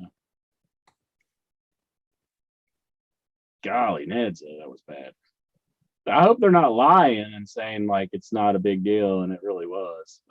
Or maybe Ray Phoenix is saying that. Yeah, they got like X-ray machines. I'm pretty sure they can tell if there's a break. Yeah. I just think like your elbow going like the opposite direction. It's like that's got to be bad. So here's a picture. His his arm the wrong direction. Oh Jesus! Yeah, that's pretty grotesque. That's bad. Yeah, he's definitely double jointed. Yeah, it was so bad to watch live. I'm saying I mean, great. That's what just like some freaky thing if it didn't break. That's real crazy. PJ Black says he's interested in joining AEW and maybe doing so with former WWE superstar John Morrison. Thoughts? I would like to see. I think John Morrison actually would be good in AEW. Nothing against PJ Black, but I don't really see him as somebody they need at all. He'd just be some guy on the roster, I think. Didn't he get like his finger sliced off or something? Yeah, I thought like he lost like limbs, like doing some kind of like cliff diving or something. But I don't know. I don't know at this point. Like with all the guys they get and all the guys that they can get, I don't know if it's someone you really need. Yeah. Well, I was happy too. I saw Brody King got better fitting tights this week. Plus, I like that team, but boy, they really have made Pillman Jr. look like a total imbecile the last like month. I don't understand He why looks like either. just like a total bum. Yeah, it's like you would think that that's a guy they would want to get behind. Because they were really over. He was really over when they were doing a little bit with him. Mm-hmm. I'm not saying he even has to win all the time, but they really book him like a total loser. Are they turning that Rod heel? She's had that eye patch on for like 3.5 months. Yeah, a lot of people think that she'll take it off and we'll have like the eye that looks like that black, but I don't know. Yeah. But if you do that, like it's weird they've spent so much time on this feud and they make the Black and Brody King just totally decimate these two guys like they're just two job guys. Like doesn't make for a very interesting feud when the other guys are just like so beneath them. Yeah, they just keep losing. It's like, yeah, let's just keep feuding them. and not even just losing, like they are just destroyed like in a couple minutes. Like, look, I know you beat me last week, but this week you're not gonna beat me as fast. It's like if they had a competitive match, and at least you could see, oh well, maybe they're gonna have another one, and like we almost did it, but they just get totally destroyed. Like, why would they keep having matches for? Especially in AEW, and they don't do a lot of times they don't do rematches at all, even when they're warranted. I don't get it.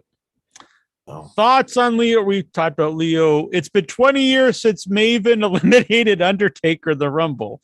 Wow, that seems crazy. How did you react when it happened? I thought it was pretty cool at the time. I thought maybe they would do something with Maven, but shit all. Yeah, that's back when you thought Toughen Up actually mattered. Yeah. And then you learned, oh no, it doesn't. Yeah, like the person's not going to get anywhere in WWE. How do they expect? Like they always talk about. I think aren't they going to bring it back or did bring? But Like when the people who win or never do shit, like why would it be important at all?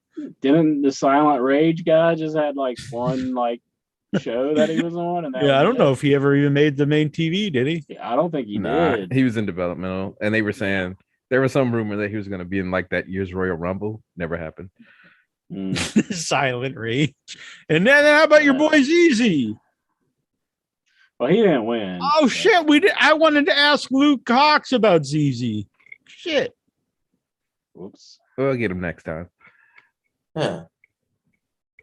David says Brian is also a horrible dude to meet at indie shows.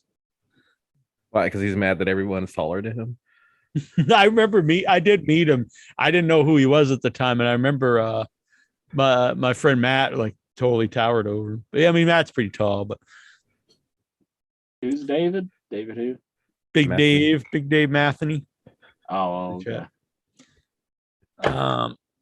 6 years ago, AJ Styles debuted in. Oh, we did that one. Oh no, we didn't. 6 years ago, AJ Styles debuted in the Rumble. How did you react and thought of his WWE career? I was very surprised he was so over on his debut, and up until the last year when they put him with Almost, I think he's one of the few guys that went above and beyond anything I ever thought he would do in WWE. I honestly didn't think he'd be do anything in WWE. He didn't seem like a guy that would do well there, and I honestly think he improved himself definitely as a character and as a promo guy in WWE. Oh yeah, he definitely took the ball and ran with it. I'm surprised they used him as much as they have. Honestly, I figured they would. Yeah, they would give him. They say Vince likes him, which is really surprising because it seems like Vince would hate him because he's like this, kind of redneck dude. Yeah. Well, no, see, I think according to AJ Styles, he was never really into wrestling, and Vince loves that. Oh, yeah. Yeah. Probably. Maybe AJ just knew to say that. Well, no, AJ used to say that like in old interviews. I think he said it during his gay community thing, but he would say that he was self-taught and he was never really into wrestling when he was a kid. So I always remember, I forget who said it now. God, who was it? Someone we were friends with at Fan Brad Fest. Anderson. Yeah, Brad. He said that AJ Styles would carry around a highlight tape of himself, and like he would just put it into the VCR and watch it with all the boys, and he'd like be popping for all his big moves. Like, look at that! Yeah, look at what I did. That was hilarious. That's pretty awesome. Did you ever watch Smoky House Wrestling? I think you mean Smoky Mountain. I don't know. I think Smoky House sounds better. Yeah, is that like a lingerie fed or something? Smoky House? Probably. Sounds like a barbecue place, Smoky House. No, I did not watch Smoky Mountain. I didn't would probably watch it. have to know it was on and like what channel. Yeah, it wasn't available anywhere I was. I remember watching it after it had its run, and I honestly didn't think too much of it. And I remember reading about it in the Observer because Meltzer would put it over like it was God's gift to wrestling and would always really trash ECW. And I remember at the time just thinking like, man, this must be some great stuff because he hates ECW and that was my favorite. And then I watched it later and I was like, I don't know what Dave's talking about here. I mean, it was fine, but it's very much like a 70s style, which it was really like outdated at that time. If you compare the two, ECW is very innovative and for better or worse influenced both the big wrestlings and changed the wrestling landscape. And Smoky Mountain was like an outdated territory wrestling, like 70s wrestling. Like it was, yeah, I'm sure it was fine, but it's nothing like special to me. Thoughts on Ronda Rousey making her WWE return this weekend? I'm excited if this happens. I didn't know anything about it, so we did the show tonight. Yeah, it's been a rumor that she might come back. I don't think it's happening. She's too busy with the kid. Why are they having it on Saturday instead of Sunday? I don't know. Wait, did Rousey already have her kid, or is she still pregnant? Because of the football playoffs, they don't want to run into. But I mean, but they have Royal Rumble's always in January, so why would it be any different this year? I don't know. They was on Saturday last year too. I think that was it Rumble. Yeah. No. Wasn't No, it? SummerSlam was on the Saturday. SummerSlam was. I'm not sure about Rumble. It might. I guess it probably doesn't matter that much now that it's just on Peacock, because people aren't actually like paying for it. So I don't know. Yeah. But I don't know. I always have fun watching the Rumble. We'll do a live chat on the Facebook group, and we'll run down these numbers. So we already gave out all the numbers tonight. If anyone else wants a number to play along, just let me know. You won't be eligible to win a prize, but you can play along with everybody.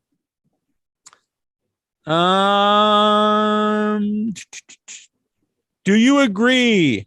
If you watch our show's impact, and I feel our shows are just as good, if not better, than AEW and WWE. This was a quote from Moose.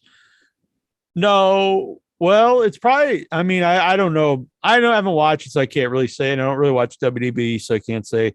I wouldn't doubt it's better than WWE, but for me, I would say no. But if you work for the company, you'd be kind of a jackass if you're like, if you watch our show, it's not as good as the other ones, but it's better than shit.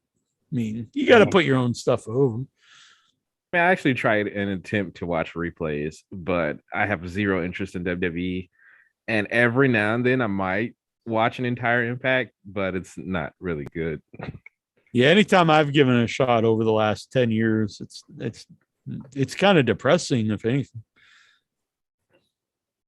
Do you agree? Matt Hardy says AEW being around has pushed Vince McMahon to become competitive again. Not really. I don't really see it, honestly. Yeah, definitely. It should, but I don't think he's trying to. It doesn't seem like he's trying to do it. If he is, it's pretty sad attempt. Yeah. That's what NXT 2.0 is. It's supposed to trump AEW. Right. I mean, really, if you look at Vince, I think he's just done, honestly. I mean, he has that vacant stare in his eyes. Like he's just like not there. I mean, I don't think he's long for this world. Honestly. Oh my goodness. I think I'm not wishing death on the man, but I'm just calling it like it is. I think we're seeing the building blocks of the next Hulk Hogan level boom period. Braun Breaker. I don't think so. I would actually do this. I would bring up Braun Breaker and have him win the Rumble, and you have to do something to like really try to like get some interest. Just pick a guy. Why not Braun Breaker? He does it. They haven't had a chance to like have people like get sick of him at all. Have him come out, win the Rumble, main event WrestleMania, put the belt on him. Boom. I'm not saying it would work or not, but you got to try something. You can't keep going back to guys that have been around forever. And let him break like Titus O'Neil's leg or something. He likes to break stuff because he likes breaking stuff. Do you think you could? Okay, how about this, Incher? What you go into the locker room, they're like, no one has to do this. It's totally up to you guys. But if you let Braun Breaker legit, break a limb, we're gonna take care of you for the rest of your life. It's not a bad deal. Someone stands up there, all right. You're like, all right. I would question if they really would do it though. Yeah, because that sounds like they'll just be released the next week. Yeah. I kind of doubt they would actually take care of you for the rest of the life. Even back in the day, they have a history of that because like people have always said, I don't think what Vince has always put out there that he had to battle and buy the WWF from his dad. Pretty sure his dad just sold it to him. But a lot of people say part of that deal was he agreed to give take care of certain guys forever, like Lord Alfred Hayes and Captain Lou Albano, and I don't know if the Grand Wizard was still alive at that time. Gorilla Monsoon. It was like a group of guys, but a lot of those guys he ended up firing. Yeah.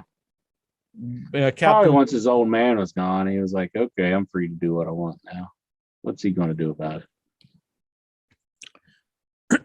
That would be something though. Like if you let a guy break your leg and then they did still fire, because they couldn't actually make the contract because it'd be like it'd probably be illegal to make a contract to let a guy break your arm or something. That'd be pretty badass. So, thoughts on Matt Hardy and Andrade's partnership? The fucking shits, not the shit, the shits. This is lousy. I think Matt Hardy totally blows, and I'm not an Andrade fan either. I have to be honest. I did derive some bit of cheer out of the segment just because I pictured you watching it and being in just total disgust. Totally. I was like, I know Jack is hating this right now. Oh, it's fucking sucked.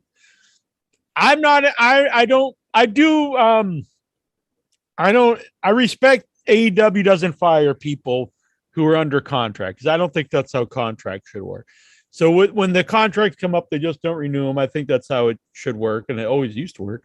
But so I'm not saying fire Matt Hardy, but I would just take him off. If you're either have him do something that people actually want to see, like the broken stuff, or if you do bring in Jeff and you have a run as a tag. But if this is the stuff he's going to do, he'd be better off just not being on the show. Yeah. Or try him as a commentator. Instead of having active wrestlers on commentary, I don't think that's cool. Try Matt as a commentator on Rampage. Maybe he'd be good at that. Because I understand he has a name and stuff, but this stuff is just the pits. What if Jeff's going to join him soon? There's a big question if that's cool to do if he's got issues and not doing the rehab. But if you do bring him in, it will be big. The Hardy boys together. You have a lot of dream matches in AEW. Them versus I think they did do a Young Bucks match somewhere else, but not like it's ever been on TV. All the teams, FTR, Young Bucks. I mean, pretty much anybody that anyone likes. It's gonna be Willow. I would like to see him get Sting and Darby, actually. I'd like to see Sting and Darby get the tag belts. I actually really like the team. Who's going to win the men's Dusty Cup? Whoa. The tag teams are MSK, Brooks Jensen and Josh Briggs, Jacket Time, Malik Blade and Endris Enofi. These can't be real team names. Grizzled Young Veterans. I actually heard of them. I know them, yeah. Andre Chase and Bodie Hayward. Legado del Fantasmo. And the Creed brothers. I'm going to say Jacket Time. Take it. It's a hell of a team name, Jacket Time. Does that mean jacket time or like jacket time? Probably both. Either one. Like, does that even work in wrestling? No. I saw they gave some Asian woman they made her like a legit Asian schoolgirl. They like repackaged her in NXT. Oh yeah. She was like this spooky lady for Mia Yim whenever or not Mia Yim. It was the other Xia Li. Yeah. Xia Li when she was like doing her whole thing, and now she's just like a schoolgirl. She used to be like this creepy. So terrible. Yeah, it was pretty bad. Vince finally got his eyes on the schoolgirl porn. It's like, oh, this is what JR's been talking about, pal. Vince in his lifeless stare tuned into some Japanese porn, and he's just like, we need some of that on the show. On the ECW. Austin Theory. Do you think he thinks NXT 2.0 is just the ECW show? Probably. Yeah. He's confused. Next week on Raw, RK Bros versus Alpha Academy in a scooter race. What the fuck? Scooter race? Is this the NXT show? Are they gonna have like a keg challenge and stuff? That's so bad. On Disco Inferno's podcast, Nick Aldis believes The Rock will get Jeff Bezos, guy to buy WWE and NXT, has been ripped up because The Rock wanted revenge on Triple H due to the bullying he did back in the day. And he's doing it via Nick Khan, as they were childhood friends. What are your thoughts? That's a crazy conspiracy theory. Yeah, it's one hell of a go around. It's like, just go talk to Vince.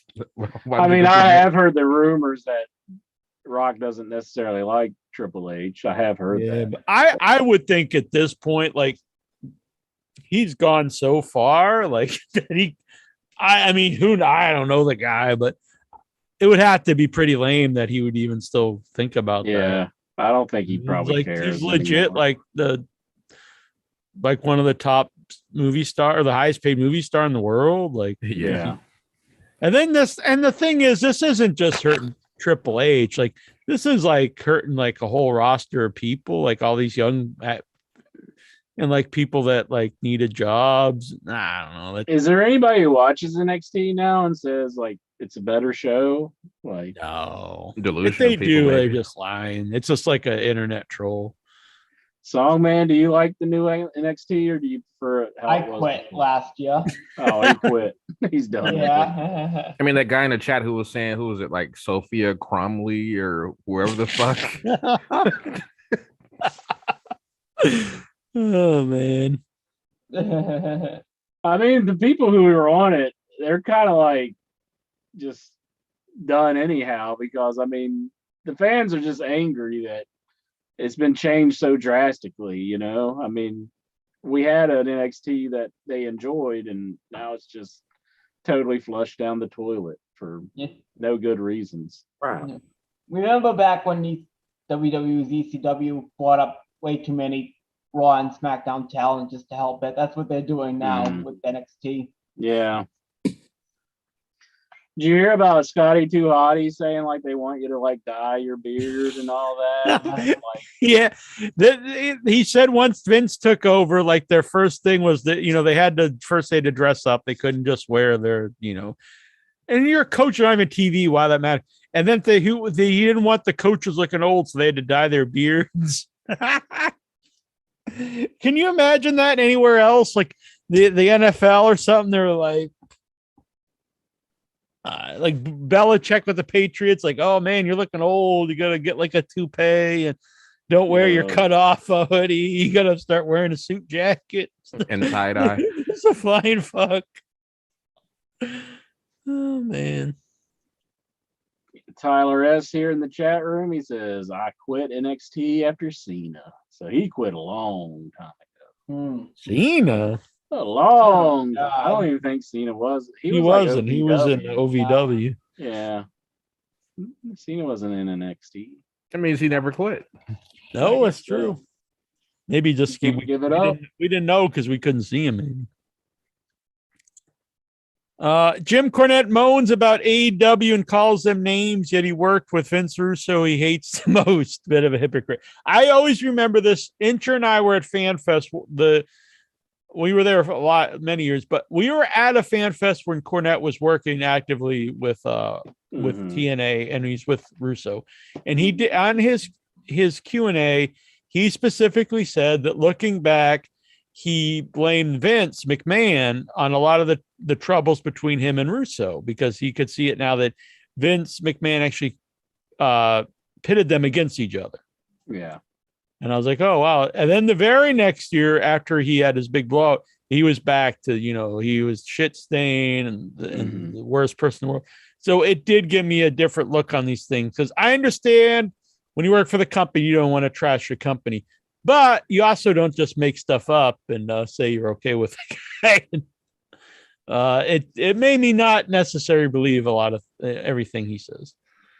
I think he's very good at portraying like that he's angry with stuff, and I think that it's not a total put on, but I think he's willing to play with him a little bit, he's willing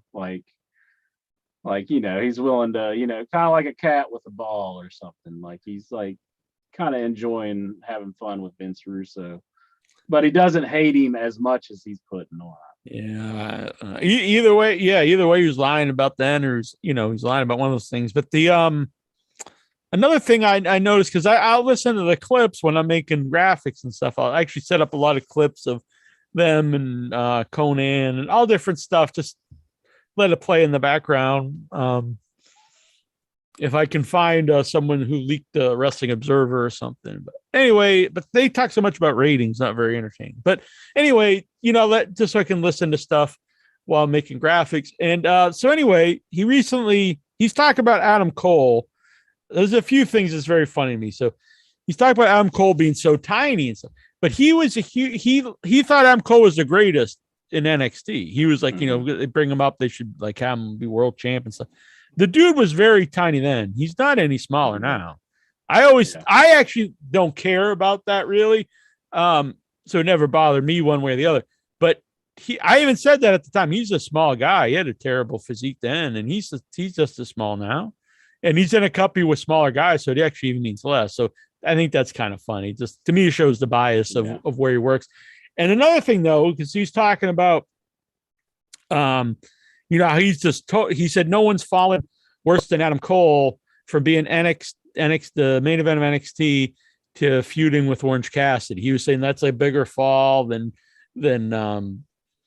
like being in Dracula, than working for Ed Wood, Bela Lugosi, and just like. And I was like, at the same time though, when he trashes Jericho, one of his big things is that Jericho latches on to the hot young guys who are over, and like gloms off them. MJF, currently Eddie Kingston, and he always talks about Orange Cassidy. So it's like, so Jericho gloms on Orange Cassidy because he's so over with the crowd and he's a hot young act. But Adam Cole is a total failure because he's working with Orange Cassidy. You can't have both things. Orange Cassidy can't be this really hot act that everyone loves, and it's wrong of Jericho to work with them. And then Adam Cole is a total failure and a loser because he's working with the same guy. That doesn't make any sense. Yeah. You cannot have your cake and eat it. I found out that's actually how they caught the Unabomber. Was the Unabomber always said that the actual saying is you can't eat your cake and have it too, which actually does make more sense. It's similar how people always misuse I couldn't care less. It should be I couldn't care less. If you say I could care less, it's actually the wrong term. It doesn't really mean anything. Because if you say it could care less, then it doesn't mean you care or discare. But so anyway, he would always say that. And he apparently put that in his manifesto was you can't eat your cake and have it too. And his brother saw that and like contacted the FBI, I guess, and was like, I think that might be my brother because he's using this term that he was always so adamant about. Was his brother Lenny Popo? Very well played. Well, I'll say this, that Ted Kaczynski did say that he felt his brother was very jealous of him in the past. And that, there's a lot of Lanny that Popo. was a way for his brother to get over on him.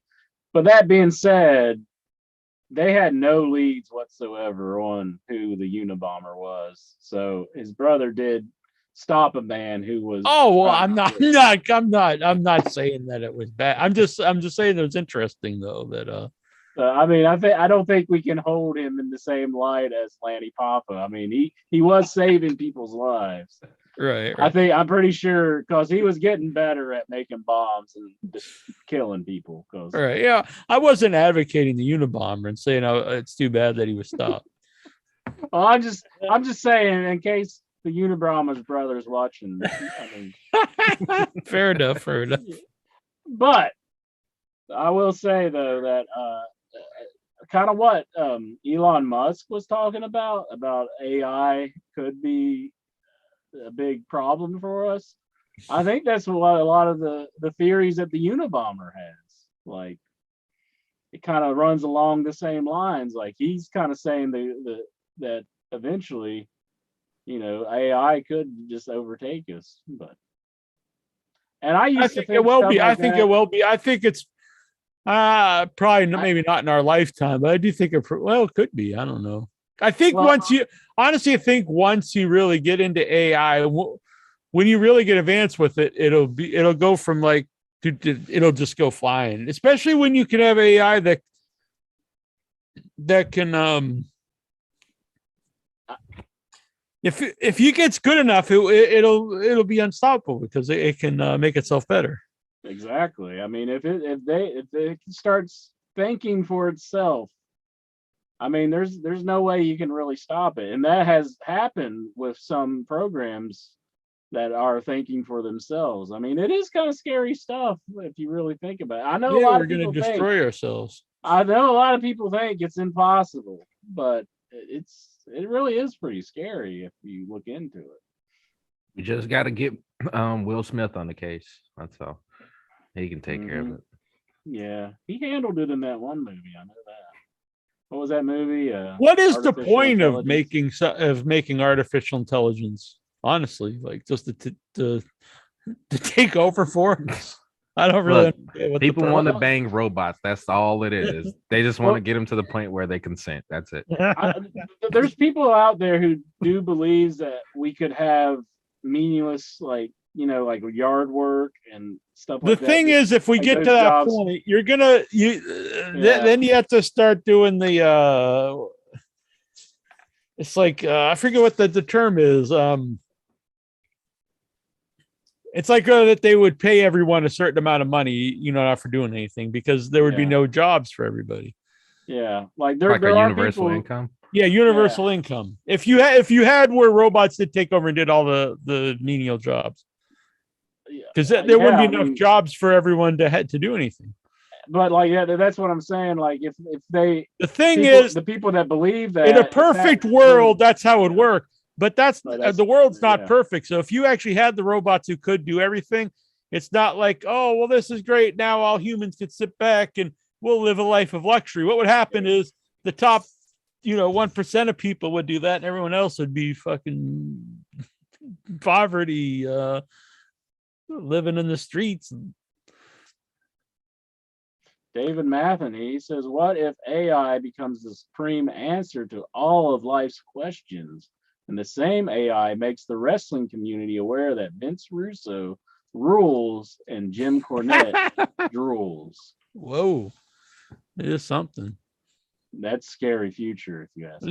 The first part, though, is interesting because that gets into a lot of...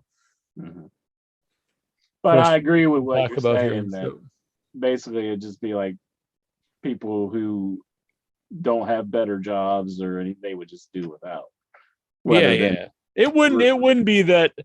It's nice to think that everyone would be like, hell yeah, we're going to share the wealth with everybody and everyone's going to live great. But that's not how it would happen. It basically goes back to Dusty Rhodes promo where you got replaced by a computer.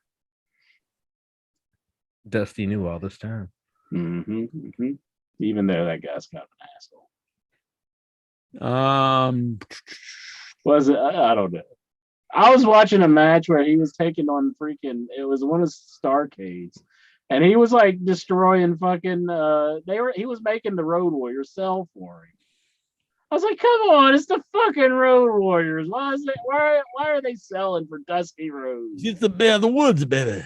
I mean, like they were like jobbing for him just about. The freaking Road Warriors. Like he was doing his whole thing and Bionic elbow. It's like, come on, they were getting no offense on him.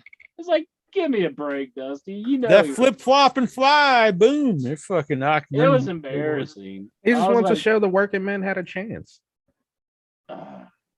I felt bad for the Road Warriors, even though they probably deserve it from just destroying all the people that they did. Like they probably did deserve to be in that situation, but it was like, this is the Road Warriors. This is not how you present them. Is Dusty Rhodes teaming with somebody? I can't remember who it was. And they were taking on the road, one of the Starcades. I was just like, this is pathetic. like Hog and Animal was like kind of like running away. And at the that end of time, the they were match. like super jacked when not everyone was jacked. Yeah, it was sad. I forget who he's teaming with. I don't know who would have been at the time. I could probably. It was like 88 or 89, somewhere around there. I was just watching that match, thinking, "Good God, Dusty, how could you actually put this on and think?" I believe it was. It might have just broke down to shoot, and he was just teaching him a lesson. Yep, it was a handicap match. He just went to town. Has anyone ever done a shoot bionic elbow in MMA? I think every elbow is probably a bionic elbow. It was just sad, man. It was sad. I want to see a great striker doing the flip flop and fly. That would be hilarious. And the person just staggers around to let him do it.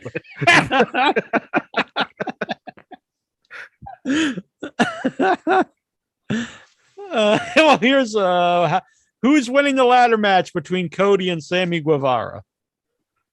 Probably Cody.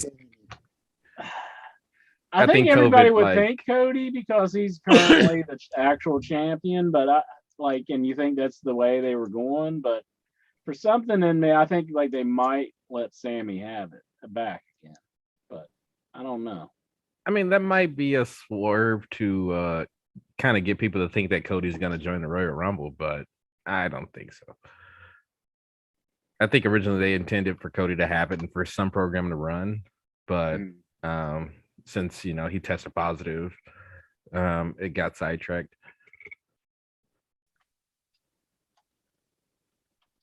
No, I'm just checking something. I got some email here about my NFT. Oh yeah.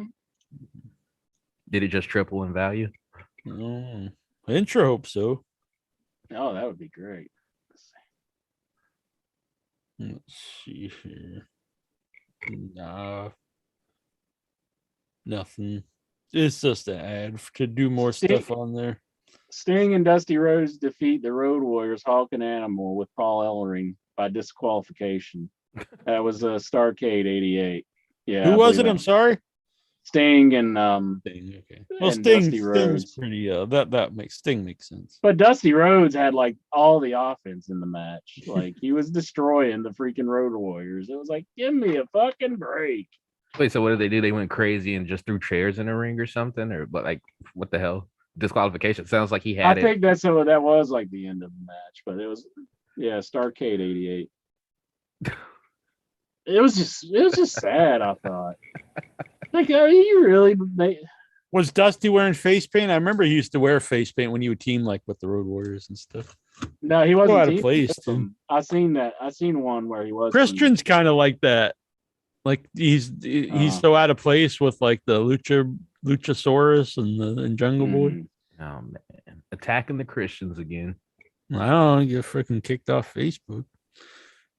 I'm trying to be good about this stuff. So. Gotta be 30 good, days was a long time. I read like 7 books though. 7? I read what did I read? I wrote these down. I read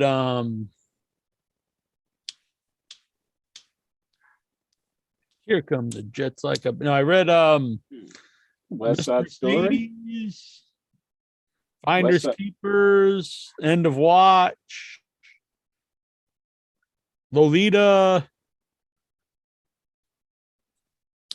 I read a bunch of them. I wrote them down here. Let me look them up quick. I think besides Lolita, it was all Stephen King books. But anyway, it doesn't matter, I guess. But I read like so. There you go. Look at that. That's my NFT. Put that away before someone screenshots it. Oh, if I keep moving my phone, they can't screenshot it, can they? There you go. Yeah, I think that's how it works, right? Boom. Yep, you found the loophole. Damn, that's pretty sweet. I own that. Yep. So if you see anyone with a T-shirt of that or anything, you can sue them. I don't think that. I think that you can't even do that, can you? No. Because I sell like my ownership of it is just that. like Just I that can't, digital copy. I can't do anything. No, with that's it. the original. It's not a copy. You own the Yeah, original. that's it. One of a kind. You own it.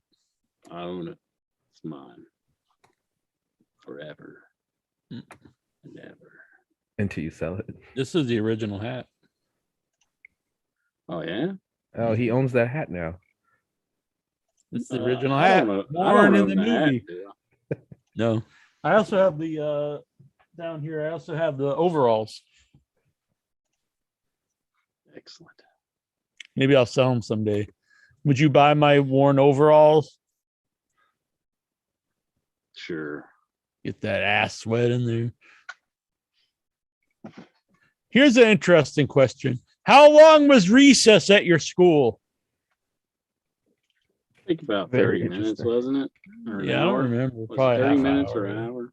I bet a half hour. I don't know. Yeah, the hour seems a little long. 30 minutes probably. Did you enjoy Hook's match on Rampage? Yeah, I'm into Hook. I like him. Mm-hmm. I'm a big fan of Kevin Costner when he played Robin Hood. Fuck, that movie fucking sucked. You didn't like that movie? No, it blows. You don't like Robin Hood, Princess? No, that sucks. That movie blows.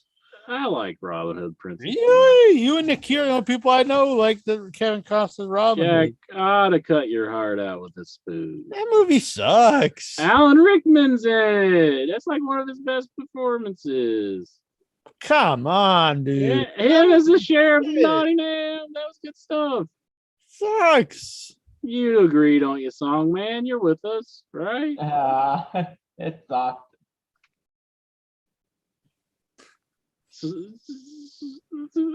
Jonathan Jackson? I honestly don't remember the movie. He doesn't remember. Vic Just Chevaux? trying to be nice to Vic you. dead? What happened to Vic? You threatening him? You don't agree with No, me? He's gonna be sleeping with the fishes? No, he was passing out earlier, but I don't know where he's at all now. And Nikhil, also thank you for the birthday wishes last week. That's done with Nikhil's questions. Now we have about Really? 40 more questions from other people. Who's the other people?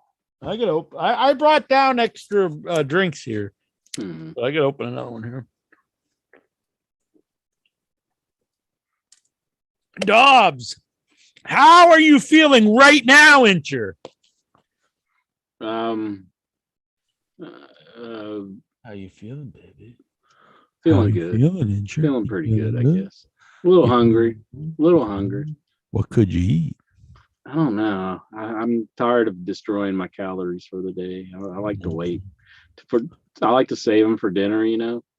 How about a nice piece of lettuce? No, that doesn't sound very appetizing. Lettuce? Like lettuce is only good with other things, but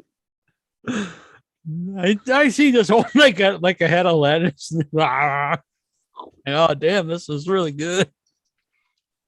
Iceberg lettuce. Bruce Briscoe, does WWE hold trademark on World War III? And if Russia attacks Ukraine, will that be considered World War IV? So bad. That made me laugh. That was a good question. Rutherford P.S. Hayes, when is the last time you dreamed about Dennis Condrey? I'm a huge fan of Dennis What? Condrey.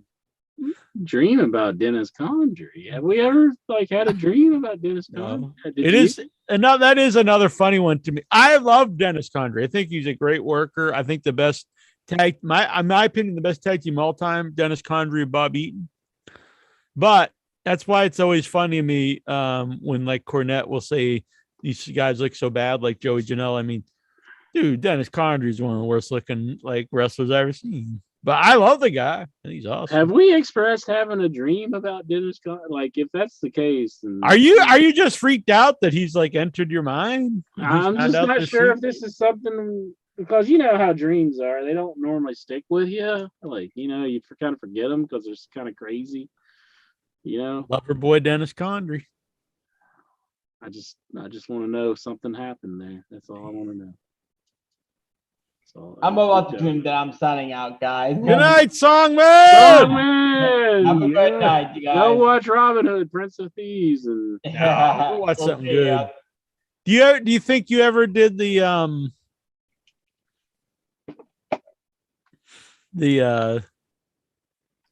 oh god, what's Karen Angle with Dennis Condrey? No, I don't think it was something like that. No. Robert Budzinski, would you let Dobbs Mia watch you make a poop? No. No, I don't want anybody watching me make a poop. How much would you have to pay for someone to let someone watch you take a dump? Well, his question was make a poop. Could it be fake poop? Like, could I be like mixing stuff together to make stuff? You know, like kind of like the stuff they dumped on Like the Play-Doh, the Spirit Squad, right? Like when they dump fake crap on them. Just melt a Snickers bar or something. Yeah, yeah. Put some peanuts in it and stuff. Stephen, Simply Ravishing Carol. If West Virginia and Massachusetts had a fight, who would win? Uh-oh. I think, I don't know. You got all those, hillbillies and Wrong Turn. They'd be hard to do battle with. But we got. I'm telling you, if they make another damn Wrong Turn, West Virginia should revolt. We should say, hey, what about us? Yeah, but aren't the heroes also in West Virginia? Or no, I guess not. I guess they're out of towners normally. Would it be better? Would you feel better about it if like people live there came, like we gotta kill the inbred hillbillies, and like they ran them out of West Virginia with torches? I want the people who made the original Wrong Turn to apologize. That's what I want. Whoa! I want an apology. I want them to say, I don't know. I've always felt that might have been one of the most accurate portrayals of West Virginia, the original one. That's what Geraldine said.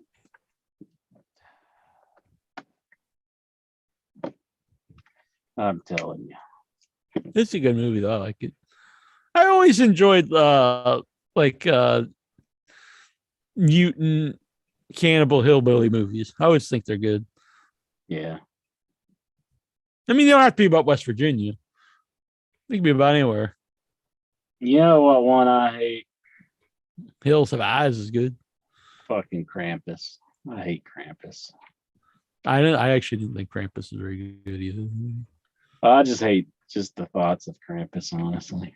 I like Krampus. I don't like Krampus. I like the actual history of Krampus, the actual legend. Fuck Krampus. Man, I did a Krampus video before he blew up. I remember you talking about him before. Yeah, it was a big thing. Yeah, I do remember that. And I have a video where I play Krampus, and then all of a sudden, like then everyone's freaking talking about him. I'll back you up on that one because I think you're the first person to tell me about Krampus. Al Wolf, will you ever look at Michael Jackson the same way now that you know he bullied and fat shamed Janet? I don't know. Who fat shamed Janet? Michael Jackson. He did? I don't know. Who knows? I think Michael Jackson hurt me in his eyes whenever they all, all the stories about the kids and all that came out. I know some people feel that's not true. Honestly, I think where there's I don't think it's true either, actually, because I think if he actually molested kids, they'd have actual evidence. I think he's a weird dude and would have them over and sleep with them in their bed, which I'm not saying that's cool either, but I don't think he actually had sex with him. I don't know. That was some weird stuff going on. Oh, I'm not disagreeing. It's weird. Jonathan Jackson, will Jack and Incher order the Headyverse to have a younger appearance for In Your Head 2.0? Well, he was all the time crying about his childhood and all that, and he's like this fucking guy who has a fucking theme park out in his that is backyard. why. I mean, I think his childhood is why he did all this stuff. But it's like, fuck your childhood. I mean, what the fuck? You're a millionaire. What the fuck do you care? Well, I mean, that stuff affects. I mean, and there's kids in fucking Africa starving to death, and he's like, oh, my childhood. Fuck your childhood, Michael Jackson. I mean, everyone, you could say, by that logic, though, anything that bad happened to you, something's worse happened to somebody else. I mean, there could be a lot worse things that ever happened to the guy. I mean, seriously, he's complaining about something that it's like, big deal. You're a fucking millionaire. Whatever. Yeah, but money's not everything. Yeah. Yeah, money wouldn't replace his childhood. Huh? Well, actually, it didn't. Money didn't replace his childhood. Well, here he's riding like roller coasters and shit. Well, why do you think he was doing that? Because he's, I think he was a pedophile is why he was doing that. What? Pedophiles ride roller coasters? What the hell? They hang around kids a lot. Yikes. What about parents? They don't like they like to make sure the parents don't come to the slumber parties. Yeah, I will say if he was, all the parents were as bad or worse because they basically were selling their kids to him. I mean, do I think he's a talented man? Yes, I think he had a lot of good songs, but I mean, I find his actions very questionable. Well, no one's gonna say that they don't, but I just gave you my opinion on what I think. Jonathan Jackson, will Jack and Incher order the Headyverse to have younger appearance for In Your Head 2.0? We're as young as they come. I mean, we're hip, right? You don't look hip, brother. You don't look hip, brother. Buddy, I'm a hep cat. I can cut a rug with all the kids. We'll get up and do we gotta get a dye job here in Vic. We're going to be dancing to Charleston, aren't we? I mean, isn't that hip? I mean, that's why I'm wearing this. This is what all the kids are wearing. I mean, they all love bearded Incher, all the kids. That's why Incher's wearing their shirt. We might play some Big Bopper for everybody. Trying to lace and a pretty face, a ponytail hanging down. Wait a minute. Let me do the twist, Jack. Let me do the twist. Make the world go round, round, round, round. And nothing in this world like a big-eyed girl to make me act so fun, to make me spend my money. Something about a long-necked goose. Oh, baby, that's what I like. It doesn't get any hipper than that. Since GCW is clearly the second promotion, where does WWE and Impact fall on the list? Interesting. Do you think WWE is now the 4? Is it below GCW, Impact, and AEW?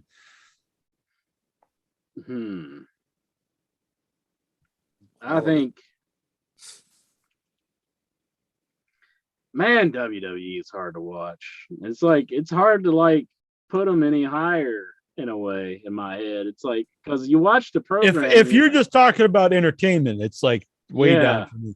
But if you act it, if we're gonna talk about like success and stuff, like they are successful and they're making money. I understand that, but it's like, man, when you tune into that program, it's hard to watch a show sometimes. I could do it, and I will say I do like the Roman Reigns stuff. I think that has been good. That's like one of the only things on WWE television that does entertain me. Outside of that, I don't know. I do like what they're doing with Paul Heyman, where he's like, they're kind of like hinting like he might come back to Roman Reigns, because like he told Brock, he was like, please don't talk about Roman Reigns like that, and like Brock kind of looked at him like, what are you talking about? That's it's good stuff. They're fighting over Paul. Tyler wants to know, does Deliverance happen in West Virginia, and does Incher ever dress up as Ned Beatty? Well, Deliverance, that's not a real story. That was it was fiction, wasn't it? It was a book, but I believe it happens in Tennessee is where it happened. So, and no, I do not dress up as Ned Beatty. Ned Beatty's he's a good actor. He was a good actor. I watched a movie with Ned Beatty in it. Not for very long. Deliverance, which your writer hinted was based on real events. Where did he say it took place at?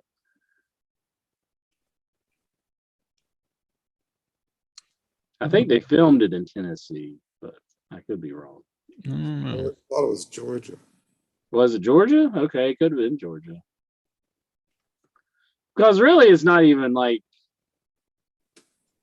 you can't really even shoot a movie in like some states, and like it's like a good idea because it's like a lot of it's really expensive to shoot in certain states. So it's like you might as well not do it. You can't find word. I don't know. Yeah, but Tyler, I see you here. You're saying it was Incher's house. Why don't you go fuck yourself, buddy? You're all the time talking to me on the Facebook, but here on the it's show night. Incher's house. Incher lives in like the Wild Rapids. Stabbing me right in the back, right here on the show. Where are the rapids? It's like it's out in like the water. That's like in the middle of West Virginia, like up towards where is that? Kind of in the middle part of West Virginia. Yeah, northern Georgia. Northern Georgia was where it was. Tallahassee River is where it's where the movie takes place. I don't know where they filmed it, but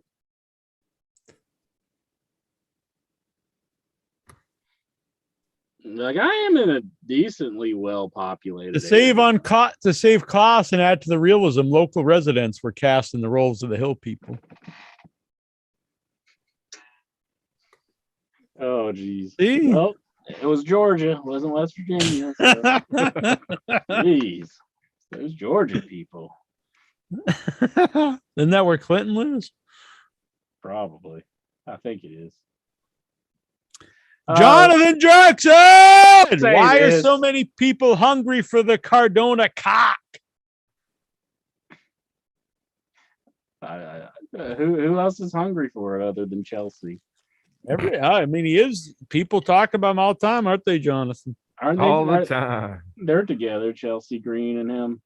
Yeah, they got married. She was with him on the show too. He won me over. Gotta admit, I was with Jonathan Jackson, and now I've come to the dark side. Expect more of him from the Pro Wrestling Crate. But I just want to say on the previous topic, I know we've moved. You won me over on the pay-per-view. Go on. I do want to say that if you look at any state, you can probably find some backwoods people in any state. They were all shipped there from West Virginia. No. I'm just teasing. Yeah, I mean, we have hillbillies in Massachusetts. I think any state you can find some backwoods people. So, not trying to bad mouth. Probably one of the weirdest places I've been was way up in northern New Hampshire. Mm-hmm. You hear about open carry. I don't really think much about it until you actually are in a place where it was weird. Like you just go in like the 7-Eleven and like this hillbilly dude with a big fucking giant gun, like on a holster. Just like, you really need that when you're buying like a Slim Jim? You never know. Somebody might try to rob you at this 7-Eleven. Stephen Butler, do you think Meatloaf could have made a great 1980s wrestling manager? Very charismatic. He probably could have made a good wrestler. He's a big guy too. Could have cut great promos. Big dude. I bet if he would have worked down stuff, he would have been a good wrestler. For sure. You think he'd have been like the Jericho of that time? Exactly. He had except for he had those big boobs there in Fight Club. I think he did pretty well for himself, though, didn't he? Oh, he's a good actor, I think. Yeah, he probably made more money than what he would have ever done wrestling. Oh, yeah. I think he had a long periods where he did really poorly before his comeback. Yeah. After his big run. By the way, rest in peace, Meatloaf. Someone else big died this week too, wasn't it? Some comedian. Yeah, I posted Louis Bob Anderson. Saget. Bob Saget the other week, Louis Anderson. Yeah. And I posted on the message board or the Facebook group about the pinball player. You asked me like who was the best pinball player, and I said Lyman Sheets. And He passed Is away he? too. Is he the guy who makes the tacos? No, no, they're different. Oh, well, rest in peace, Lyman. Mm-hmm. But I brought that up because it was you asked me who was one of the best pinball players. So. Goosey wants to know: wouldn't you rather be anally abused by the Iron Sheik or Michael Hayes? See, Goosey leaves. He leaves before his terrible question is asked. Probably the Iron Sheik, though. I mean, I think if Michael Hayes, that would just. And you even have the I could probably live with the Iron Sheik, and people be like, oh, "Iron Sheik," but like if people but it's kind of almost bragging rights. Like I was actually humbled by the Iron Sheik. If people were pointing at me and going, "Michael Hayes," I'd probably kill myself. So I couldn't live with that. No, that would be bad. Al, if there was no sex involved, would Incher sleep in the same bed as Barack Obama so he could tell his friends and family he slept with the former president?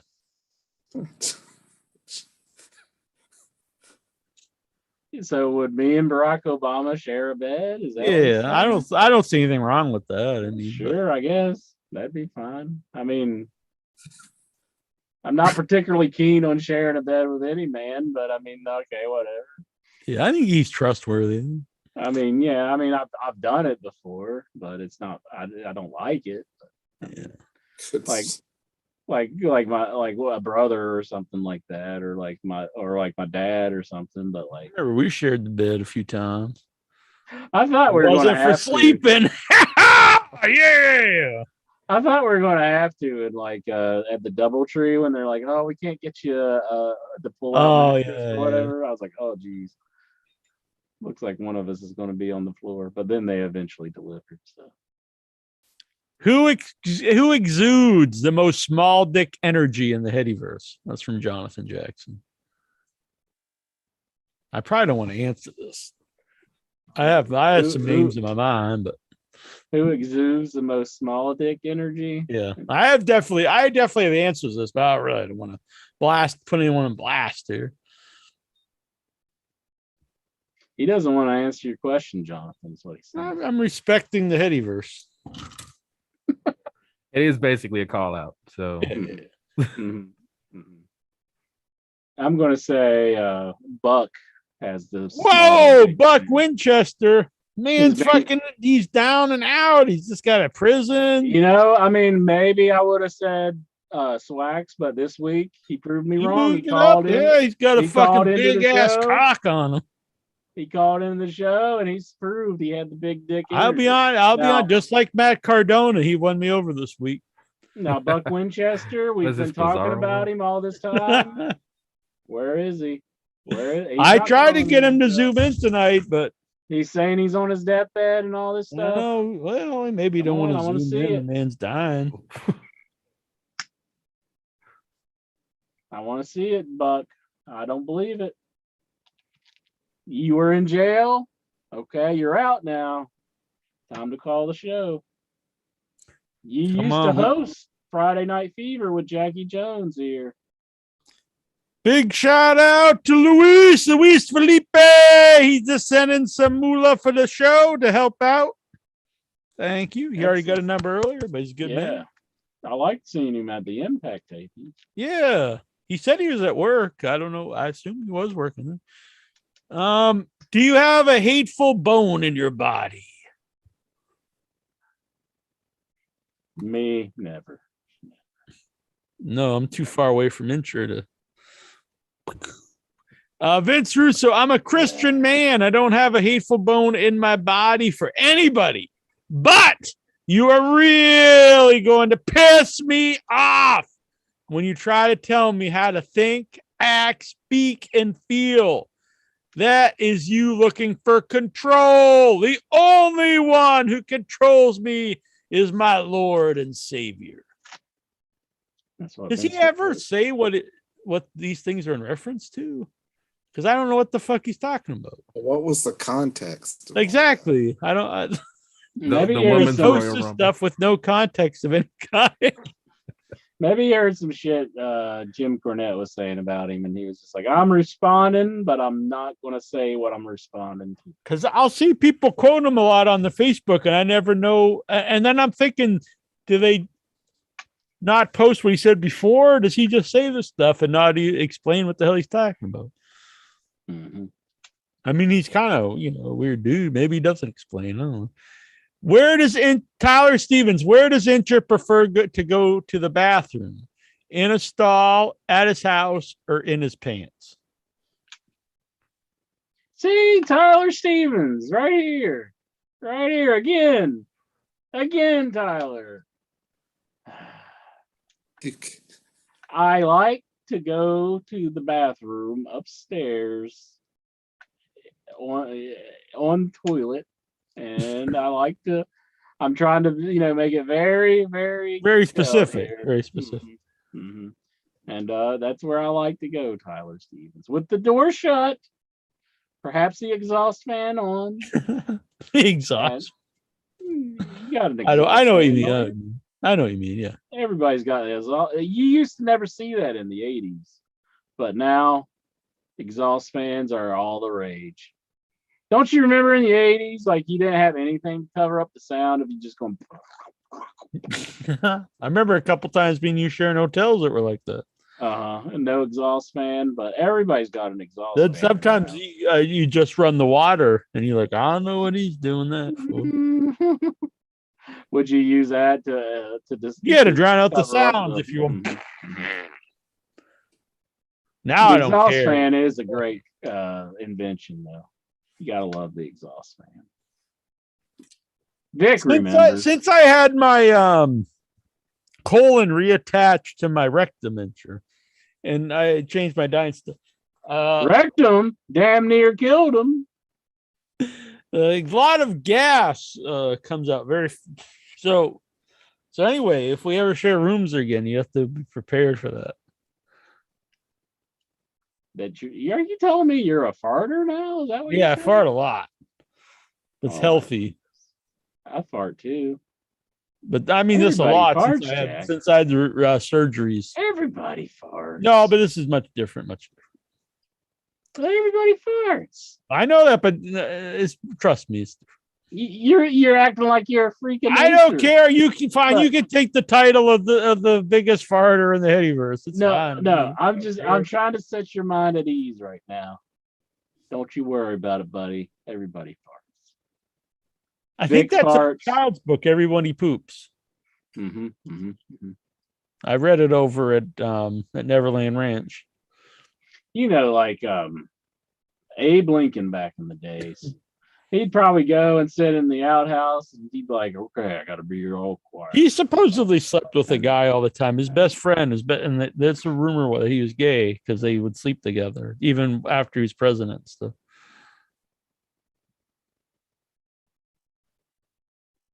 Wait, what?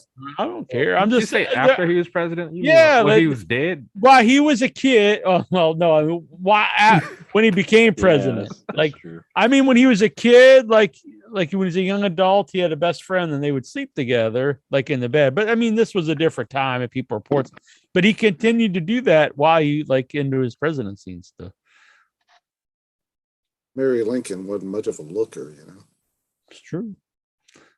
It's nowadays like people don't really keep, but back then, it would have been a big deal. You gotta say that, but maybe Mary Lincoln was giving them both hand jobs at the same time. Well, maybe she liked having the train ran on her. Could be. You never know what's going on in that house. It's true. Maybe he was practicing his wrestling skills. Could be. I don't know. Maybe he just did enjoy him. I don't know. But when Abe Lincoln sat down in the outhouse, it had to make some sounds every now and like. Yeah, but that was probably seen like I bet at that time like it was a sign of a good meal. It was probably disrespectful if you didn't fart or anything. He was probably sitting on top of a big hole that was on the ground, so it was probably echoing and stuff giving it bass. He's like banging on his top hat to drown out the noise. You ever, people like listen to like records and like, vinyl, it's cool for the throwback. You play the old video games and pinball stuff. You ever think like people start be like, we gotta throw back, get rid of toilets and I'm just gonna go shit in the hole? Probably not. Probably not. It's just fucking stupid. I mean, I was praising. I don't know what the fuck I'm talking about anymore. I was praising exhaust fans earlier, so I don't think they want to take that step back. I'm just saying throwbacks, Yeah, retro pooping. They created sewage systems for a reason. But throw it back. The kids don't realize the struggles that we had back in the days. No exhaust fans. I was just say, used to shit in a hole. I've never shit in a toilet paper as a kid, or were you using like the corn cob? No, I've always had toilet paper, Jack. Always had the toilet paper. I saw bidets at Walmart yesterday. Well, not yesterday, the other day. Are you on to First buy time I a ever saw bidet? them. Nah, I don't think so. I'm just gonna hire a midget with a squirt gun. Oh, Peter Dinklage is done now. Oh my jeez. He is not happy about this image you are presenting right now. Who is the cutest wrestling couple besides the Audio Soulmates, Jack and Incher? The cutest wrestling couple. I'm going to have to say Precious, and is it Jimmy Garvin? Or is it Ronnie? Jimmy. Gorgeous Jimmy Garvin. They're pretty cute together whenever you see them at the conventions, because they're always together, and it's like all these years and they're still happy, so makes you feel good, right? Yeah, I agree. Oh, that was another thing, that Joey Janela match. They were showing like the buildup of it, and one of the things was Janela sent a package to Matt Cardona, and it was pictures of him and Chelsea Green at like at poolside before they got married. And it was a play on the old Macho Man Liz thing where Ric Flair had the pictures of him and Elizabeth before they got married at pool. Oh. And she's damaged goods, and Cardona was getting off. He's like, "What the hell is this?" It's pretty funny, I thought.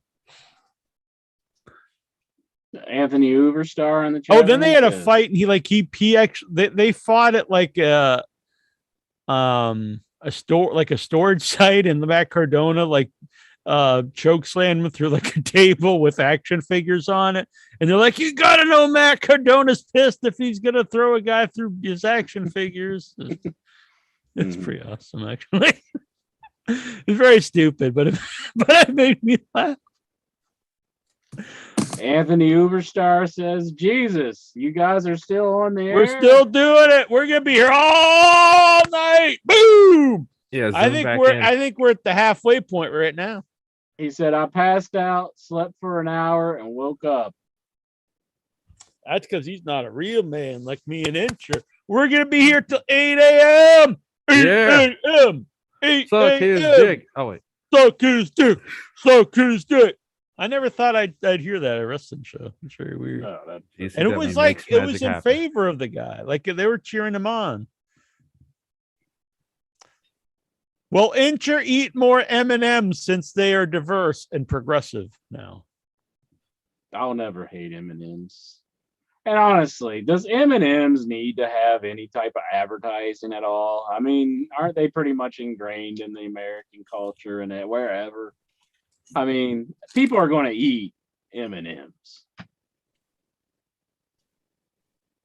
Well, why are you all pulling out your knives on me? Your pizza cutters. I'm just talking about M&Ms here. I cut my pizza. I cut my M&Ms with a pizza cutter. Does Three Musketeers advertise anymore? I mean, I'm sure. I only eat candy that I want to have sexual relations with. If they don't turn me on, I ain't fucking eating them.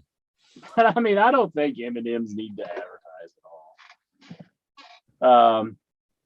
What's the sexiest candy mascot, Jack? You remember the honeybee for the Hamburglar? I don't know. The Hamburglar. He's not a candy. The mascot. McDonald's candy. Wasn't there like the sugar daddies or whatever? That had, the little bee on it. You remember the bee? You just makes you think of Juju Bee. I know where you're going with this. No. Whoa. I don't know who is the sexiest candy. I can't think of too many candy mascots. It's because they're all old people. Like, you don't got any old people. Well, is that like a subliminal thing? Like if you eat candy, you'll grow old. Oh, interesting. Mm-hmm. You won't die young. Mm-hmm. Wild and young.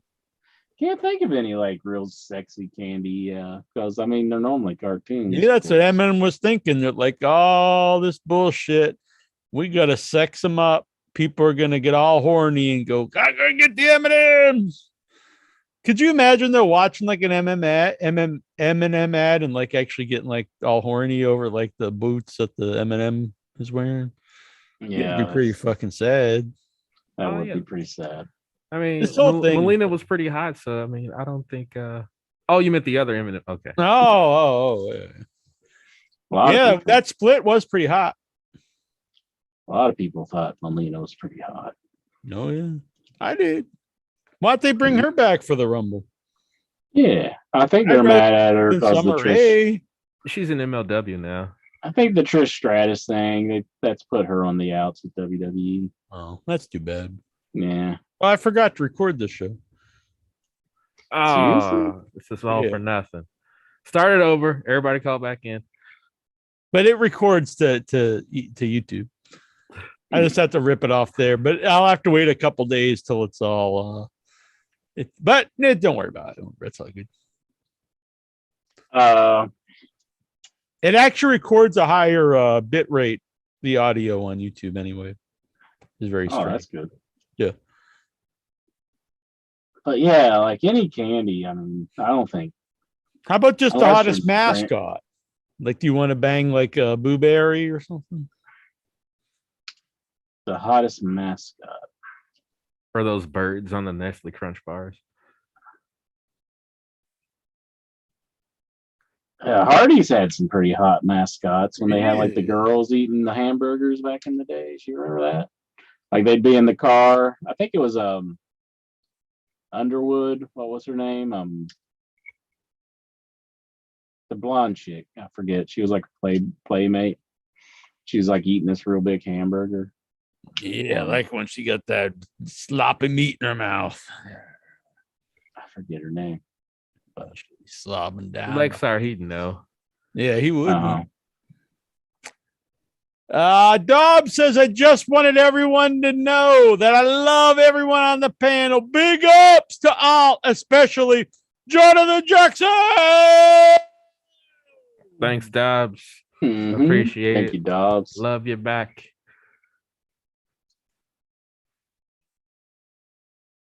Dobbs Dean Mia. He's a good man. Elvis is alive. What do you think he's doing right now? Eating a peanut butter sandwich on a toilet. Listening to this show. Peanut butter, banana. Elvis was a big wrestling fan. Sandwich fried in a stick of butter. Fried? Wait, what? It was a peanut butter banana sandwich, and it was fried in a stick of butter. Wow, wasn't it? No, sounds pretty good. May get that over at the Double Chin. Yeah, I'm sure it's. But anyway, Vince Russo is he's now believing that Elvis is still alive. He's just a dumbass. It's a fucking dumbass. Tyler Stevens, just want to say what a lovely program this is and how lovely you guys are, especially Jonathan Jackson. I appreciate all the appreciation. Jack loves yelling, Jonathan. Next week is the Headies. We'll see if this appreciation runs. So you've got just a few days up until this weekend. I think Sunday will close the Heady Awards, or maybe Saturday. Royal Rumble will close the Heady Awards. And then I'll tally them all up. So you got a few days, finish them up. And then Tuesday, the Heady Awards here on In Your Head. It's going to be a fun time. Tyler Stevens. If you had to wrestle a match but didn't have tights, what wrestler's attire would you borrow, live or dead? George the Animal Steel. Always like the red boots and like the black pants. Kind of had like a red stripe going down it wasn't a red waist, like the waistband was red, and then like it had like a red stripe. I always like those. It's very boring, but that's cool. I like those tights. All right, that's good. Cactus Fuck you Jack. if you don't like them. They're Fuck fine. you if you I don't don't like know. them. I thought You you need were to gonna like them. All right, they're Mine. fucking sweet. I thought you were just gonna grow a bunch of body hair or something. Marn. I think was he from Massachusetts? Or maybe New York. Maybe. I don't know. Or one of Flair's robes. Woo! And Bret Hart didn't like him very much. But he don't like either one of those guys. So. No, that's true. I Flair would be a good one to steal. That's a good choice there. Who is that? Is that your answer, Jackie Jones? I said Cactus Jack. Cactus Jack. Like which David version? Matheny Which says Bam iteration? Bam Bigelow suit. That's a good one. Oh yeah, I do like the flame suit. Yeah. Which one? Which iteration of Cactus Jack or? Like NWA. I don't know. If you had, I like the Wanted Dead shirt though. Probably my favorite wrestling shirt. Wanted Dead shirt. I like them. Al Wolf, would Incher bang more chicks if he came out as trans? I don't think he could bang any more than he does now. He's fucking beating him off with a stick. Yeah. Babyface Incher. Babyface biceps. Is this like the Jim Cornette push for like Chris Jericho and Lance Storm? Like, you gotta bang the rats, buddy. He man, I will say he's really obsessed with like what guys can get women and stuff. He talks about a lot. It's really weird. Have you ever worn baby oil not as a baby? Like just worn it? No. No. Just put it on. Should we just get all oiled up for the headies? Although it does make a good shoe polish. All right, interesting. John Garabedian. If Johnny Knoxville wins the Rumble or is Jackie's number, will he do a lottery ticket scrape cup in your head's first ever Zoom stunt? Hell yeah. Yeah, that'd be cool.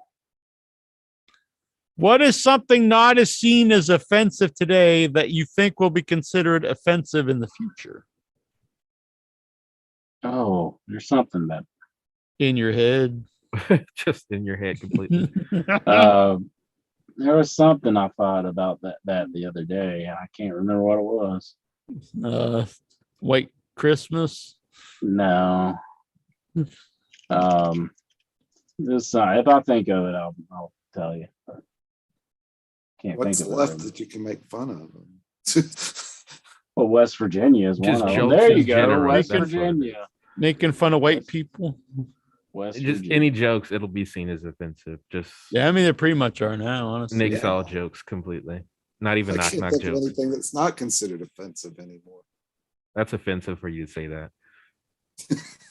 Cancel Vic. I don't know. I think everything's pretty much covered, but who knows everything. There's things people talk about now that I don't know that I can't even imagine anyone getting mad about. But what do I could see that becoming like, making fun of where people are from or something like that. Becoming like offensive. Oh, see, now this is one that you're gonna start. Exactly. See, fucking cancel culture. Yeah, I'm canceling. Pro cancel culture over here. Well, if everything else can get Yes. canceled, why do I gotta be harassed? I'm a snowflake. Let's cancel this. You're trying to get Wrong Turn canceled. Exactly. Let's cancel it. Damn. What is the higher number? Neil Jones, different Facebook accounts, or members of the Dudleys? The Dudleys. I really don't. I have that Nigel guy, he doesn't count. That's just a buddy of mine who's helping out. But I have mine, Neil Lee, and Jack. But when they banned my main account, Neil, they banned also Neil Lee and Jackie Jones. That's why Nigel had to help out, because they banned all my accounts that were connected. So I had needed help from somebody who didn't share the same IP address and didn't use the same browsers. So, I was like, I can't, I couldn't open a different browser and make sure I only use that one and use like a IP hider. I had to ask somebody who lives in a totally different neighborhood. And, I was like, Nigel, can you help me out here? And he's very helpful. But they must think I'm fucking dangerous, or like you gotta ban everything connected to this guy. Well, I had one strike against my account, and they went instantly to show us your ID that this is you. I'm like, wow, guys, what the hell? I mean, 1H is a pretty awkward name. Yeah, I believe it. I had to show my name years ago too. I got that they didn't. And I was like I would fake the name Neil Jones, and so I did send in my ID and stuff. That is bad. Like you're faking Neil Jones. I had to do that to make the NFT. There was a lot of bullshit for that. Really? Yeah. Yeah, I guess so, because it is like a finance thing. So like if I was to auction it, would I get like Ethereum dollars, or would I get US? I got real money. I think you can, it's up to you how you do it, but I did it with US currency. Because I thought like NFTs normally like Ethereum or no, you can use whatever. any form of currency. I mean, whatever it equals out, and I guess whatever your payment option is what it equal. So if you say it's $100, if they got to pay 20 million Ethereum, then that's what they pay. Yeah, I think I would just go USD dollars. So I got a new one up. Anyone wants to start at only $13, one of a kind to 8-bit classic vampire. My last one sold out in like 2 minutes. 2 minutes. Gotta do it up. Do it up. Gotta get the NFTs, the wave of the future. You can own this bad boy right here. Lock, stock, and barrel. Boom, look at that. Oh man. Everybody needs it. I'm a little behind the times. How does this all work? You I fucking know. I don't know.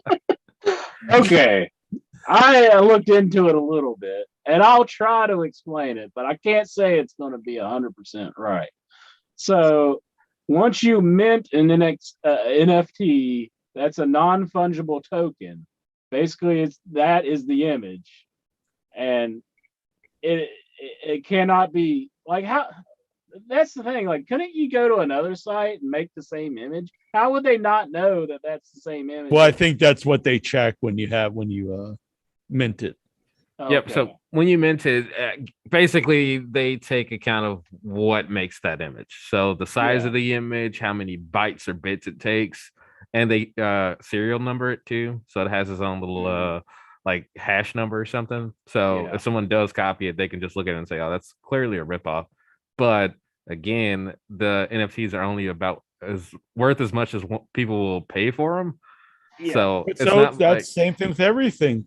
Yeah, everything here is only worth as much as someone will pay for it. Yeah, because if you put that down for $1 million, if someone paid for it, then that's that person's appreciation. And there's also a log. Here's the log between me and Jack. Yep. So this shows who made it and who purchased it and like where it is. And this log runs along with everything. Sorry, I'm shaking so much, but you're all good, and that all goes in that blockchain that you mentioned. And so it's backwards. Is it backwards to you all? No, it's the regular way. Okay. So if someone took that image, your social security number, or should I say, if someone took that NFT, no, I'm just kidding. Jesus Christ. if someone took that and tried to recreate it and sell it again, technically it wouldn't really go into the blockchain. It would just be like a purchase, like somebody purchased a sticker or something, Vic. So One Inch Biceps is the only person who can have that NFT officially unless he decides to sell it. Yeah. If someone decides, you know what, I'm just going to sell a copy of this image, they'll be selling that image, but it'll be a fake. That's all. So just like counterfeit money. I mean, sometimes you can get away with it, but you know. So it's like you buy this thing, and if it becomes really show it again, valuable, you can resell it. Yeah, kind of like the whole Mona Lisa and all the copies. Basically, there's only one, but there are so many copies around the world. Who knows? So if you decide to pay for a copy of it, I mean, that'd just be you paying for a copy. Like if this movie really took off and that thing suddenly became worth $10,000, it's an investment. Yeah, I mean, and again, this is all up to what if Intra decides that he wants to sell it at 10,000 and someone purchases it for that, then yeah, so it's worth 10,000 at that point. But it can be whatever number. He can auction it off when someone says they want to buy it for $2, you know, and it'll be only worth $2 basically. So okay. Oh, I ain't losing money. Yeah, you'd probably want to set a minimum price, but it's only about as worth as much as the person would pay for it. That's all. Just like everything. That's how everything. Yeah. Yep. See, even like here, Tyler, as I believe you get, and then if you would sell it, and then if someone with that, I'll get a percentage. I'll get 20% of that, and then if they sell that, I get 20% of that, and you would also get a percentage of what that person sells it for. Really? Mm-hmm. That doesn't sound right, because honestly, it sounds like they'd sell it for 100% of whatever they got. Then if you get 20% and he gets 20%, they lose 40%. And the more you I didn't say he gets 20%, but he gets a percentage. Oh, 8%. So just 1%. So I don't know what the percent. I don't know what the percentage is, but I think it keeps going down. Yeah. Yeah. It's like eventually it'll get to the point where the person who buys it, I mean, you know, it's like, well, no, maybe he don't. I don't know. Maybe he doesn't. Maybe right. Maybe he doesn't. But I get a percentage of whatever it's. My percentage might continually go down too. I'm not. But if you want that, it's not going to be cheap. Expensive. And I'm waiting until the movie comes out, because if it comes huge, this is the original iteration from the man who played Backwoods Bob. Shirtless Goosey came back. He fell asleep and came back. God damn, you guys are still going. Yeah, we're talking about NFTs. At 1:30 in the fucking. This You week, gotta hear about our interaction. I think right after the Royal, maybe after Royal Rumble, before next In Your Head anyway. Maybe I'll launch it the night we do the headies. There'll be where I'm gonna start with the 1 inch bicep and an NFT. I'm gonna auction. We're gonna start an auction on it. See what it goes for. It'll last 2 days. Boom.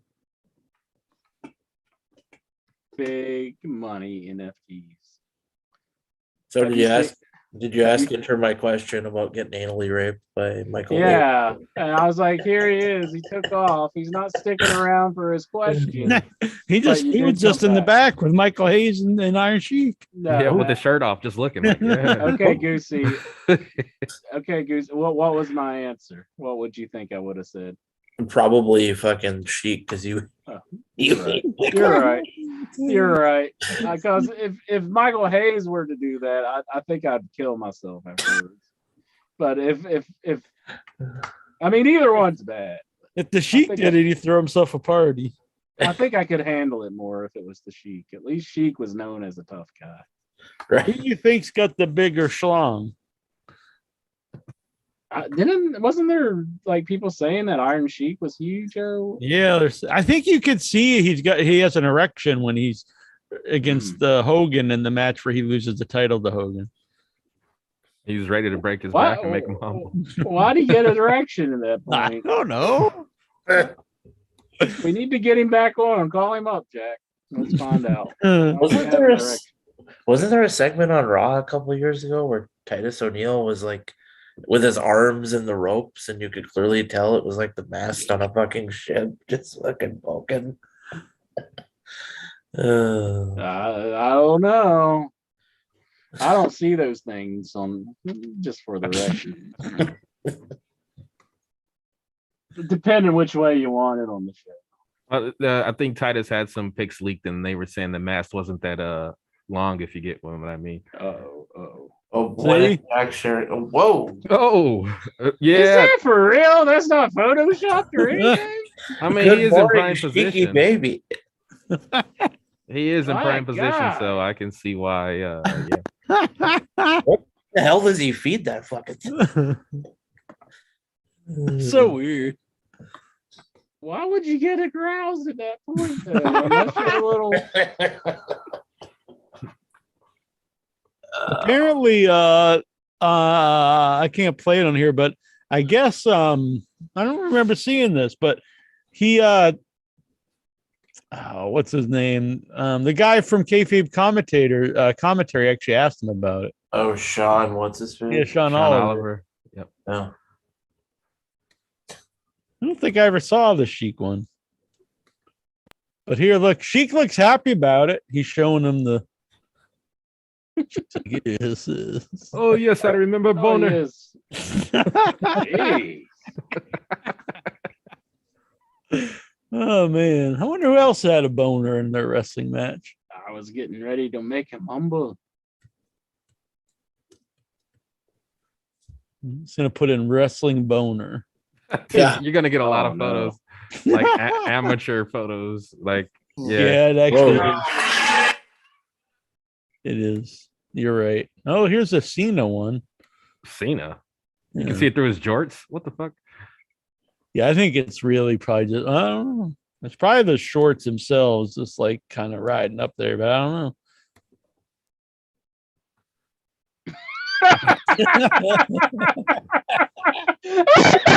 What the hell? Whoa. I kind of like he's getting a boner with fucking Undertaker schlong right in his face. Oh man. Oh man. Maybe that's like boner transferal. Like I just like Undertaker has look on one his too. face, like he's so happy about it. He's like, Yes. Yeah. Yes. And Taker. Undertaker's got he's ready to go lick it. Suck his dick. Suck his dick. Oh, whoa, hold on. I found one with Fandango. Really? Yeah. He found one with Fandango. I can't share screen, but yeah, it's pretty it's a sizable. Like instant message the link to Jack. I will put it right I in. think here. I just found one. I found it. Yeah, sitting in the corner. Here, this son of a bitch. Hey, how you doing? Juju's loving this show. It's like ass isn't very impressive in that one though. It's kind of saggy in the back. Intra's What the more of an hell? ass man. Well, you would think he would have, Easter going on, but he doesn't have much of an ass there. Oh, Vic is Vic, tapping out. I got to be up for work in 3.5 hours. It's only 2:30. You don't want to hang out and talk erections with us? Yeah.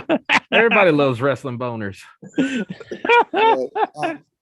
You'll be my new website, wrestlingboner.com. It was a fun show, guys. See you later. Well, Vic. See ya.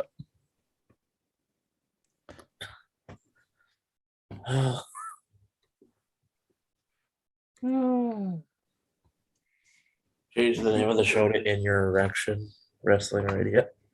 In your made pants. Vic tap out. Has Vic ever tapped out? I mean, he did kind of physically tap out like 13 times on the show. So, I mean, he was in and out. I mean, he could always just wake up in 3 hours and rejoin. Who's that? Is that? Oh, that's Titus O'Neil, yeah. That's Titus. Oh, Yeah. jeez. Oh yeah, that's Intra's got a lot of respect for the man, if you catch my drift. Oh Lord. Did he take it out and slap Sheamus in the face with it? He made it a win. yeah. Going to make it a win. Make it a win. Cena admitted that he got an accidental erection when he wrestled the Undertaker at WrestleMania. He admitted it? Yeah, he admitted it in a People magazine interview. How weird. Man, think he just got that excited? He's in the ring with Undertaker? Yeah.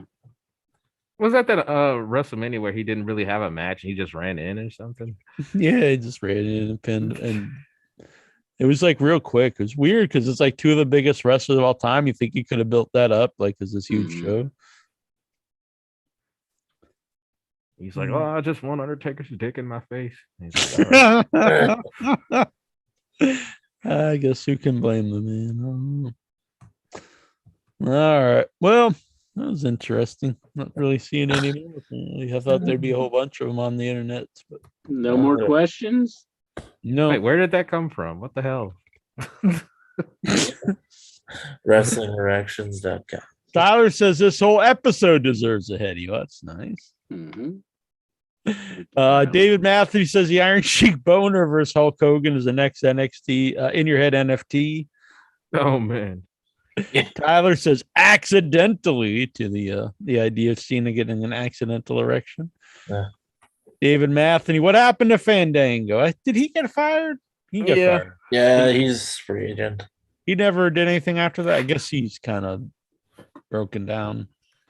I honestly think that's a guy that could have been like a big star if he had like a better gimmick. Like the gimmick was fun initially, but like it really limited him from ever doing anything, I think. Currently, I guess he's wrestling in NWA under the name. Oh, really? Dirty Dango. I thought he showed up somewhere. No, on Power. Dirty Dango. Dirty Dango. Dirty Dango. Thunder cheat. All right, intro. That was fun. What do you think? Had a good show. Good time. I think I've got everyone around that the true king of the death matches is Mark Cardona. No. He's only the plastic king who makes cheap products. Yeah, that pizza cutter looks like plastic. Like, is it really metal? No, it doesn't look like metal at all. And he lost to Joey Janela, so he's horrible. Get your real man's pizza cutter. You see this? Look at that. Real. It can actually cut a pizza. I will say your boy Nick Gage, he came out there and he was the fucking god to those fans. They were like, that was one of the biggest pops I ever seen. It was crazy. Yeah, they thought he wouldn't make it, and he surprised everyone and won the gold. Yeah, he did a little short video. So how could I be there? Do you want to know why? Ask that fucker who runs the show. And then bam, he's big surprise in the main event. I don't get his appeal, but people like him, so I would say run with it, GCW. What the hell do I know? You got to get into the MDK. That's all it is. Once you understand what the MDK is for the entire world, then you'll embrace it. Murder, death, kill, and sure. Yep. It's not all about robbing banks. It's about family. About murdering and killing and death. Yes. Isn't that? Are they all the same? No. See, that's what you think. Murdering's killing somebody. Yeah, it's kind of like all squares are rectangles, but not all rectangles are squares. Right. Yep. Or how two negatives make a positive. Mm-hmm. What do three make? JJ pulled up that pizza cutter a bit too quickly from out of nowhere. Got it handy all times. You never know when it's like a pocket knife. I literally have it on me at all times. I'm gonna start bringing it when I go to Boston in case I get into a fight. Yeah, with the pizza. You got any money on you? And I pull out this plastic pizza cutter. That won't do plastic. Jack could be walking along the train tracks and the train comes up and he's like, I fucking cut it in half. Like, I got you right here, train. I was really good at video editing. I would just do a video of me just cutting a fucking train right now. That'd be pretty awesome. It would have to fly in two different directions. I should do an NFT of me killing it, me fighting a train, or like me on top of a train. Just beating it with your bare hands. I think Inch is more the one that has the experience of beating it with his bare hands. Oh. What are you talking about? I bet you have hands like a bear. You're so fucking I can see powerful. that. Yeah, I can see that. It's putting you over, boy. Thank you. That's a weird looking shirt when you only see the top of it. Yeah, it's probably not the best. Probably not the best shirt to be wearing on this show, but whatever. Why?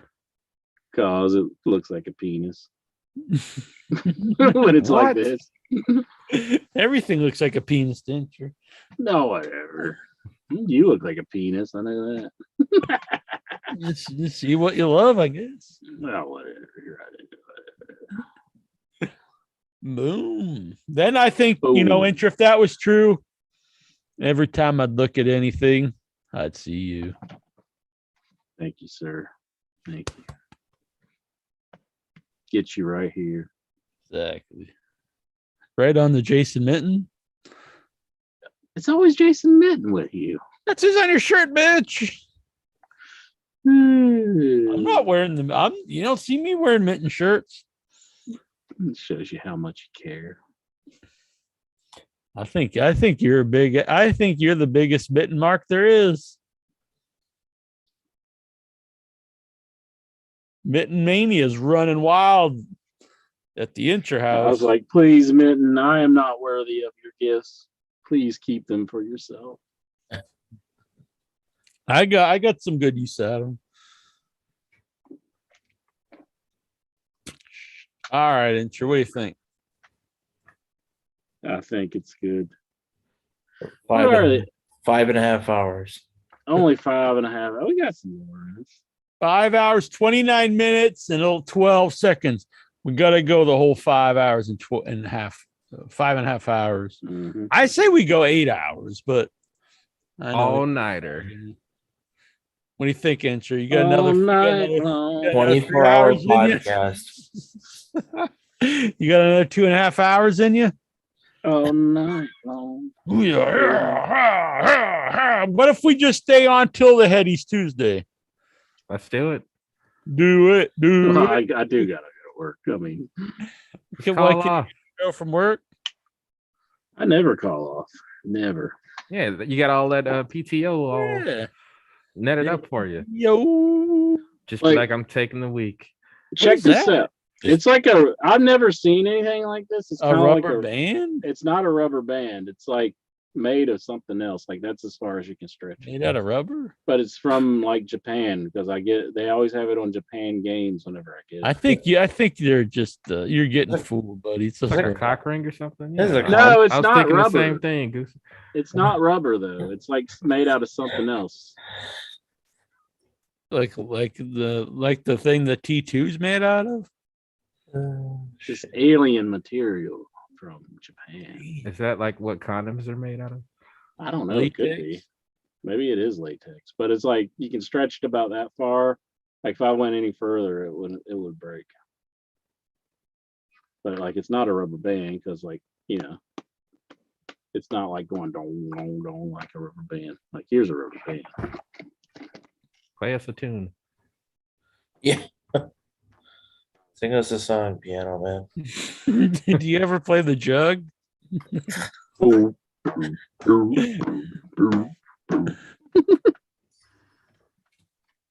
All nighter.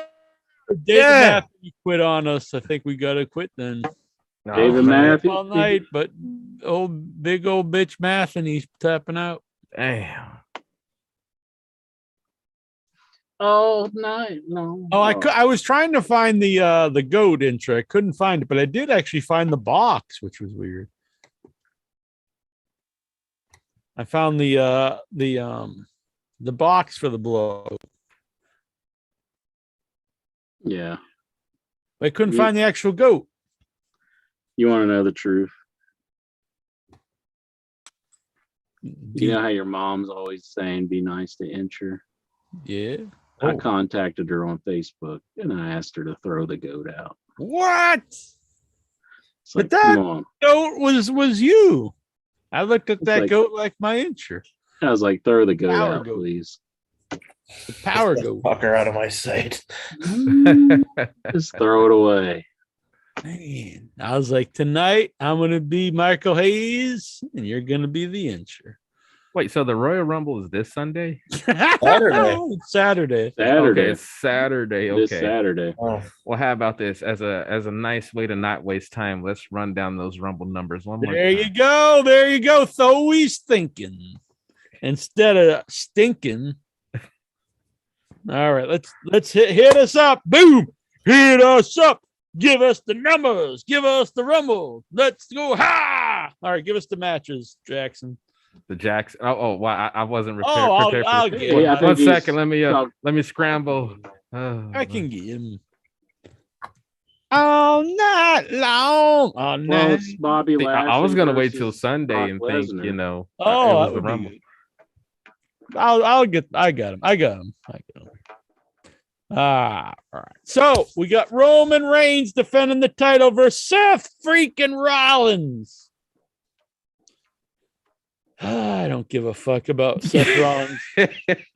Roman Reigns. exactly. they're gonna keep the belt on Reigns, I think. I hope so. I honestly don't want Rollins winning. So Yeah, that wasn't even good. the It couple versus the Grit couple. Oh God. Who gives a fuck? Edge and Beth Phoenix. I honestly want Miz and Maurice to win. I want them to too, but I think Edge and I don't think it's Beth Phoenix will win. The Grit couple. Fuck women's title match. Becky Lynch defend the belt versus Doudrop.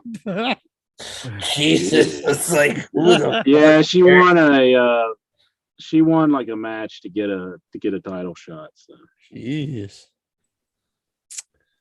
Brock Lesnar defending the belt versus Bobby Lashley. Might be an okay match. Yeah, probably ain't gonna drop it from Brock. Yeah. The women's Royal Rumble match, which I don't think they have a like 7 women. Just a lot of TBA. Yeah.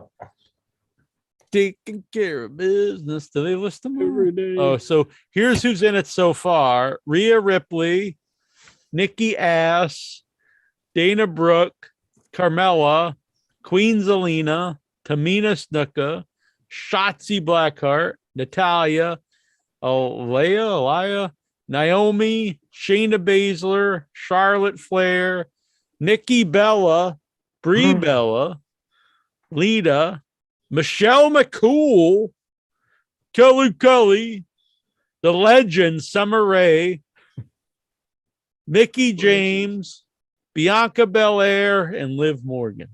It's 21. Damn. So you got 9 TBA. Oh. I'm gonna say Probably good. God, who cares? I'll say Lita. I'd actually like to see Lita win. I don't think she will, but I'm gonna go with Lita. I'm sure the fucking Ronda Rousey will come barreling. I like Ronda Rousey. I said Charlotte earlier, so I'm gonna say Charlotte, which would be pretty shitty. I'll say TBA. All right, TBA. And then the men's, I don't think they're all announced yet either, but we got Angelo Dawkins. He's taking it. He's gonna win it all. Montez Ford, Rey Mysterio, Dominic Mysterio, Austin Theory, Jonathan Knoxville, Johnny Knoxville. Jonathan Knoxville. Jonathan Knoxville. Sheamus. Hi, I'm Jonathan Knoxville, and this is Jackass. Sheamus, Damian Priest, AJ Styles, Big E, Happy Corbin, Madcap Moss, Jesus Christ, Sami Zayn, Kofi Kingston. What the fuck is Mad? Kevin Owens, Omos, Randy Orton, Riddle, Chad Gable, Otis, Dolph Ziggler, and Robert Roode. Where the hell's Shanky? He's not. I don't know. No Veer, no Shanky, no Veers never came. And that was 22. So they got 8 TBA. Where's Jinder Mahal? Where's they talk about being diverse and have all these Indian guys, but they're not even ever on anything. Man, we got them employed. Where's Nakamura? I mean, what the fuck? Where's half the roster? God, who gives a fuck? I guess I don't know who's gonna win this shit. God. I'm gonna go with TBA on that one too. Yeah. I'm gonna say Riddle. I'm gonna say Hulk. I'm gonna say Hulk. That's just a guess. I don't know. I'm gonna say Hulk Hogan. I think Riddle. My honest thing is, I said earlier, I would have Braun Breaker come in and win it, but I don't know if they do it. But supposedly he's gonna be in St. Louis this weekend. If from this list, I guess I'll say AJ Styles wins. I don't know. Actually, they might do almost. That guy fucking sucks. Oh my god. Boy, that'd be one hell of a way to shoot somebody to the moon. Just throw Braun fucking Breaker out there. That's why I'm saying they don't have anyone established anymore. Just have him come out. He wins the Rumble, main events WrestleMania. Try to make a big star out of somebody right away. It beats Brock. Oh. Yeah, do it. Why not? That's what I do. Do it to it. The only thing nowadays, then people probably turn on him because he got a big push. Yeah, that's true. Yeah, they all hate him, so I don't know. Ooh, I don't really know how this you get guy. people over in this company. You know? He's winning now. Boo. You got to get over by losing. It's very tricky how to push someone in WWE, but I don't know. Fucking almost. Good God, that guy blows. Guaranteed he's gonna make Final Four. Yeah. And have you ever seen like such a big guy that's like so unintimidating? Who's like, that Kurgan? He kind of sucks. I think I probably like Commander Aziz doesn't scare the hell out of me. I think I like him better. Yeah. Not like he's like amazing or anything, but I'm sure he'll be in the final fucking four. probably because I haven't seen him as much. Maybe Yeah. I like his name, Commander Aziz. Not even anything Nigerian. No Nigerian person's name is Aziz. Should be the disease, Commander Aziz. Yeah, he did kind of come out of nowhere. And wasn't he the guy who was like getting his ass kicked in Raw Underground too? Yeah. Braun Strowman was beating him, wasn't he? Yeah. They have like 3 7 feet tall guys, don't they? They're trying to make the Monsters team for like Space Jam. They need to do World War III and put one in each ring. Just one giant each. That was the original concept. The first World War III, each ring was going to have a giant. Who were the giants besides? Well, they ended up not doing it. they had the mummy guy and the giant, and then the other. They apparently were trying to actually bring in Elegante back, and it didn't work out. So then on the show, I think they just said like it was Hulk Hogan. Just kind of made up some shit story, but him standing on like some crates or something. Yeah, doing the crate challenge. It's weird. People talk about that being great now, World War III, but it was really awful. Yeah. I know. Like you could barely see it because they had the split screen. But with 3, now I always said they should have did 4 rings, and then you could put it like this. So then you wouldn't have all the wasted space. But they did 3, so you had half the screen was wasted. And like it was hard to follow because they showed all 3 rings at the same time. You would think when they did it the next year, like they would know, like, oh well, this was kind of bad. Let's work on it. But they just kept doing the same thing. Wait, how many World War IIIs did they have? At least 2. Remember when WCW did the fucking triple tiered cage? What a fucking disaster that was. What the fuck? I wonder how many World War IIIs were there? This is World War III Part 2. There was 3. Yeah, 3. What the fuck? Oh no, World 2. War III 3. Oh no, maybe oh no, there was 4 of them. Oh god. 95, 96, 97, and 98. It just never ended. He could have called it World War 4 or 5. Yeah. We took a break for a year, but we're back. The first one was won by Randy Savage. The second one was won by the Giant. The third one was won by Scott Hall. And then the last one was won by Kevin Nash. Of course. It wasn't even the main event of that show. Of the fourth one was main evented by DDP versus Bret Hart for the U.S. Championship. What the fuck? How weird. Not even a world title match. Yeah, what? Have they ever incorporated a World War III in a video game? I don't think they've ever done No, I don't think so. That would be hard to do, but I bet it would be. Yeah. You usually only got so many characters on screen anyway. You probably had to do split screen or something like where it would split if like somebody was. It'd be cool, like if they had the arcade and they had 3 separate rings, and so you had, each one was its own like machine, and then you played, and then like you could jump into the different rings or something. I don't know. You'd have to run to the other arcade though.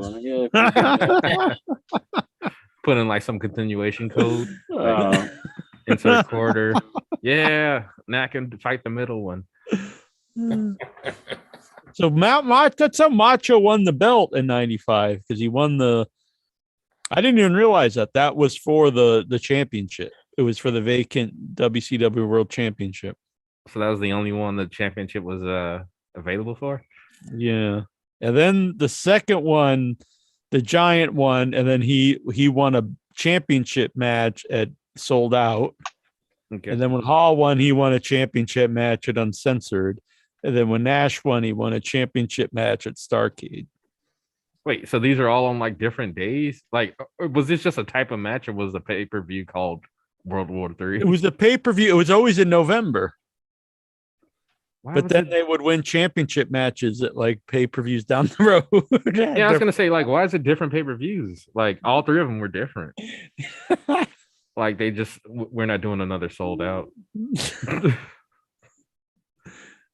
Yeah, you would think they'd all be Starrcade, because that was like their WrestleMania, but only the last one was for WrestleMania. Be weird, like you win this and you win a championship match at Uncensored. I think that's pretty lame. For like a cruiserweight title or something.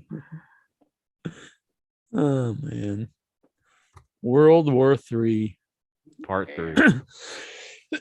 Did they have the rights to that World War III?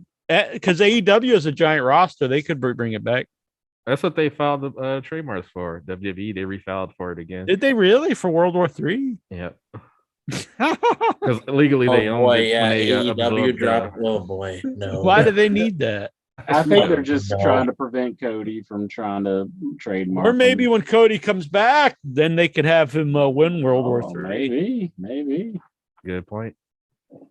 They can't even fill up the 30-man battle royal. They're going to do a 60-man. They should do World War IV and have it the 4 ring. That's what I'm saying. Because if you did 4 rings, you could just have one giant ring. But it's 4 small rings, 4 regular rings put in a square, so it's one giant ring. AEW could actually support that concept because their roster is huge. Yeah. I wonder if you could do that because they own World War III, but they don't own World War IV. AEW, if you're listening, do World War IV, 4 rings. You put it in one square, so you don't have to do the split screen. The guys could jump from one ring to the other. You have a lot of high flyers. You could do like springboards from one ring to the other, which actually be kind of cool. We know you're listening, Tony Khan. Do it up. Sounds pretty good to me. World War IV. Make it happen. 80-man battle royal. And they've got the manpower. They've got more than they do got enough people. You can do it. 60 men, Jesus Christ. I love it. What a clusterfuck that would be. It would be, but that's what would probably be so entertaining about it. Wow. Each ring, because I don't know if you remember this, each ring had its own set of commentators. So when they would, really? Yeah, so they had like, so you could do that too. You'd have like 8 commentators, and 2 of them are doing, or 12, and 3 of them are doing each one. Oh yeah, they've almost got the same. Oh my god. Okay, so it's like Taz and what's that guy named Excalibur? Then you got like who the fuck was that? Big Show and Mark Henry on commentary on one that's like no one wants to watch this fucking screen. Mark Henry just keeps showing that's main event, folks. Yeah, and you got Starks and Jericho, and then then, you got Tony and JR. Yeah, that's it. That's all 4. Who was Excalibur with? Taz. Taz. Oh, okay. Man, who's that bald guy who's friends with Jericho? That used to be Luther. Yeah, so he could finally get on pay-per-view. Dr. Luther. Everybody on the roster would get paid that pay-per-view. You'd really, if you didn't make that show, you'd be like, fuck, I might as well quit. Fuego del Sol. You don't even get booked in the 80-man battle royal. Yeah, that would suck. You think he hangs out with Jericho behind the scenes? I don't know. What do you find that awkward if you were Jericho? Like, yeah, you're not being used at all, but you're my buddy. He's carrying his bags or something. Like there has to be a use for him. Man. They're like, look, dude, you done lost on Dark like 30,000 times. Just put up the ring or something. It is weird to think about. Like he was considered like this great talent back in the 90s, and he just never did anything. Yeah. Who, Jericho or Luther? Luther. I never heard of the dude. I remember seeing his name and stuff, but like I didn't really know anything about him. But if you look up stuff, like they talk about it, he was like around with Jericho and Lance Storm and like. The only Luther I know from wrestling is Luther Reigns. That's about it. Yeah. Patrick Howe says when Edge came back to WWE 2 years ago, was shocked into silence for a moment, then starting screaming as loud as I can when I heard the 5 words, "You think you know me." You think you know me. He doesn't even use that one now. It's all the Altered Bridge song. That's how I assume whenever Geraldine pops on. Yeah. Well, it's probably less screaming and more moaning. Just he wants to know if he came back in earlier and he wanted to know if we were talking about Geraldine. Yeah, we're talking about it right now. Yeah. Yep. This is the Geraldine segment. She said she forgot to call in. I told her to zoom in, bitch. Oh damn! And this was the week she was gonna bear all. No, Jack. No, I think she said she was gonna do what Goosey did and go topless this week too. Yeah. We missed it. Ah. Maybe next week. Maybe. Good thing Patrick doesn't know Ashley exists. Just give him time. If he watches the replay, you know. What's her boyfriend name? Nihad. He's gonna be Nihad, yeah. All right. What do you think? I do want to bring up that WWE announced the new 2K22 or 2K23. Is it? All right. Well, let's go to 6 hours anyway. So we get 10 minutes. Yeah, a 6-hour podcast. There we go. That was on SmackDown last week, and I think the game's actually coming out in March. So what game is it? The 2K23 is it? I believe. Yeah, that wrestling game.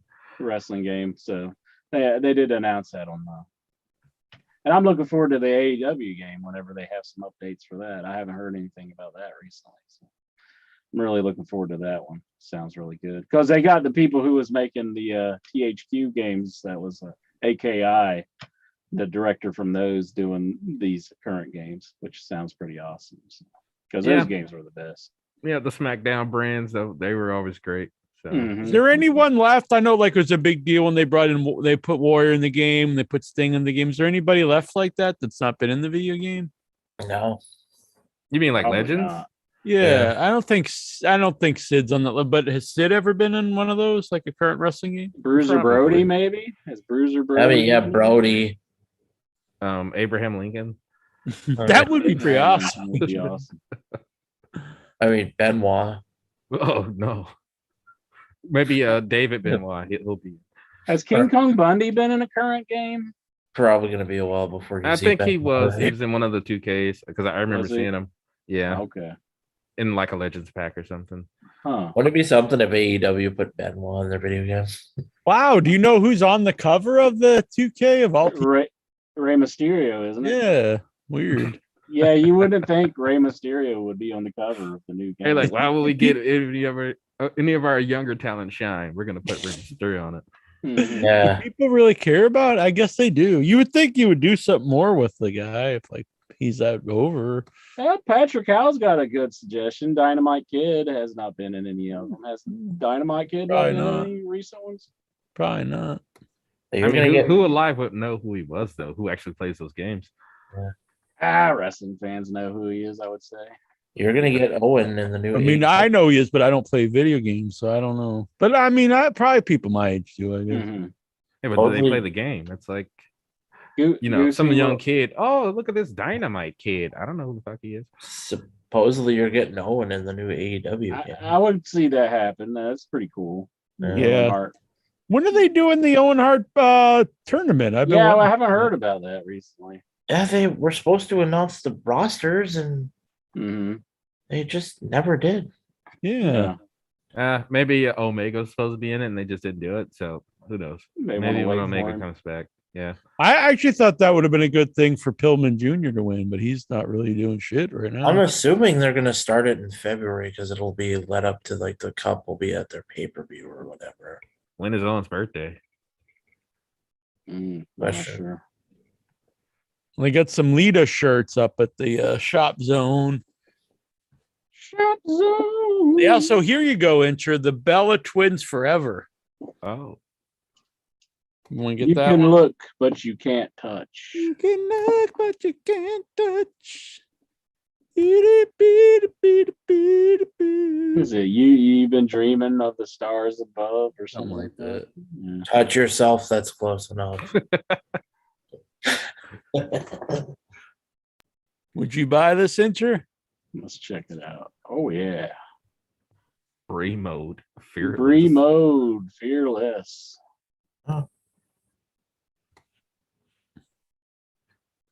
Lita shirts. I like Lita. Who are the Los Lotharios? That is Garza and Humberto Carrillo.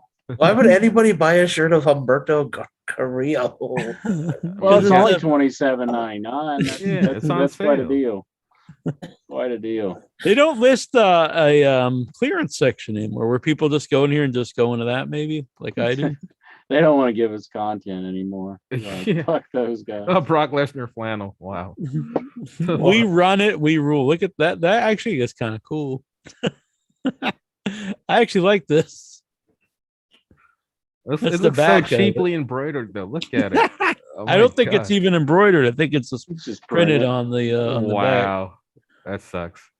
And it's That might be $49.99 weird. for something that's printed on there. I think that might be embroidered on the pocket, but the Mhm. back, I'm pretty sure it's printed. Yikes. Jeez. Yeah, because you can see like through it, you know. Yep. I see it now. You can split it into 4 payments at $12.99. Oh man. Oh, what a wow. deal. What a deal. You might have to actually click on it because then they give you the clearance, like sorted by price. Oh, that's a good idea. But it won't be a new arrivals though, because those are all. Yeah, that's true. Well, I'll just look at what they Lowest have for new price? stuff. Go to lowest price, maybe. Wouldn't that be? Well, I'm in the new stuff. Oh, here you go, Incher. The grit couple shirt. You Oh, can get God. your Oh my God! There's the Edge and Beth I Phoenix. freaking hate that name. Like, look at her hair. It's so awful. shirt. And Edge, he just looks terrible nowadays. He just looks so old. The Alpha Academy. Yikes. Why did they make him? He looks like just a loser now. Like, That's what at they least wanted. before he was like fun. They wanted you to forget that. So when they release them, nobody cares. We don't want fun in WWE. Oh yeah. Oh yeah. Jonathan Knoxville, world champion. Who would buy that shit? Just some asshole.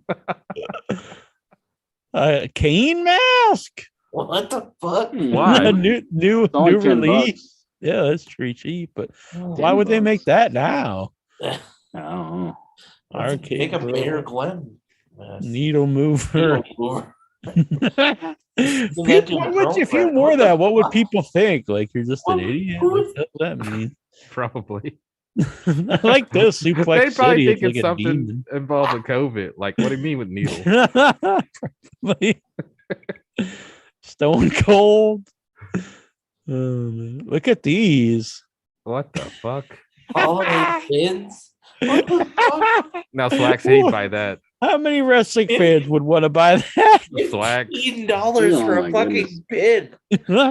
See if you can find those body pillows that Swax had. I wonder how much those things were. Yeah, what the fuck? Guaranteed those were illegally made. Oh, look at that. Oh, really? Bobby the Brain Heenan. That looks pretty cool. Yeah. I did see pillows when I first logged in here. I'll look it up here and say, I don't. Zaya Lee, who the fuck? I don't know. Is that the one who became this? Boy, they're really. No. Why is this one $50? Who the fuck is the guy modeling? Is that Howard Finkel? It's Big Dave Matheny. War Games, the Demon Prince, the Bloodlines. Look at that shirt. God, that's ugly looking. Hey, Randy. Hey, Randy. Wow. Hey, Randy. What They just make shirts of anything. Just getting started. What the fuck? That's the big boy. That's really dated. We're just getting started. Big E. Yeah. Wait, isn't that our truth thing though? He hasn't even started yet. Here you go, intro. Rick Boogs. I know you like that, Rick. Oh, he cut his hair. He doesn't even look like that now. Braun Breaker shirt. Nice. Look, the back's like all wild and young. They beat them at their best. I like this one, the Grayson Waller effect. Wherever the fuck that is. A cheaply made shirt. Why is there wearing a breeze on the thing? Here you go, Nikki Ash mask. What's up with the horns? Yeah, really.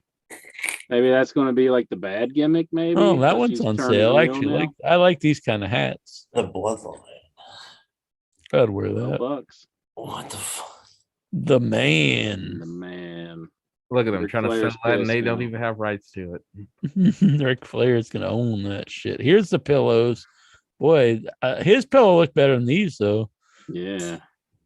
Who they're some ugly ass pillows. Oh, They those just look got, like this fucking frosted mini wheats. Oh yeah. they just had this little logo down the corner. They're Making me weird. hungry. Fuck. Cheap. Where did they get this shit from? Thailand? Probably. It's like something from Five Below. So I wonder, is that a sticker or is that embroidered? Yeah. The Italian strongman Bruno Sammartino. Fucking Bruno's been dead for years. Well, didn't they have that exclusive shirt they were doing? At, like they'll show that. Yeah, Alexa maybe was that's at? what that is. But it was supposed to be. What a exclusive. Mr. T fucking plush. Oh, what the What is this? Play Pain? Alexa That's, Bliss? that's Alexa Bliss. That's Lily. Mr. T. Why the nose looks so weird? Why is the nose a different color? Looks like Token from South Park. What the- Why doesn't he have his chains? It's fucking Mr. T. Couldn't afford it. China. Oh man, they still got some Christmas stockings. earn your scars. That's very Christmassy. From Age. Yeah. Here's a Alexa Bliss blanket. Yikes. Custom. What the fuck? That one you can customize. Ugh. And put what? Like a dick? Like what? I What don't makes know. it custom? Personalized design. It was Jamie's first SmackDown. Let's check this out. Oh yeah, you put your name. Name. Oh, No, it says First tag. time Jack first SmackDown. How adorable. I wonder if you put Jack off and tried to order, but they immediately return it. Yeah, that's really lame. The fuck? This is the stupidest shit. It's not even like cool looking. It just looks stupid. I like this. I like 3/4 sleeve shirts, but I wouldn't pay $30 for them. I mean, it's not that exciting either. What are these? The Rock and Mankind figure and Oh, they're like bookends, I think. Aren't they? Are they like I don't bookends know. or something? They come with a magazine. Who in the hell's gonna wear that fucking pendant? The Scottish Warrior. God, $100 for these Royal Rumble plates?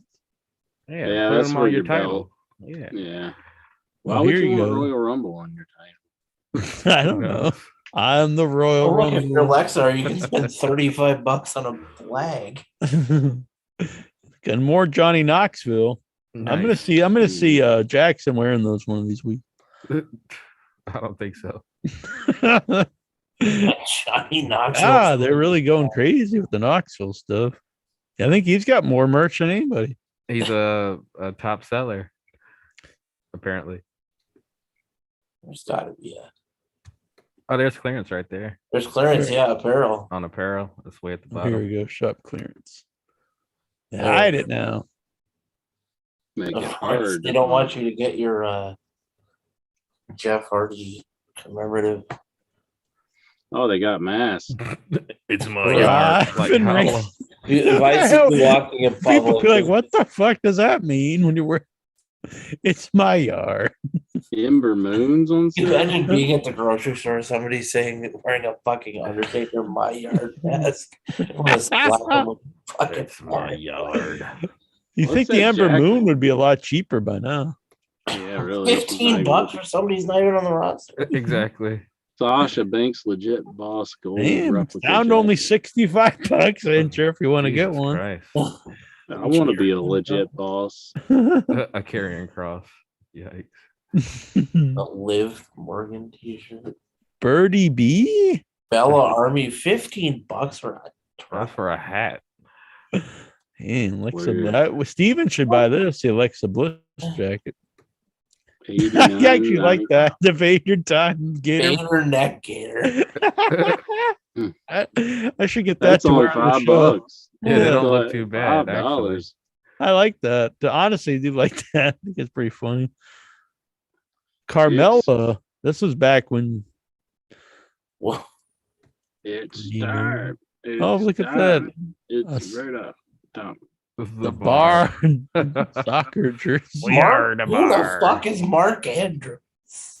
I don't know, actually. I have no idea who that is. NXT women's shirt. The Pride foe, Sanjay Deville. That's back when she was Kaylee Ray. Oh, Phenomenal one. Where's it? Time's up. Crush, Shayna Baszler. Well, they put the That's carrying awesome. cross stuff real cheap. They're like, we don't want any mention of that bitch. Is that a what the fuck? Look at this. Who the hell's Robert Stone? Stone tuxedo. That's Robbie E. They Oh, used to yeah, have Robbie Robbie E. E. Yeah. Wow. Like click on the shirt, you can see him. Oh, I see him there. Looks like JBL. The Robert Stone. Apollo Crews entry. Back before he was Nigerian. Andrews I'm trying to Webster. figure out who the fuck Mark Andrews. I don't know, Andrew. Oh, look at that. Hulk Rules shirt. $20. This is when did they ever use that logo? Never. Johnny Gungar. That's a weird one. Mhm. Just I like pull up- Gargano. That's a weird shirt though. Oh, yeah, Sergeant Slaughter. That's an ugly shirt though. Jesus. There you go, Bronson Reed. Hell yeah. Big Jonah. Man, look at these jackets. They're pretty. Look, a ice cream bar jacket. Ooh, I like It's the on Hulk sale for Hogan. $80. I like the Hulk Rules one. I like this Nitro jacket, honestly. Well, if I catch you walking around in that raw as work fucking tank top, I'm gonna beat the shit out of you. What the fuck? Yeah, Hulk I like Rules that one is one. pretty nice. Yeah, I'd I wear like that. I'd totally wear it. You can buy it. It's on sale. Yeah. Get the NXT. Oh, look at that. Crack pants. Razor Ramon with Zubat's arms. That's awesome. Jesus Christ. Yeah. You Harlem look like Heat. Special Mark. Look at the Doink one. Yeah. I love big it. ass I picture wear of a that. clown on the back. That's yeah. I'd buy it for like $10. Here you go, Lacey Evans. Of all the people they made Lacey Evans. They had to get one woman on it, and they were like, "What about Lacey?" Yeah, Razor. That's kind of cool. Diesel power. Weird, he's dropping an elbow of all the moves. I don't know. Has he ever done that? I don't think so. They probably just told some guy to make it, and he just like happened to see him drop an elbow one time. Like, yes, this will look good. That's a signature. That's what he does. Jay Uso, I'm gonna get him. Who's this guy? Tommaso Ciampa. It's a weird. I kind of like that shirt, but I didn't know who it was at first. Ballsy badass. What the fuck? What a slogan. Lo Shira, Lost in the Sky.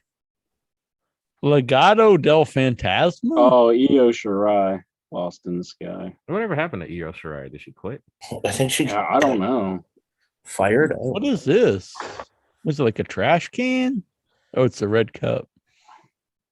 Oh, that's the Street Profits. Yeah, I didn't know what the picture was supposed to be. But... look, God, is that ugly? The future stallion. That's Riddle. What the fuck? When was Riddle ever the future stallion? They used to call him the Stallion or something, didn't they? Or something. Dominic he smoked his first wacky tobacco. Oh, it's a kid shirt. I guess it's like to say your kids are. Man, these pins were $30 originally. Damn. Now they're $12. Still expensive.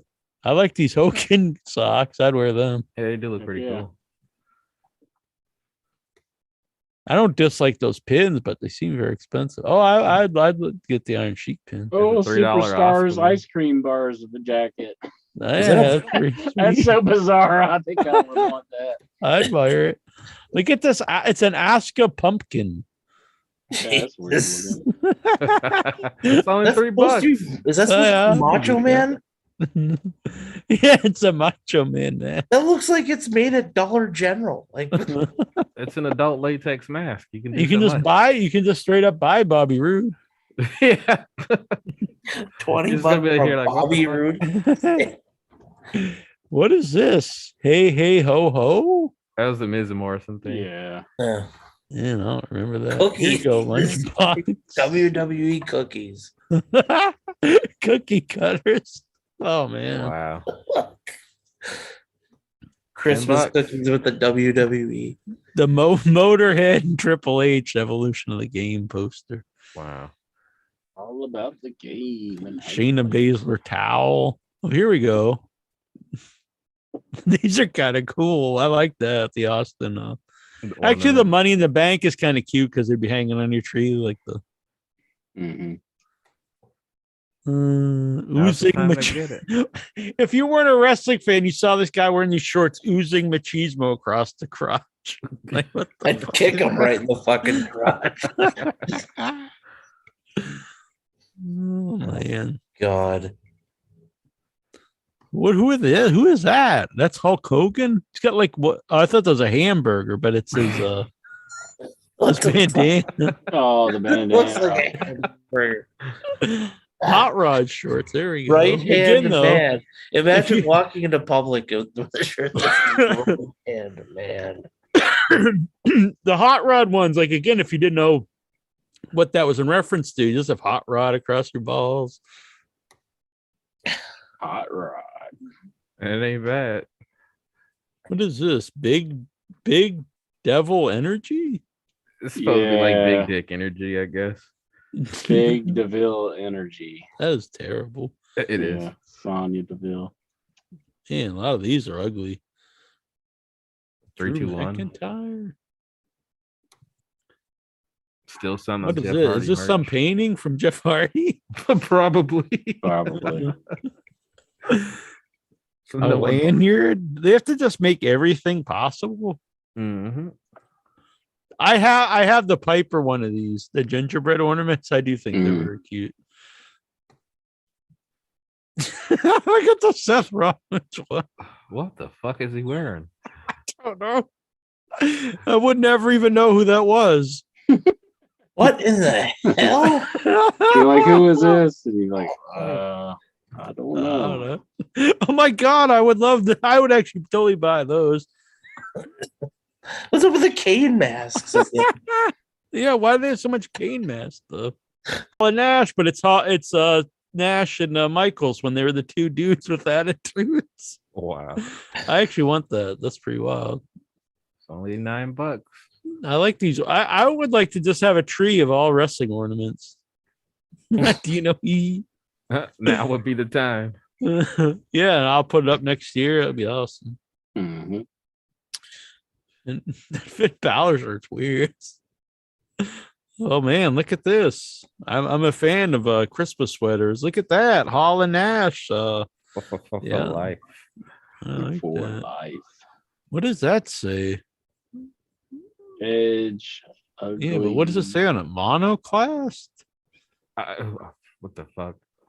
What the fuck is a monoclast? Wait, what? Oh no. I'm trying to turn the page here. More Kane here for you. Yeah. The Fiend. Fiends. What is that? Ow, ow, ow. She does like a howl. She goes, oh, oh, oh. Like, An edge bear. Look at that.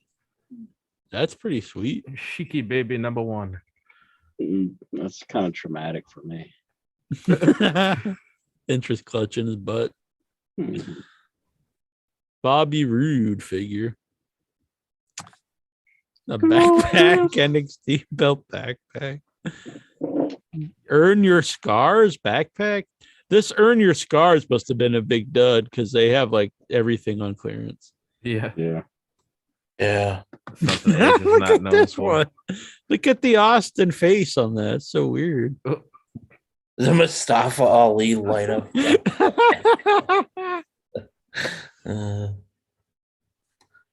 That was $60. Jesus Christ. Holy no. Who could possibly buy that for $60? Who would want to buy it? It's probably what he wants his release. No one bought his merch. Maybe that's why they don't want to release him. They want his his merch to sell first. It was an iconoclast. That's what it was. It was iconoclast. Well, I still don't know what the fuck that means. God, they had some ugly Riddle stuff. Look at that. The professional. Just like a foot in a sandal. Fucking Pat McAfee's got a shirt. What the? It says, it's great to be great. It must suck so much on the back. Okay.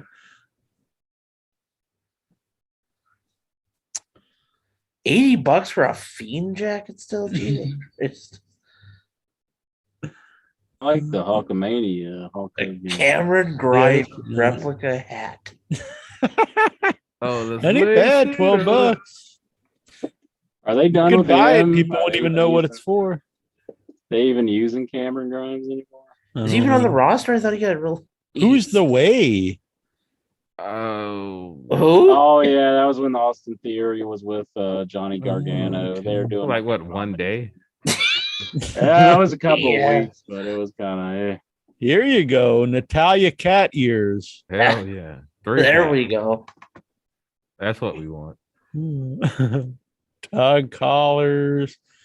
Oh Lord, they do just make every. Here we go. That one's good though. The Junkyard Dog collar. JYD. The only one that makes sense. Yeah. How many people know who that is? A Shotzi replica. Hell. Oh man. Pair that with the Kane mask.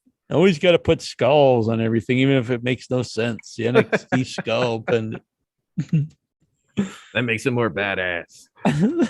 Big Daddy Claymore shorts. God, all those shorts are so lame. Standard Blueprint Boss. When did Sasha Banks ever use that name? Mm-hmm. What the fuck? Look at all the Mustafa Ali stuff. It's so weird.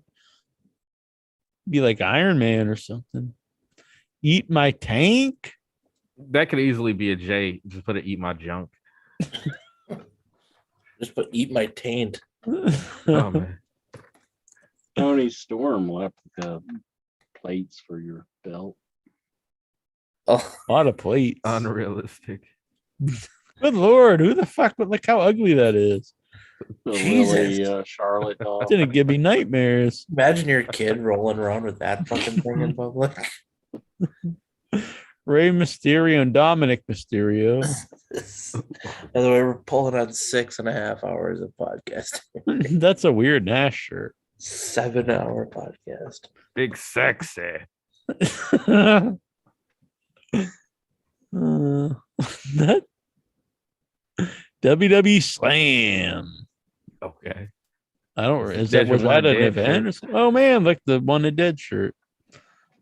Why isn't it an homage shirt? It's just the One a Dead shirt.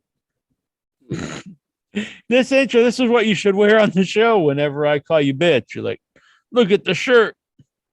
Nobody's bitch. Oh, nobody's bitch. Oh, here's one for David Matheny, the Bam Bam Bigelow. I actually do like that shirt. I'd wear that. It's pretty awesome. Provoke me. Okay. When did he say that? I don't know. The gloves are on. Rock and roll. Damien for the rock. Damien Priest, rock and roll champion. Uh-huh. What the? Up, down, down. And you can wear that with your gaming buddies. Mm-hmm. Is that even a thing now? Has Xavier Well, he started? sold it. He sold it to Vince McMahon. And then I think he just quit doing it because, like, I guess Vince cheated him out of the money or something. Don't know what he expected there. God, he bought it from him, just like, let's just throw all this stuff on clearance. Nobody's buying it. The Way was a group for like 2 weeks and they had a t-shirt. They had like multiple t-shirts. Multiple shit. Lots up, down, down.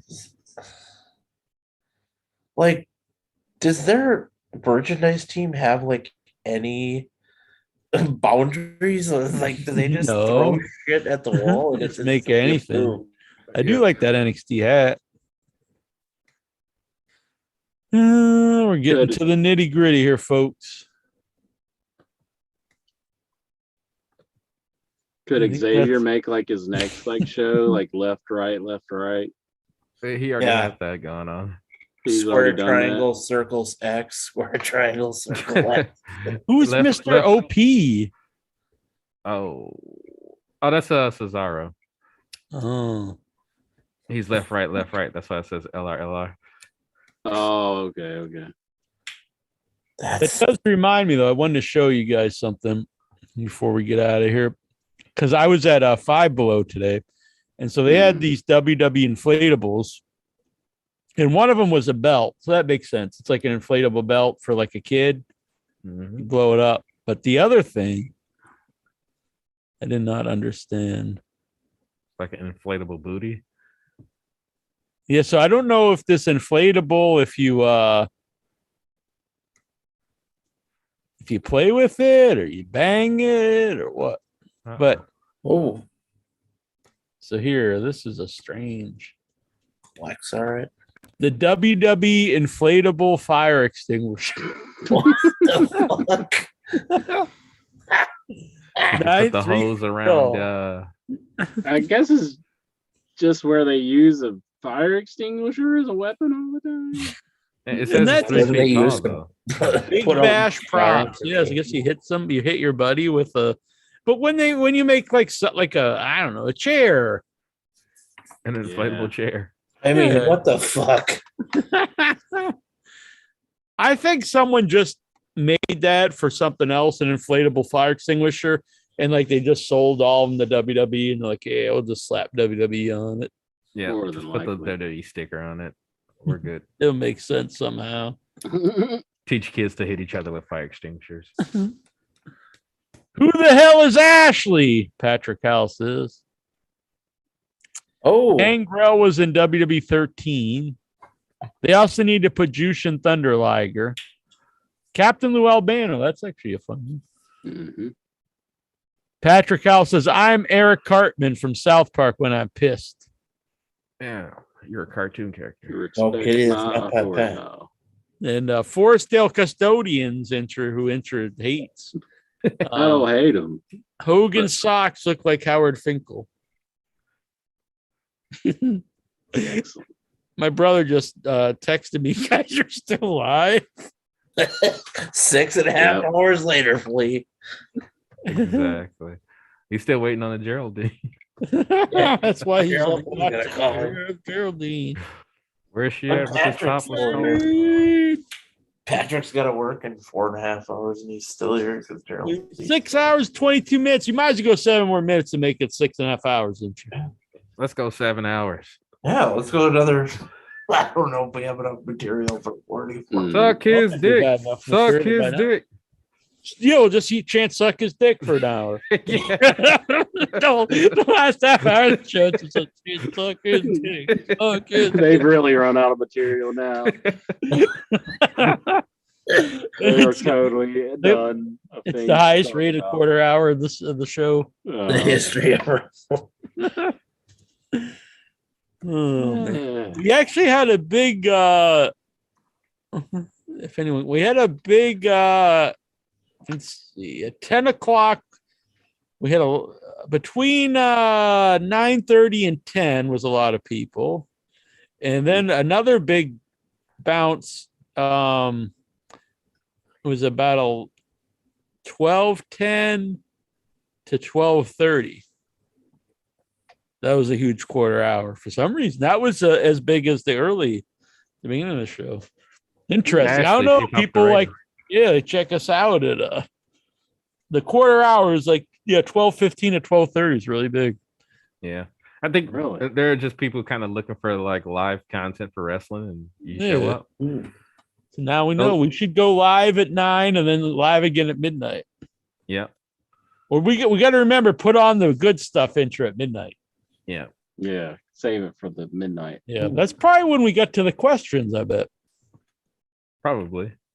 It was around that time, I think. NXT on Tuesday, the February 15th, will now be known as Vengeance Day. Oh, really? Yeah. So the ladder match is going to be tomorrow, isn't it? The Cody Rhodes ladder match. Is that a or today if you want to. Today, actually, in about 16 hours. Let's just stay on until it happens. So I think I said Cody's going to be good. Did you make your prediction on that one? That was just real quick. That was Swax's the body pillow. Yeah. Who is that? Is that Sasha? Who was that? I can't tell. It was Sasha Banks. Oh, okay. I think Jackson's right though. I think it's definitely it's a bootleg. Probably something he got from Wish or something. He probably printed it himself. Just yes. See if it's on Etsy.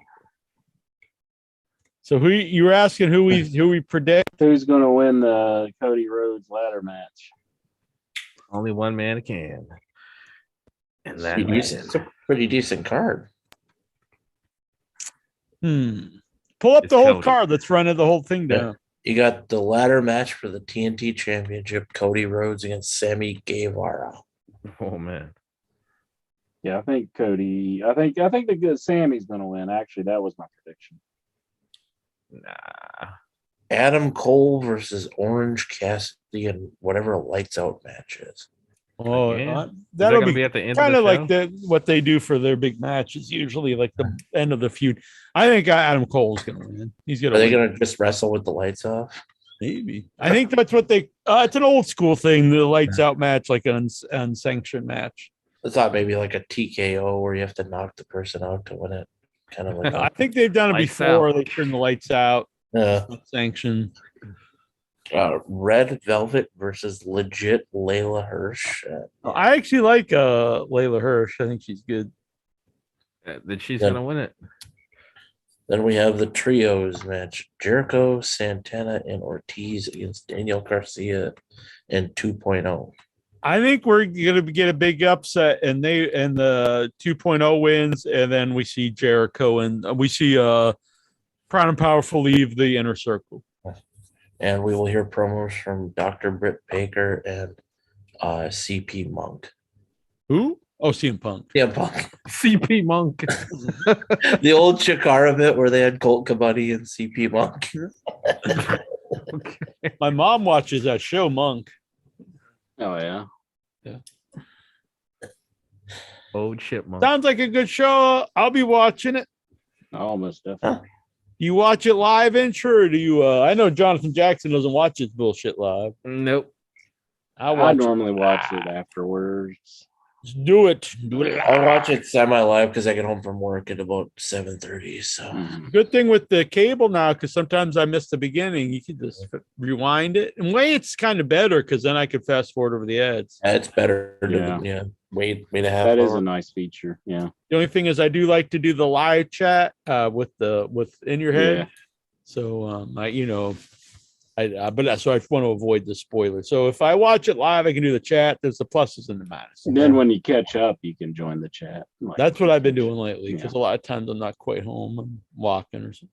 I prefer watching wrestling at 2x speed. So I almost refuse to watch it live unless it's a pay-per-view. Is that what I was gonna say? Is that you watch in your head, but not. You're here. You're here. He's in the thick of it. Unless you've got some kind of weird AI. In the thick of it. That could be it, Maybe you are AI. I don't know. You never know. I might be an NFT.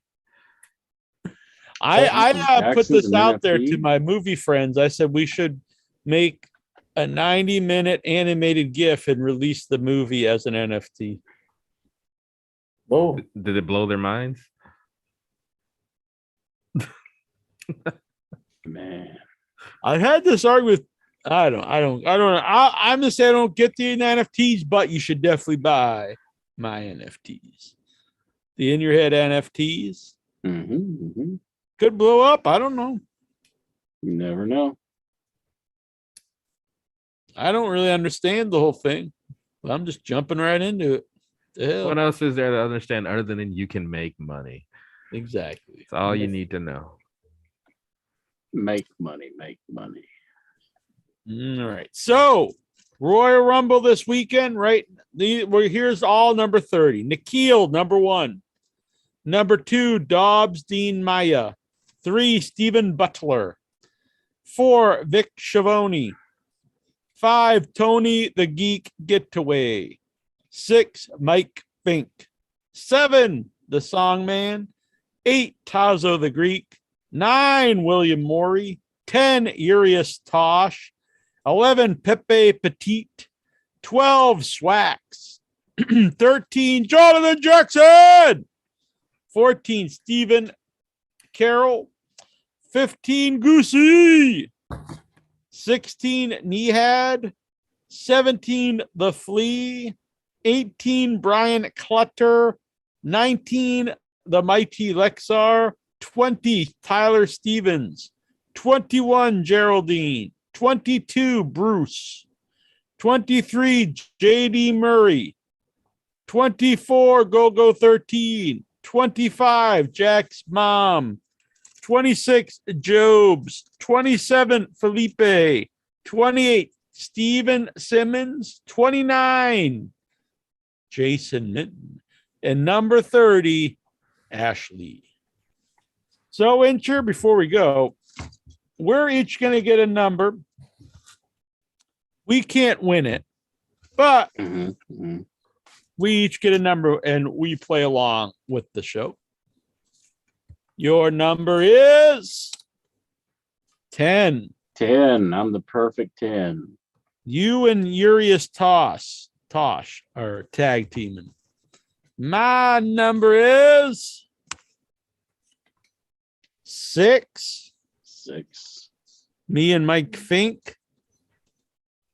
We're going to give old Patrick Howe here a number. He can play along. Now, the people who play along, you're not going to be eligible to win a prize, but you can play along at home. 27. I really should have tagged him up with Geraldine, but it's him and Felipe. And anyone else? Should we give we'll give Juju B and Clinton a number to play along, even though they play along. Yeah. They can't win a prize, but they can play along. Juju B 16. 16. She's tagging with Nehad. I hope this doesn't. Nehad. Hope Ashley doesn't get upset. You never know. Clinton, number 20. He is tagging with Tyler Stevens. So anybody else in the Headyverse, if you would like a number to play along with, just let me know and I'll give you a number. Over on the IOH Facebook page or... Yeah, I'll post about it and they can let us know. All right. If you would like. By the way, come and join us over at facebook.com/group/IY Wrestling because the best time to plug that is, 6 hours and 40 minutes into the show. Mm-hmm.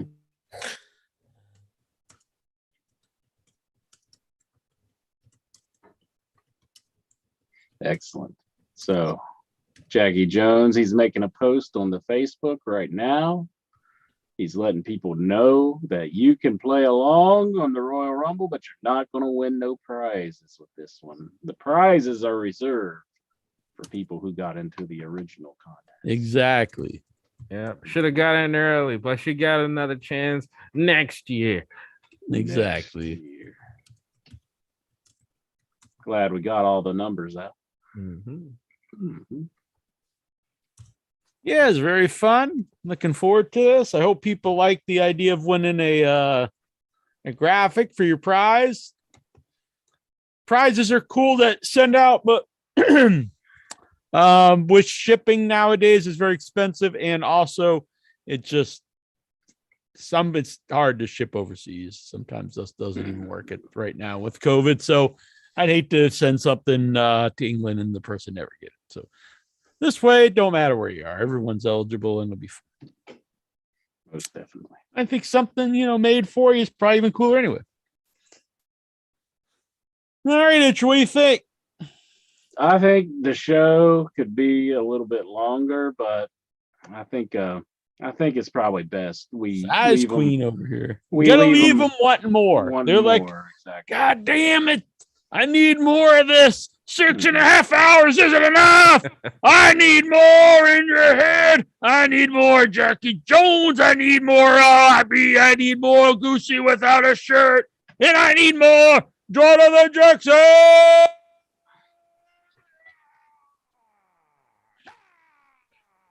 Yeah. I've got my second win coming. Should we go 6 more hours? Oh no, YouTube saying that the stream's running out. You got to get out of here. Oh, so we can't go against the YouTube rules. You got to follow the rules. So where can they find more IYH? You can find more of them right here on In Your Head. You can subscribe and listen to all the archives, but not really all of them, because all the full archives over at iWhiteWrestling.com. Subscribe at all your favorite platforms, iTunes, Spotify, Hibbity Hotta Deebadoo, and all the podcast platforms, your favorite one. Subscribe, join the Facebook group, follow us on Twitter, follow us on Instagram, follow us to the ends of the earth, because this is In Your Head, folks. This is where it's at. So don't be a bitch. Be part of the show here at In Your Head. Goodbye, everybody. That's it. Good night. Peace out. Suck his dick.